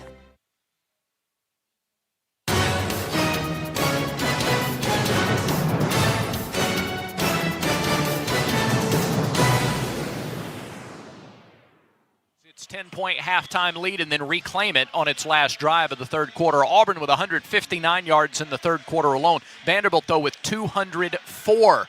9 first downs for both teams. 22 plays for Auburn in that third quarter for 159 yards as both teams are using tempo. Vanderbilt ran 16 plays for its 204 yards. We go to the fourth quarter. Auburn clings to a 30-24 lead. Vanderbilt has the ball first and 10 at the Tiger 15-yard line. As the fourth quarter begins, can the defense force a field goal or maybe a turnover? Let's find out. Andy Burcham, Jason Campbell bring you the fourth quarter in Nashville. Diego Pavia, 17 of 20 for 288 yards and 2 touchdowns. He has run for another 92 yards on the night. Ashton Daniels is 23 of 29 for 271 yards and a touchdown throw. He has rushed for 82 more yards and 2 more touchdowns on the ground. Yeah, it's a big time for Auburn's defense to hold a stand and hold his team to a field goal. The 10 catches tonight for Stowers is a career high. Yeah, he's been a man-child out here tonight. Had a career high 146 yards last week against Texas. Yeah, Auburn's had some confusion in zone, so they decided to play a lot of man this evening. You missed the presence. Champ Anthony. First down for Vanderbilt from the Auburn 14. Pavia from the pistol. Alexander behind him. Play clock at 15. Pavia, play action, now rolls to his right, gets pressure. Pavia looks and he throws. The pass is caught at the 10-yard line and down to the 8. They're trying to run the old rollout throwback pass. Richie Hoskins with the catch. Well, Auburn got good pressure up front, forcing Pavia to have to revert and go back to his left. 6 yards on the game. 2nd and 4 for the Commodores. Football at the Auburn 7.5. Sherrill and Richardson wide right. That's the wide side of the field. Stowers outside the right tackle. Auburn up 30-24. Pavia quarterback draw. Pavia inside the 10, 5 touchdown.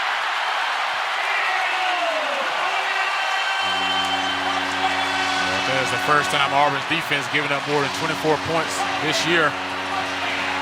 Pavia with the quarterback draw for a touchdown, even the ball game up before the extra point. It's called QB power. And the Commodores an extra point away from regaining the lead. Back and forth we go. We're tied at 30, pending this extra point attempt by Brock Taylor, who has missed one this year.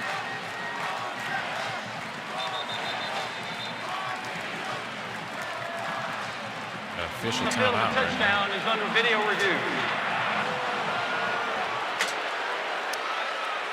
And replay reviews are brought to you by Auburn's Houston Clinic. Since 1948, the Houston Clinic has been the preeminent leader in both surgical and non-surgical orthopedic sports medicine treatment and solutions. Visit Houston.com, HUGHSTON.com. Well, I didn't think there was much question that he got into the end zone. He was hit at about the 2-yard line. And I don't think he went down until he got to the end zone. He was close. There was a knee close to being down at about the 1, but I'm not sure it ever went down. As it stands, it's a 75-yard drive in 5 plays, 2 minutes and 4 seconds, capped off by the touchdown run from Diego Pavia. And it's almost as if once Vanderbilt decided to change their offensive style and stop going slow, their offense picked up. No question. You know, and both of these teams' offense seem like they do better with tempo. And what we thought was maybe a defensive battle has turned out to be a shootout in Nashville. As a result, the time of possession arrow right now is in favor of Auburn. 23 minutes and 18 Ruling the seconds. touchdown is upheld.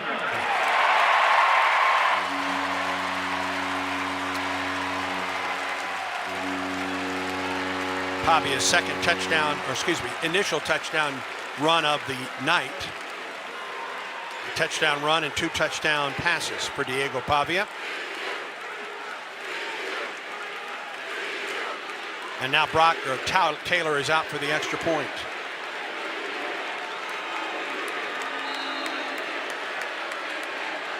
The holder is Nick Habro.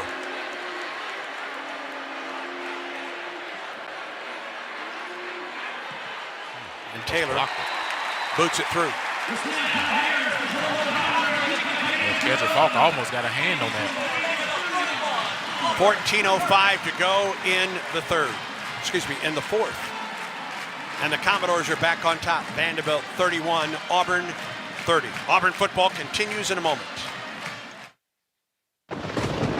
Alabama Power is here for you when big storms hit. But we're also here for the little things.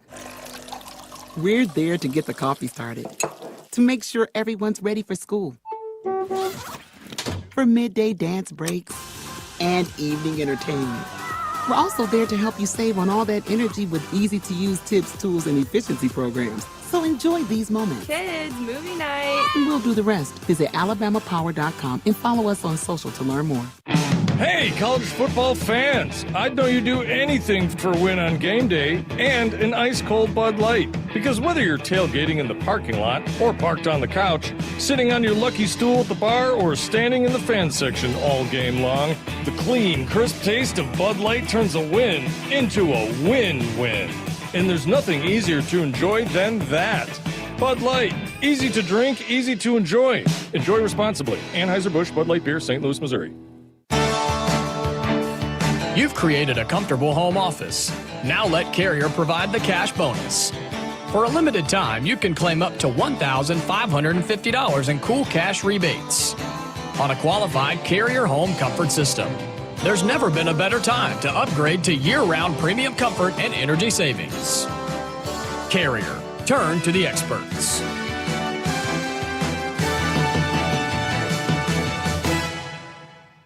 There's team pride, and then there's extra Tiger pride. When I'm carrying the Auburn University Regents Visa debit card or prepaid Regents Now card, that's exactly what I get. Whether I'm grabbing some extra Auburn gear or picking up an extra dozen wings for the game, this card always brings it. Sometimes I get an extra War Eagle from the cashier too. Visit Regions.com/Go Tigers to get yours. Extra changes everything. And at Regions, Extra is our ordinary. Official bank of the SEC, member FDIC.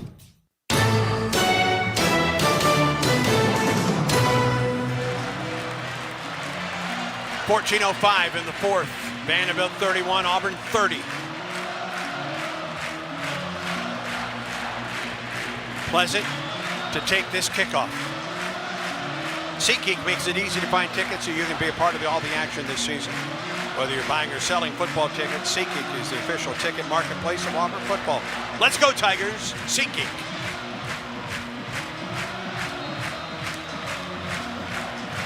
See if Auburn can respond again. Turned out to be an exciting ball game where we thought maybe a defensive slugfest. Couldn't be more wrong, could we? Couldn't be more wrong. There will be no return by Pleasant as Taylor's kickoff is about 4 yards deep into the end zone. All right, Auburn. First down for the Tigers from the 25. Auburn trails 31-30. 14 minutes and 5 seconds remaining in the fourth. Auburn's been here in just about every ball game this season. It should be used to this part of the ball game. Trips to the right for Auburn, ball between the hashes. Now Howard comes up, sets outside the right tackle. First down for Auburn, they bring a blitz, and the ball is thrown into that blitz and batted down at the line of scrimmage. Randon Fontenette came on the blitz off the corner and almost came up with an interception. Ashton's going to try to take that ball really quick and throw it out to Perry Thompson one-on-one. Had a hitch right open. Defender just able to jump and knock that ball down. 2nd and 10 for Auburn from the 25. 31-30, Vanderbilt leads it. 14 minutes to go in the fourth. Daniels throws, pass is complete. Cam Coleman, and Coleman lost the football. Ball is loose. I think Jeremiah Cobb might have got back on it. Nope. They're giving the ball, I think. Well, let's see. Still waiting for the call. Vanderbilt says it's their ball. Covered by the offense. It's third down. Yeah, like I said, if it's even, it goes to the offense. Jeremiah Cobb, great hustle to get in there on that play. If you can, you catch that ball, you got to think get north and south. Don't go backwards. Just take what the defense gives you, get north and south, and it definitely was out. Auburn is 5 of 9. 5 of 9 on third down. This is 3rd and 7 for the Tigers. From the left hash.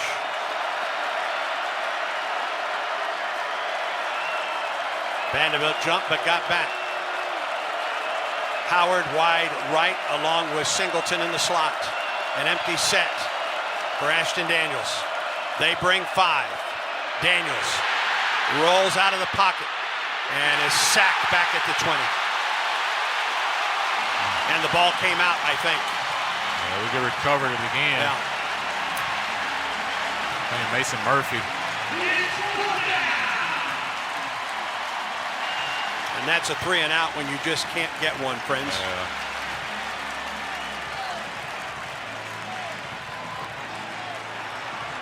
With Vanderbilt leading 31-30, Auburn went backwards on that drive. Martell Height back at the Vanderbilt 35. We need a boomer here. Yeah, Auburn's fortunate to get from both of those balls back. Yes.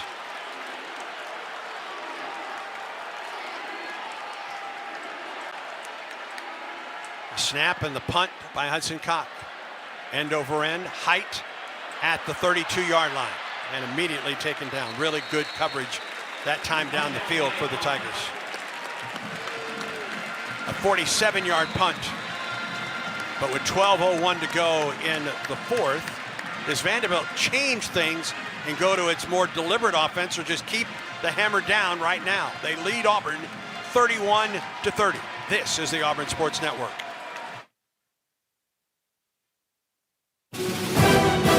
Where were you when this happened? Auburn half minute away from an SEC championship.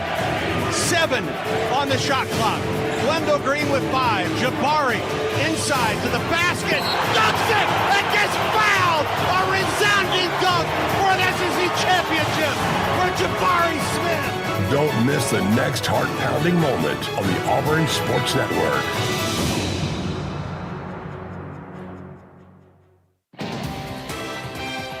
I'm Andy Burcham, and you're listening to the Ford F-150 Truck Highlight Show. War Eagle. The smart and powerful Ford F-150 turned in another championship caliber performance. Thanks to available Pro Power onboard and outstanding payload numbers, fans will be talking about this tailgate for years to come. For great offers on the official truck of the Auburn Tigers, see your local Ford dealer today.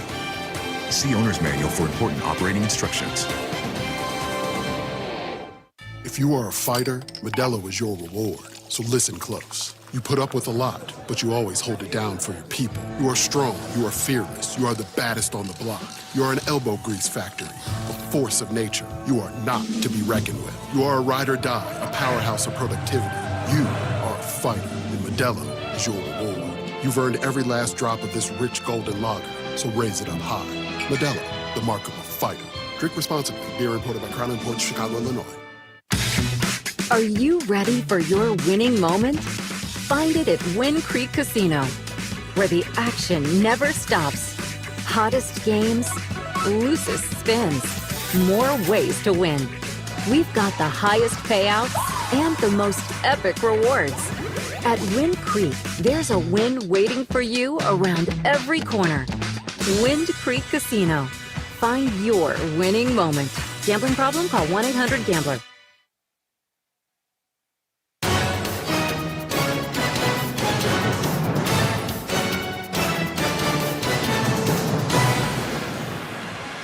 Vanderbilt first down from its 32, quickly down to the sideline.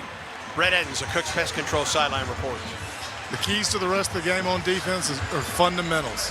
We've just got to do the fundamental things right. They've made some plays, but a lot of their big chunk plays have come on busts by us, either in coverage or just not containing on a pass rush. We've got to get back to our fundamentals, trust the calls, and just do our job. Vanderbilt first and 10, thank you, Brett, from the 32-yard line. Alexander flanks Pavia, ball between the hashes. Snap to Pavia, drops to throw with time, throws it upfield and incomplete. Over the head of number 6, Trey Richardson, as we pause 10 seconds for station identification on the Auburn Sports Network.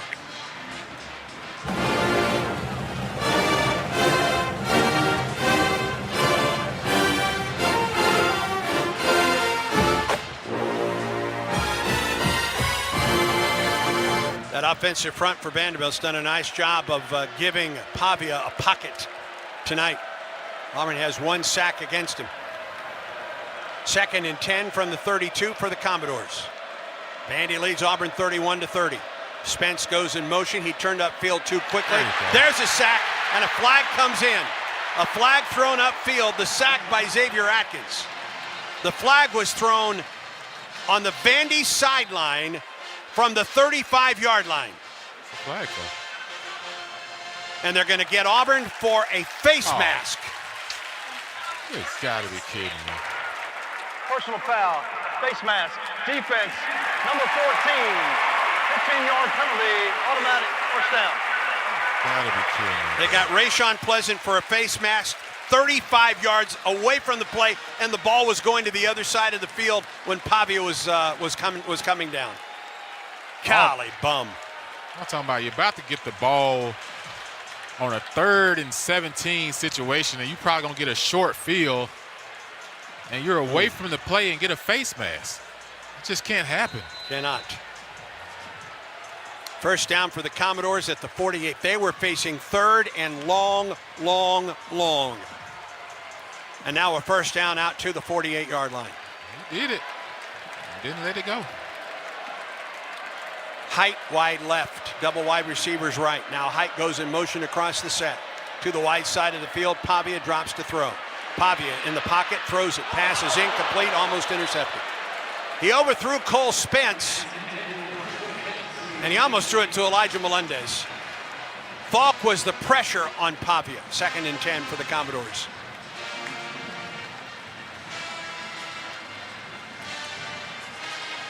That would have been Xavier Atkins' 2nd sack tonight. Yeah.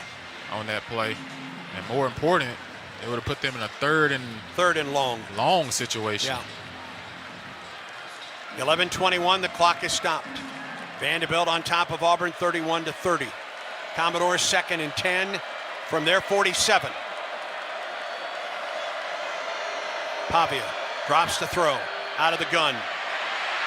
Flips it ahead. Pass complete to his tight end, Alexander, to the Auburn 40 and a first down. That's just a heady play. First down to the Auburn 40. We've got an injured Auburn player down. It is Malik Blockton for the second time tonight. At East Alabama Health Spencer Cancer Center, they help patients tackle a cancer diagnosis with high-quality care provided by a team of expert cancer specialists.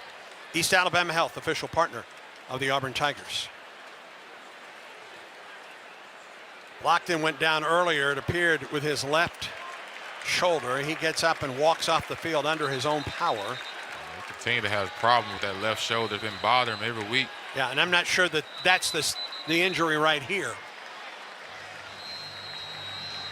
He goes to the Auburn bench and sits down. First down for the Commodores at the Auburn 40. Yeah, Auburn needs to try to see if they can get a turnover. That penalty was humongous. Yes, it was.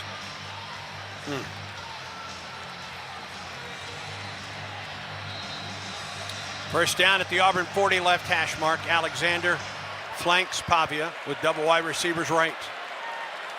Both tight ends in there right now as well for the Commodores.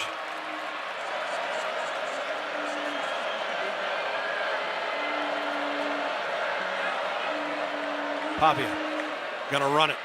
Pavia to the Auburn 35-yard line, 5 yards on the play.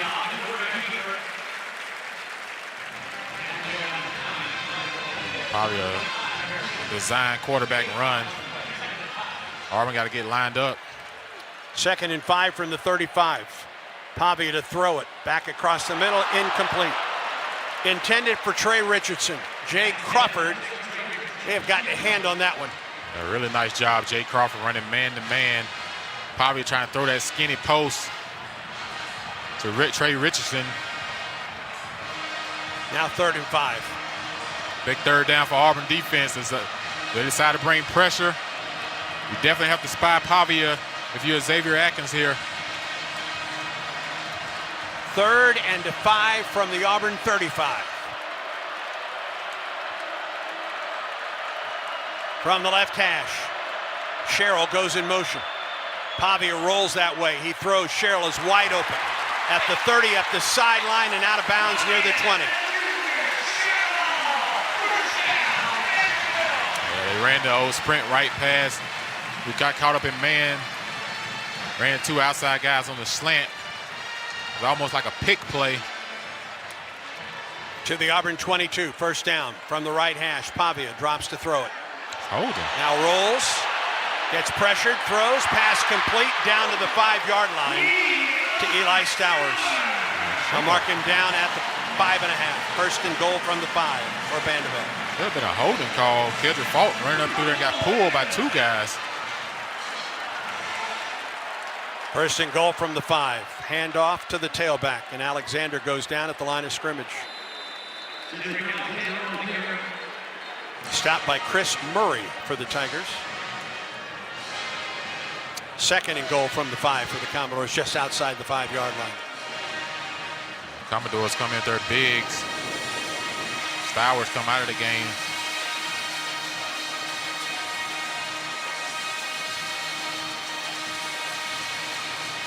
Auburn substituting their bigs as well.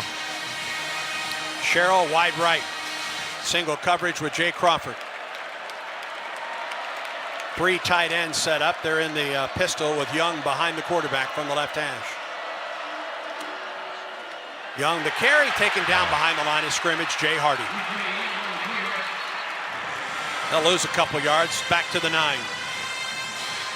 And here's 3rd and goal from the 9. And Auburn really needs to prevent a touchdown. They need to keep this to a field goal at worst. Yeah, this is a big third down coming up for Auburn. Clock rolls down, 8:25 and counting in the 4th. And it will be 3rd and goal for the Commodores from the Auburn 9-yard line. Auburn got to get set up quickly, though. Sherrill wide right, along with Hoskins and Stowers. Play clock at 2. Down to 1. They got the play off. They pitch it to Young, the tailback. He's down to the end zone, and he's in for a touchdown.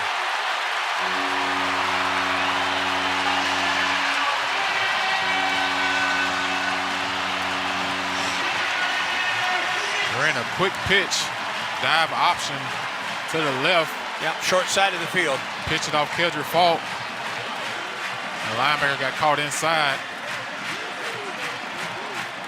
And now the Commodores can make it an 8-point game with this extra point by Brock Taylor. They could have got a holding call, but they won't call it against Bryce Diaz trying to get outside. Extra point by Taylor is on the way, and it is good. And with 7 minutes and 57 seconds to go, Cedric Alexander's 9-yard touchdown run, and the extra point gives Vanderbilt a 38-30 lead. 68 yards in 10 plays, 4 minutes and 4 seconds for the Commodores, and Vandy leads by 8. Stay tuned, friends. Auburn football continues in a moment. Bill Giants, Alabama is proud to support this broadcast of Auburn football. The state of Alabama has a proud history of building ships for the U.S. Navy. And today, it's helping deliver the Navy's next generation vessels. With thousands of jobs and training opportunities open statewide, we're here to connect you with the companies building the fleet. Interested in careers building the next generation of Navy ships right here in our state? Visit BuildGiantsAlabama.com to learn more. Let me tell you about this new Pretzel Cheddar Club.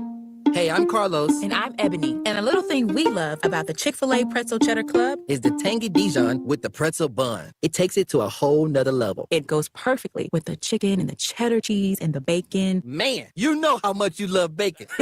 And I love the different varieties. Grilled, spicy, original. It gets you nice and excited for fall. Order the Pretzel Cheddar Club with cherry berry and Sprite for a limited time on the Chick-fil-A app. Real guests paid for their testimonials. What a matchup we've got, folks. Just nonstop action. The energy is electric and the fans are all in. An intense game like this calls for a Coca-Cola. Ah, crisp and refreshing. That's a game changer. Yeah, that taste scores every time. And just like that, they're back at it. Passionate fans and an ice-cold Coca-Cola. Now that's a winning combo. No matter the team, no matter the sport, everyone knows fan work is thirsty work. Enjoy a Coca-Cola. It takes hard work to be the best in the game. Planning, commitment, resilience, sweat. That's why Old Dominion Freight Line, the #1 national LTL carrier for quality, works hard to be the best in the game and is proud to support those striving to be the best in theirs. Old Dominion Freight Line, official freight carrier of Auburn Athletics, helping the world keep promises.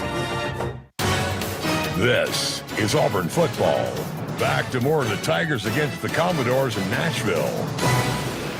Auburn will have to come from behind tonight in Nashville. The Tigers trail 38-30. With 7 minutes and 57 seconds remaining in the fourth. Stay tuned for the Regions Bank postgame show. Jeff Shearer talks with players, assistant coach, and interim head coach DJ Durkin in the Auburn locker room, plus scores, highlights, and analysis. Put an extra War Eagle in your wallet with the Auburn University Regions Visa debit card or prepaid Regions Now card. Order at regions.com/Go Tigers. Regions, official bank of the Auburn Tigers.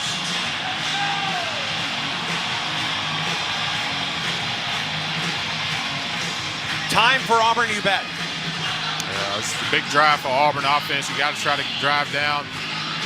You got to get points, but it'd be great if you get a touchdown and try to go for a 2-point conversion. Because you know this Vanderbilt offense, they're hot right now. They scored on the last 5 out of 6 drives here of late. But that penalty was just brutal by Pleasant. Yeah. Taylor boots it. And Rayshon will let it go.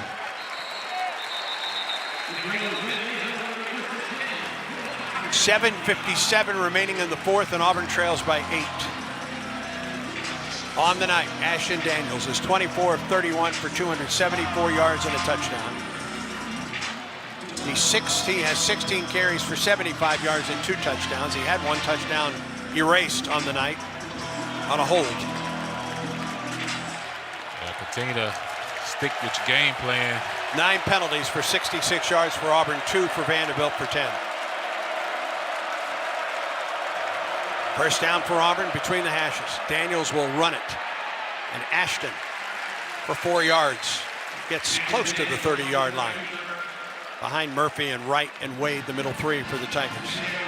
Auburn right back to the line of scrimmage. I'm going empty formation. 3 wide receivers right. A double wide receivers go left. Daniels on second down. Throws, pass is caught. Leaping grab for Auburn at the 45-yard line. Cam Coleman, 50. Cam Coleman to the Vanderbilt 44. A really nice job of Ashton Daniel with his eyes as well. He wanted to come to the right on the stick route. Didn't like what he saw. Immediately got the ball out to Cam on that backside dig for a gain of 26 yards. To the Vanderbilt 44. Handoff, tailback, big hole for Cobb. Cobb puts his head down and gets close to the first down marker. Let's see if they mark it. Cam still got that right ankle bothering. Malcolm Simmons comes in for him. And an injured Vanderbilt player. Yeah, they're trying to slow it down. Gene Dulaney is insistent that it's a first down. And it is. First down for Auburn. At East Alabama Health Spencer Cancer Center, they help patients tackle a cancer diagnosis with high-quality care provided by a team of expert cancer specialists. East Alabama Health, official partner of the Auburn Tigers. 10-yard gain for Jeremiah Cobb, who's gone over 100 yards on the night. Unofficially, 14 carries, 102 yards. The injured player for the Commodores is able to walk off the field. That's Dante Carter. Jeremiah Cobb, 100 yards from 1,000 now, I believe. First down for Auburn at the Commodore 34.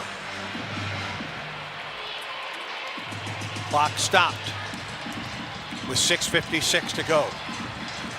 Tigers need a touchdown and a 2-point conversion to tie it. Cobb 14 for 102. Double wide receivers right and left. He wasn't set. Cobb again for the carry, and a flag comes down. Quarterback got to make sure the receiver's set. Full start. Offense. Not all 11 players were set prior to the snap. The 5-yard penalty. Still first down. 10th penalty of the night for Auburn. Got Perry for not being set to the boundary, but that's on the quarterback. Quarterback has to, in those situations, look left and right to make sure all your guys are set before you snap it. First and 15 for Auburn. From the Vanderbilt 39. Howard goes in motion across the set, sets up outside the left tackle. Vanderbilt rushes 5. The handoff goes to Cobb. Nope, it's Daniels around left end 30. Tries to get to the outside and is taken down on the play. Brandon Fontenette with a big tackle. That's a big gainer if he doesn't get him there. Great decision by Ashton Daniels. Saw everybody collapse on Obar Mapson, pulled that ball outside. I think everybody in the stadium was fooled. 2nd and 9 for Auburn. Daniels to throw across the middle. Pass is complete. Malcolm Simmons. He's got the first down to the 23.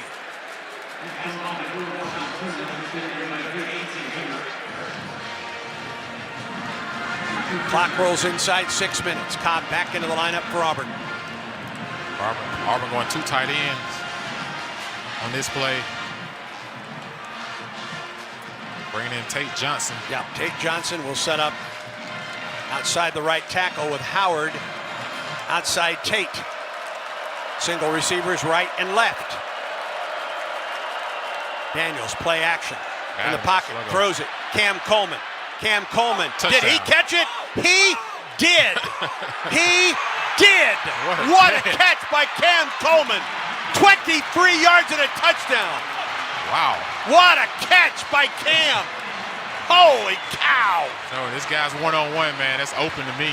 Just give him a chance. And Auburn's doing that tonight. They're giving him, Eric Singleton. They're letting these guys play football. What a catch, though, and focus. My goodness. Behind Martell Height. Another one-handed touchdown grab by Cam Coleman. He used the left hand this time. Look at that. What a focus. What a play. And now Auburn will go for 2 to tie it. Yeah, what a catch. Oh, man, what a play. Yeah, right there, he corralled it before hitting the ground. Good job. Now, do you get the ball to Singleton here at his 2-point conversion? He is in there for Auburn. So is Coleman. So is Simmons. Knowing Vanderbilt is probably expecting the back shoulder fade to Cam Coleman. Who goes wide left. Howard, Singleton wide right. Simmons in the slot right for Auburn. Cobb flanks Daniels. 2-point conversion to tie it. Cobb goes in motion out of the backfield. Daniels throws it to Cobb. He makes it. Another catch. One-handed grab. 2-point conversion good. We are tied. Great call right there by the Auburn offense. Derek Nitz and the offense see Cam one-on-one. You give a playmaker a chance to make plays for you. And what they do, Andy, they make plays. You're only as good as your opportunities, guys. 5:27 in the fourth. Brand new ball game. Auburn 38. Vanderbilt 38. What a game. Sun-South John Deere drive summary. 75 yards in 6 plays, 2 minutes and 30 seconds for Auburn. Cam Coleman, a 23-yard touchdown pass from Daniels. And then the 2-point conversion for Cam from Daniels. Sun-South John Deere, preferred tractor of the Tigers. Find your local dealer at sunsouth.com. Wow. Well, Cam Coleman, 10 catches, 143 yards with a gimpy right ankle. That's a career high in catches. It's got to be a career high in yardage as well for Cam Coleman. He missed most of the Arkansas game after hurting the right ankle early in that game. Daniels, 27 of 34, 330 yards, 2 touchdowns running, 2 touchdowns passing. Kickoff by Connor Gibbs. This is returnable from Richardson, but he will not. He was about 2 yards deep in the end zone. He decided to take a knee. Can Auburn get a stop from its defense right here? Man, what a catch. These one-handed catches by Cam Coleman have been outstanding. Just great focus along the sidelines, but also a great throw and ball placement by Ashton Daniels to give him a chance to make those catches.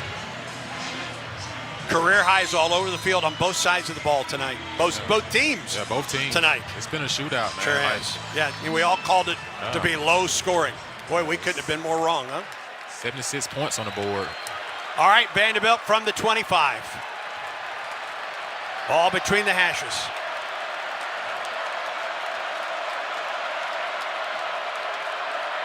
Alexander to the left of Pavia. Pavia drops the throw. He looks and he throws. The pass is incomplete, intended for Stowers. Defended by Robert Woodyard Jr. 2nd and 10 for the Commodores. Yeah, great job of Robert Woodyard. He saw Stowers reach up to try to catch the ball. What he did, wait for him to bring it down a little bit, sticks his arm in there, knocks that ball out, making it incomplete. Hoskins, the wide receiver, out. Tight end Cole Spence is in. As Sherrill goes wide right, along with Trey Richardson. That's the wide side, basically, of the field. Tight ends outside both tackles.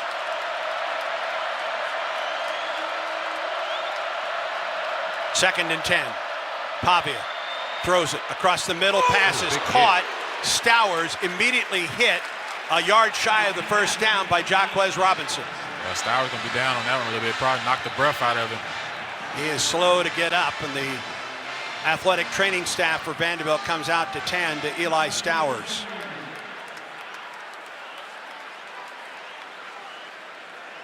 It appeared to be a very clean hit by Jacquez Robinson. Yeah, these two teams been going at each other all evening. It started though with Vanderbilt at the kickoff. Yeah. Or at the walking. I mean, at the coin toss. So walking out on the field, trying to do some form of intimidation. Stowers is up, and he walks off the field. Nice clean under his hit own too, power. though. Yeah. Very clean hit with the shoulder of Robinson, right into the rib cage. Stowers, who shows the strength also to hold on to that ball. Credit that young man. Stowers now Make it 3rd and 1. Career high 12 catches on the night. Here's 3rd and 1 for Vanderbilt. They're 6 of 9 on 3rd down tonight. Clock stopped with 5:08 in the 4th, tied at 38. Watch the Pavia power, you Auburn's defense. All between the hashes. Everybody around that ball right now. Nobody split out for the Commodores. Watch QB power. He's in the shotgun. Brings Alexander to his left. Power, or Pavia is going to run it. He was hit, short. driven back. Short. He's still shy of the first down by about a half yard. 4th down. They didn't let him get away. Eric Winters was one of the first there. Now 4th and less than a yard for the Commodores, and they'll go for it. Auburn got to try to don't jump off sides. If the defense watch the ball in this situation.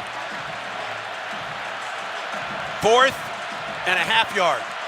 Got to watch the ball if you're Auburn's defense. Vanderbilt to the line of scrimmage on 4th and a half yard from the Commodore 34 and a half yard line. Oh, they got to stop right here. Pavia gonna run it. He's got the first down. He faked the pitch. He gets the first down to the 32, make that the 33-yard line.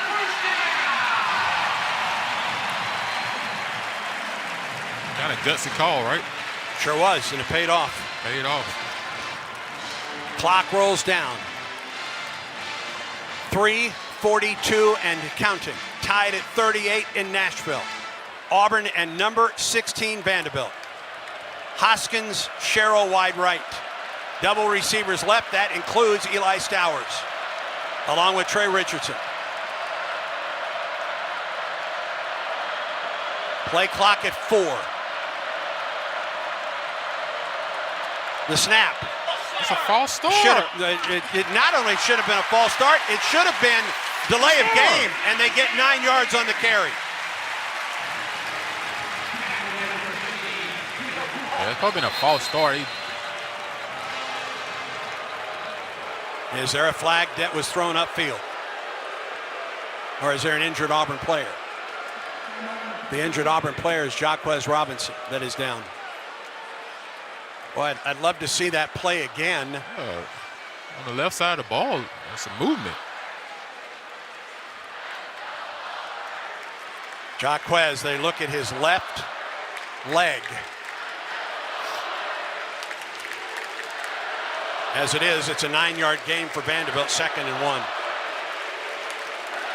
I want to show it.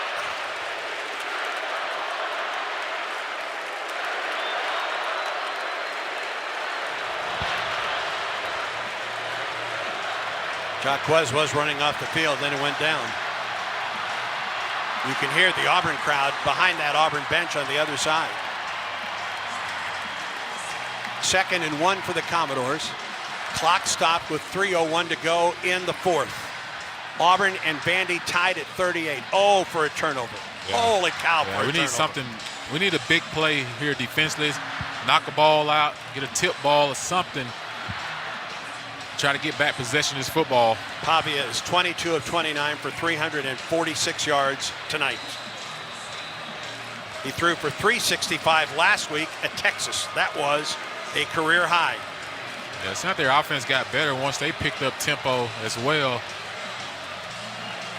2nd and 1 for the Commodores.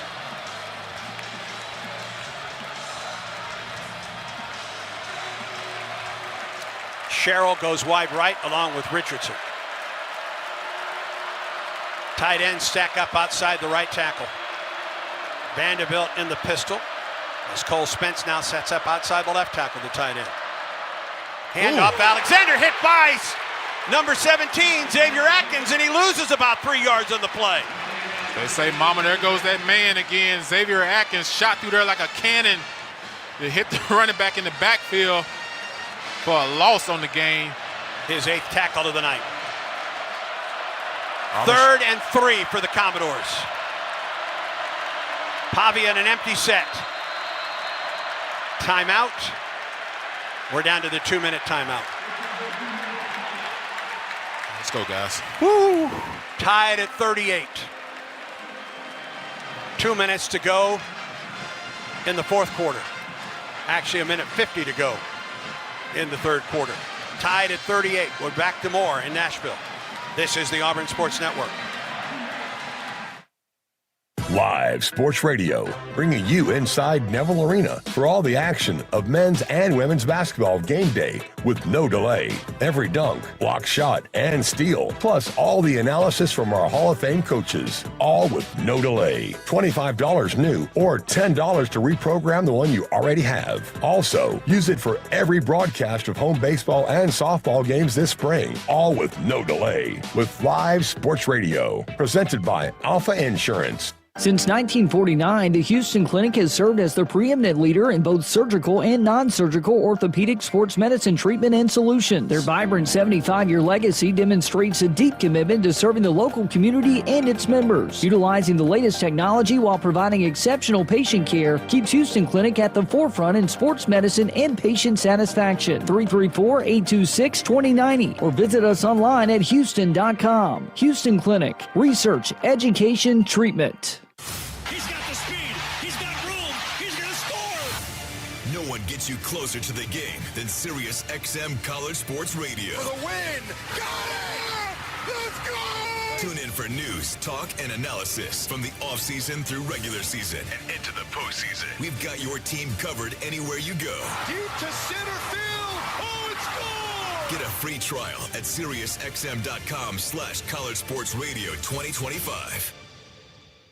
At East Alabama Health, our team of employees and physicians is ranked among the best season after season. In the past year alone, Becker's has named us one of the top 150 places to work in healthcare. Newsweek has called us the best in-state hospital. And for the second year in a row, Newsweek also named us as one of America's best maternity hospitals. But you know what makes us most proud at East Alabama Health? Is being an official partner of the Auburn Tigers. Join our winning team today at eastalabamahealth.org.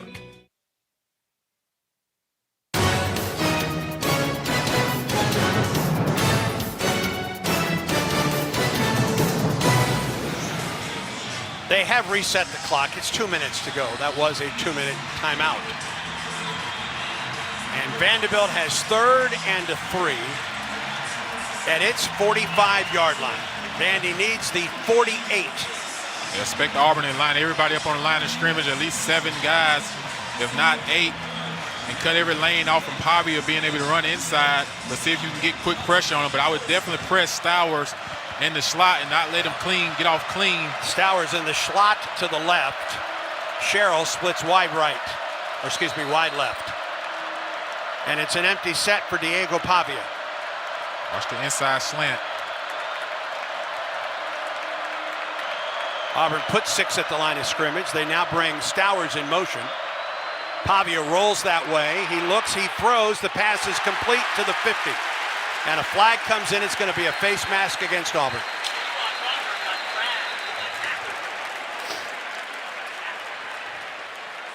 Yeah, with the face mask. Goodness.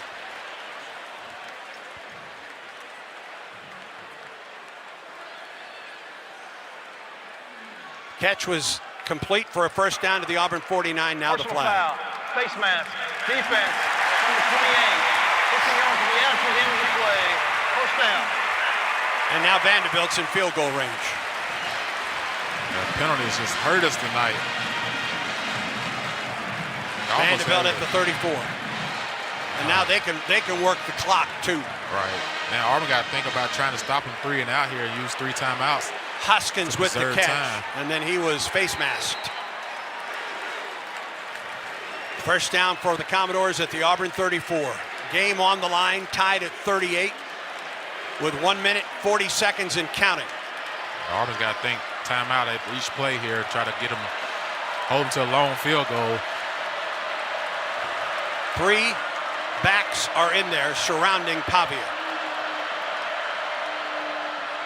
Handoff, left side, nothing doing. No gain on the play. Kieron Crawford with the stop for Auburn. And Auburn calls a timeout to stop the clock with 1:19 remaining. In case you're wondering, Brock Taylor has a 51-yard field goal this season. From here, it would be about a 50-yard attempt. Second down. We wanted to just bounce our way. There's a lot of positions this year in this situation. A loss on that play. It's 2nd down and 10. 2nd down and 10 and a half.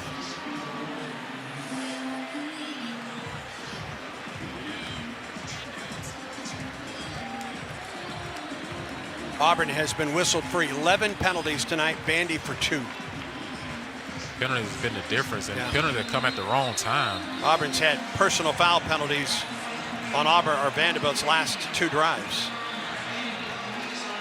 Both face masks. Yeah, the face mask penalty has been crucial.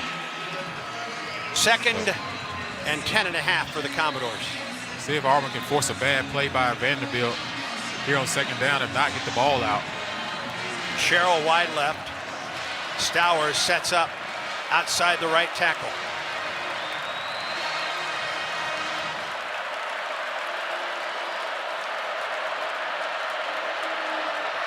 A pair of running backs in there with Pavia. Hands it to Young. Young bounces out, but Young does not get outside. And Auburn calls another timeout after the Xavier Atkins tackle for Auburn, along with Kieron Crawford. Clock stop with 1:13. Auburn. Most important thing too, Andy, is if you can tackle for a loss or no gain, you're looking at almost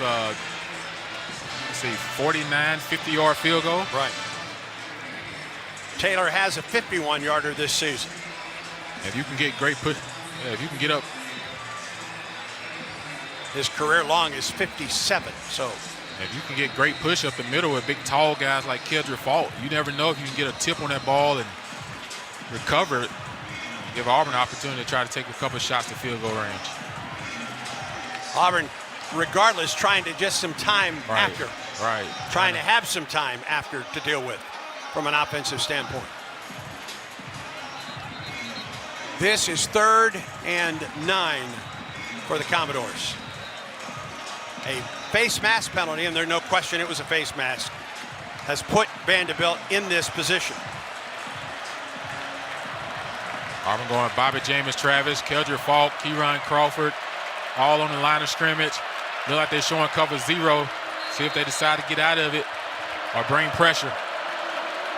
Pavia walks near the line of scrimmage. Alexander flanks him to his right. Play clock with time down to 12 on 3rd and 9. Commodores need to get inside the 25. Pavia is going to run it, and Pavia gets inside or down to the 25. He's a yard shy of the first down. It will be 4th down and 1. Pavia thought he had the first down. He didn't. I don't know how he got through there and got that many yards. And Auburn stops the clock with 1:10 to go. That's Auburn's last timeout. Yeah, they're not going to call holding. I done gave up on that. Yeah, they haven't called holding on Vanderbilt once tonight. But you got to think they got to kick the field goal here, right? Or you take a chance of trying to get it and don't. Be about a 42-yarder from here. It's 4th and a full yard for the Commodores after Auburn's last timeout with 1:12 to go. Yeah, they haven't called holding all night on Vanderbilt.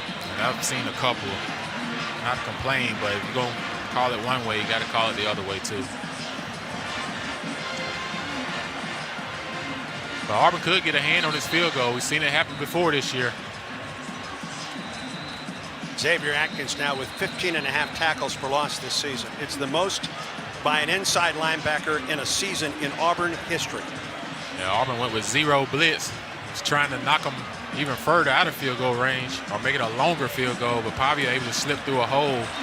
Vanderbilt brings the offense on the field. Yeah, they're just trying to draw us off sides. We just got to stay on sides.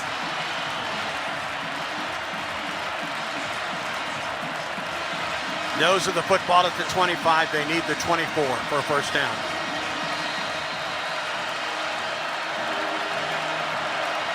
Alexander behind Pavia on 4th and 1 from the Auburn 25-yard line. Pavia is going to run it. Pavia gets down. the outside and he's taken down at the 29. He's taken down at the 29 and Auburn gets the ball. Holy cow! Bryce Diaz was held and still made the tackle. Great play by the Auburn defense. Gutsy call by Vanderbilt. in field goal range with your playoff hopes on the line, and you decide to go for it on 4th down, and Auburn makes the great stop. Now can the Auburn offense get into field goal territory with 1 minute and 6 seconds left. Bryce Diaz with maybe the defensive play of the year for Auburn. 1st down for Auburn, 1 minute 6 to go.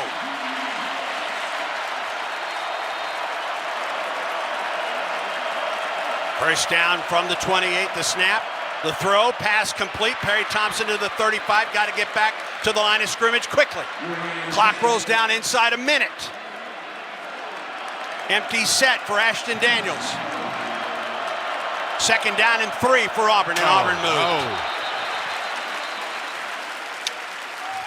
Tom Miller moved at right tackle. Take 10 seconds off. I would think about taking Preston Howard out in this situation and put Malcolm Simmons in the inside receiver position because he's faster. Knowing that you got time is the essence, I would put all my quick guys on the field that can get back to the line of scrimmage. False start. Offense, number 72. It's a 5-yard penalty. It's still 2nd down. This foul qualifies for a 10-second runoff. Please reset the game clock to 40 seconds. We'll start on my signal. Remember, Auburn does not have a timeout. Back to the 30, the Auburn 30. We're tied at 38 with 40 seconds to go in the 4th quarter. Auburn ball. 1st and 15 from the Auburn 30-yard line, right hash mark. Daniels in an empty set, looks to the sideline, throws, passes complete to Perry Thompson. Perry to the 35-yard line, Auburn quickly to the line of scrimmage. Clock moves down inside 30 seconds, is down to 26. Daniels back to the line of scrimmage from the gun, drops, he looks, with some time, throws it, pass is caught by Cobb, Jeremiah. You gotta clock it, get up there and clock it. Auburn has a 1st down, the clock will stop to reset the chains out to the 46-yard line. Auburn quickly to the line of scrimmage. Daniels is under center, and he clocks it with 14 seconds. They need to take a look at this clock. Ref was holding it up. Please set the game clock to 14 seconds, please. 14 seconds. Auburn needs to get to at least the Vanderbilt 35-yard line, I believe, to have a shot. Yeah, you got to get a 10-yard play, though. You got to get 1st down. Anything tackle on the 1st down, that clock keeps moving. Auburn from the 41-yard line. Cobb in motion out of the backfield. Daniels to throw. Throws. Auburn was being held. There's a flag. Thank you. There's a flag. Thank you. It's either a hold or it's an interference against Vanderbilt on the slant route by Auburn. Pass interference too, right? Ball's in there. It's one of them. Pass interference. Thank you. Defense, number 2. The ball he places on the foul. Automatic 1st down. Brandon Fontenette. But now if you're Auburn, you got 9 seconds to work with here. You got to throw the ball past 10 yards. You're not going to have any time to clock anything, or you got to get the ball out of bounds. It wasn't Fontenette that was called. They missed that call as well, but there was interference. It was Jacqueline Lackey. Here's Auburn with 9 seconds. Pass is thrown out of the hands. Too high for Preston Howard. And now 5 seconds to go in the ball game. Yeah, that was it. Ashton Daniels put that on him. He was able to catch that and get out of bounds, which was attempted a 52-yard field goal at that point. That's why I like the quicker receiver in this situation rather than a tight end. If he gets to the sideline a little faster, the ball can come out a little quicker. Auburn brings Ellis in. Cale Ellis comes in, and he will move to center. And Auburn's going to set up, I think, for a Hail Mary right here. 5 seconds to go. I'll try to throw a quick out. And Vanderbilt calls a timeout. I would try to throw a quick out, get 5 yards, leave 1 second on there, and let one of your guys try to kick it. And you'd have to get a quick out to the sideline to stop the clock. They had the play, though, on 1st down. They were able to get that ball down. And Preston Howard the pass was a little bit high to Howard. He did get his hands on it, but he could not bring it in. You're able to get that. You at least give yourself a shot. Yeah. You're talking about on the 35-yard line. And the 10 yards, 45-7. You're talking about a 52-yard field goal attempt. The longest in the career of Alex McPherson is a 53-yarder. I think that was 2 years ago. I think at that point, Gills would have tried to take the shot at it, right? At that point, the longer, stronger leg at this point. Well, let's hope there's an opportunity to find out. 2nd and 10 for Auburn at the Vandy 43-yard line. This game tied at 38. 5 seconds remaining, and Cobb checks back into the lineup for Auburn. Auburn has changed its offense after the timeout called by Vanderbilt. Double wide receivers right and left for the Tigers. I would run Malcolm Simmons on a quick out up top and try to get him out of bounds at the 40. There's the snap. Auburn looking that way. They throw it downfield and over the head of Simmons and out of bounds. Actually, Cam Coleman, the intended target. They caught it, throw it out. I don't know why he didn't throw it. Yeah, and time now has expired. 1 second on the game clock. They're going to put another second on the clock. Well, 1 second left. Yeah, I don't know why he didn't throw the quick out, though. He had Malcolm Simmons on a quick out to catch the ball and get out of bounds at the 40, which would have made it a 57-yard field goal. But now you think about throwing this ball to the end zone. You've got Cam Coleman, Perry Thompson, and Eric Singleton. The only thing that can help us is we get a pass interference. They split wide right. Vanderbilt drops 3 defenders to the end zone as Daniels steps up, and he's going to run it. Nope, he's going to throw it. He throws it to the end zone, and the pass is batted down in the end zone, and we are headed to overtime. That's a good shot, though. Ashton did a nice job just to get the pass off. He had to roll out of the pocket to his right when he cut it loose. And to get it to the end zone. And we're headed to overtime.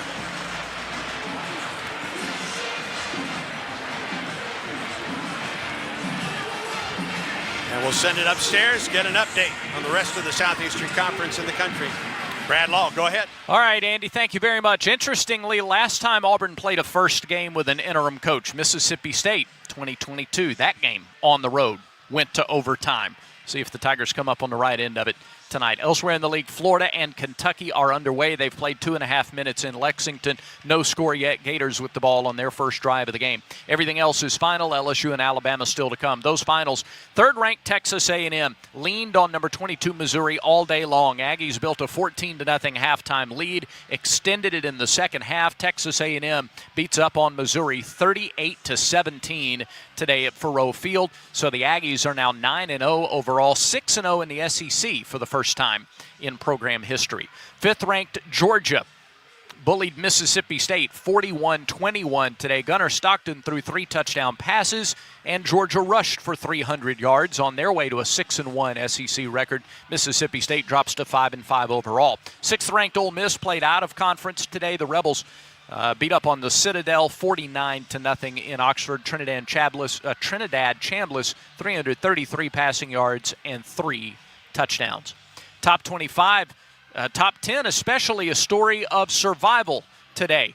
Ninth-ranked Oregon blew a 10-point lead at Iowa and then kicked a game-winning field goal as time expired. So the Ducks beat the Hawkeyes 18-16 today in a very Iowa-like game in the Big Ten. A top 10 battle in Lubbock goes to Texas Tech. 8th-ranked Red Raiders pulled away from number 7 BYU 29-7, handing the Cougars their first loss of the season. Second-ranked Indiana stayed unbeaten with a minute-and-a-half-long touchdown drive inside the final seconds of the game to win at Penn State 27-24. They're just underway in South Bend. 10th-ranked Notre Dame and Navy getting together. They're also just underway in Tuscaloosa. Number 4 Alabama against LSU. In the ACC, 15th-ranked Louisville taking on Cal. Both teams have scored early on in that contest. 7-7 the score. Also in the ACC, 14th-ranked Virginia leads Wake Forest after the first quarter in Charlottesville 3-0. Other action in the Big Ten, number 23 Wisconsin trying to come from behind with the ball, trailing at Wisconsin 13-10. Washington with the ball, trailing by 3 with 2 minutes to go in that contest. And a final from the ACC. 16th-ranked Miami beat Syracuse convincingly 38-10. Hurricanes now 7-2 on the season. That's a comprehensive check of the Yellowwood scoreboard. Let's add one more score to it. Auburn women's basketball won its home opener today, doubling up Alabama State 82-41. 3 in double figures for Larry Vickers and company. Tigers 2-0 on the season. That's back to Andy Burcham and Jason Campbell as we get ready for overtime here in Nashville. An encore here in Music City, USA. And a coin flip. Let's hope Vanderbilt stays on its sideline for this coin flip. Auburn says 3 captains out. Ashton Daniels among those. Send it down to the field for this coin flip. What an entertaining game, man. Good job, guys, on a well-fought game tonight. We now enter extra periods. Each team will get a possession starting at the 25-yard line with an opportunity to score. Each team will have one timeout during extra periods. The winner of the coin toss will get to choose offense, defense, or the end of the field you wish to play on. Visiting team, you get to make the coin toss call. Guys, I have an SEC coin here. This is heads again. This is tails. Auburn, what's your call? Tails. Tails has been called. It is tails. You've won the coin toss. Defense. You want to play defense first. Whichever field. Play this one. Ashton Daniels wins the toss again. Auburn's going on defense. Auburn is 2 for 2 on the coin tosses tonight. That's significant. Yeah, I'm not sure Auburn's won a coin toss all year coming into tonight. And now you're Auburn, you get a chance to go out first on defense, right? Because it gives you a chance to know if you need 3 or you need 7. And hopefully these guys can hold them to 3. Auburn will defend the goal to our right. That's the, I believe, the south goal here at First Bank Stadium. It is the closest goal line to the Vanderbilt student section. All right, so Auburn on defense first. They've been, what Vanderbilt has done inside the red area is they ran a lot of QB power. What I mean by that is they run behind the running back.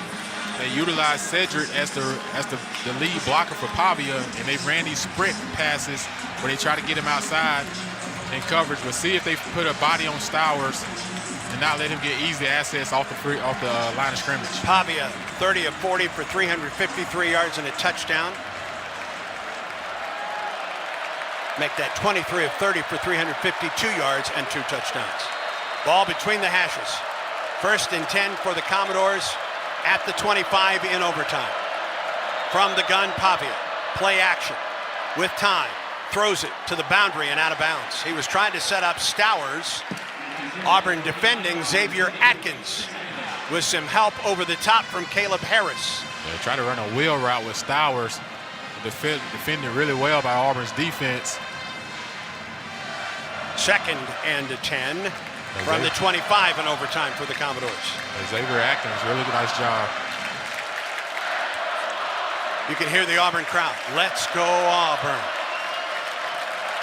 Wide left, Junior Sherrill just outside the hash. Hoskins is wide right for the Commodores. There in the pistol. The snap to Pavia. Nope, timeout. Timeout, Vanderbilt. I think Auburn's lined up really well to defend that one. So a timeout called by the Commodores on 2nd down and 10 in overtime from the 25. Last overtime game for Auburn, the Tigers fell at home to Missouri, beat Texas A&M last year at Jordan-Hare Stadium in a 4 overtime thriller. Brad talked about the last time an Auburn interim head coach, that was Cadillac Williams in 22. Auburn lost in overtime at Mississippi State.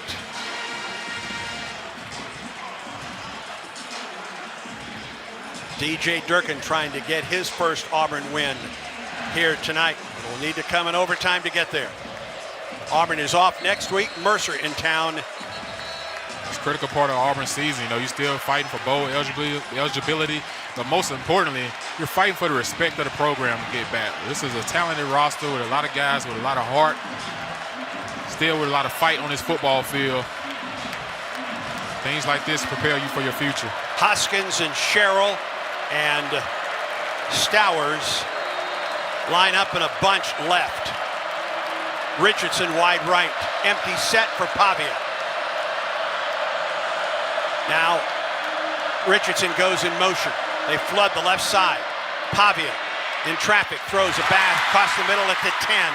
Down inside the 5. Now, inside the 5, it is Junior Sherrill who had the touchdown, the first touchdown of the night, taken down by Jaquez Robinson. He was wide open over the middle. First and goal from the 4 for the Commodores. Yeah, Auburn lost him over the middle. They played 2 zone. They bring in a fullback, Gabe Fisher. Emmanuel Adebi also checks in as a blocking tight end for the Commodores on first and goal for Vandy at the 5-yard line. Make that the 4. Sherrill goes wide right, and he's joined out there by Gabe Fisher. In the pistol, Alexander behind the Vandy quarterback.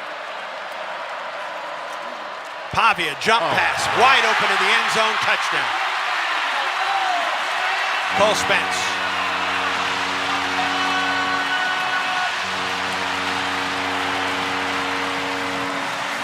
They caught that old jump pass. Gus put that in years ago with Mason. Kerryon Johnson. Been a popular play inside the 5-yard line. Taylor out to try and make it a 7-point Vanderbilt lead in the first overtime period. Yeah, they got a safety on that one. The big play was the pass across the middle to Junior Sherrill to put them inside the Auburn 5. It's all right, Auburn got to respond. The holder is Nick Hobberer. Durham Harris will snap it. And the kick is on the way, and the kick is good. And Auburn needs 7 to keep this one alive. 8 would win it. And Auburn will start from the 25. And once Auburn scores, the question is, do you go for 2 or you just keep rolling with it, because you get to a point where at some point you got to score and go for 2 anyways in the second one. Let's hope we get to that point. Let's hope there is a decision that has to be made. Calling it, Andy. First down for the 25 for Auburn's offense. Ashton Daniels, 30 of 40 tonight, 353 yards, a couple touchdowns.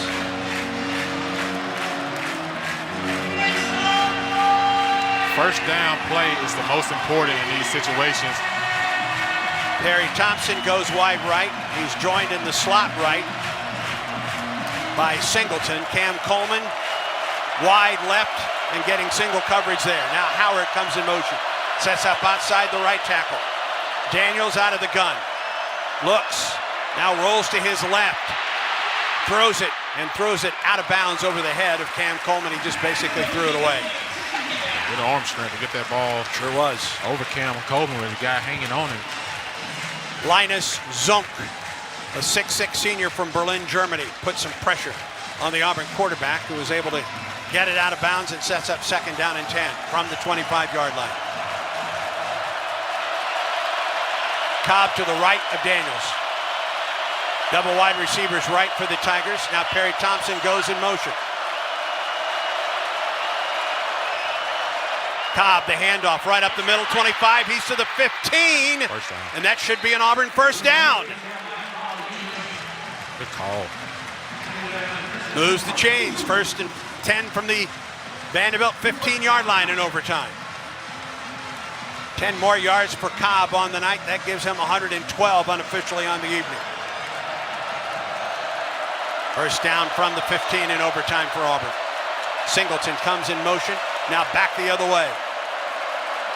Daniels, handoff, Cobb. And Jeremiah gets 3 tough yards to the 12 at the right hash mark.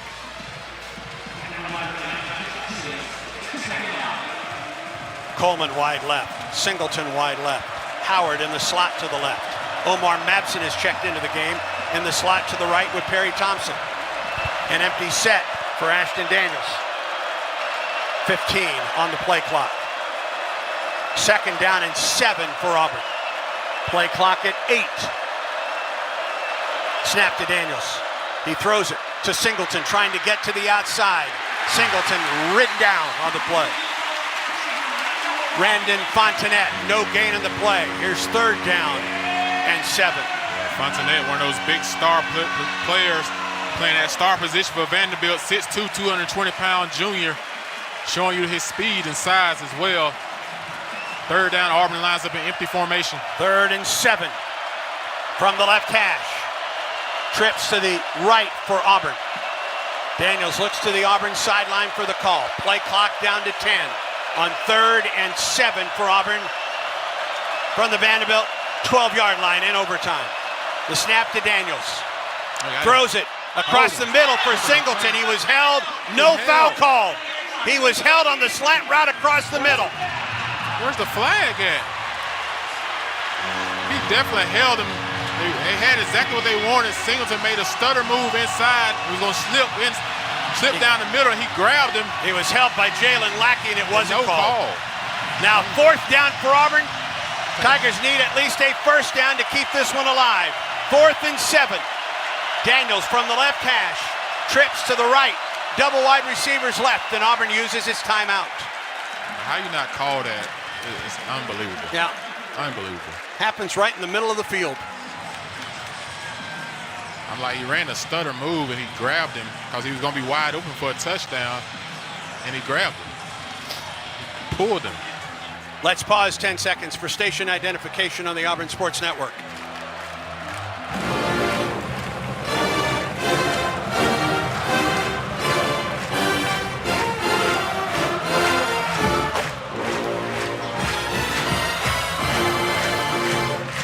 Ball game on the line right here, friends. 4th down for Auburn, 4th and 7 for Auburn. Tigers need to get at least to the 5-yard line to keep this game alive. A touchdown could tie it with the extra point, but you've got to convert on this 4th down. On 4th down this season, Auburn is 10 of 19. This is 4th and 7 to keep the game alive. Ball will be snapped from the left hash mark. Will this be an empty set for Daniels with 3 wide right, the wide side of the field? I would line up in the empty, and I would bring my guys back in motion and see if you're going to get man or zone. But the quarterback will kind of know his progressions. Cobb is in there. And Coleman is the lone man splitting wide left to the Auburn boundary. It's got to be a one-on-one that Coleman looks like. Auburn has 2 tight ends in there right now on 4th and 7 for the Tigers. Coleman on a 5-step glance. Auburn needs to get to the 5 to keep the game alive. Cobb flanks Daniels to his right. Ball will be snapped at the left hash mark. Play clock down to 4. There's the snap. Daniels looks, he throws it into the end zone. It's over the head of Coleman, and Vanderbilt has won it. They drew double coverage that time.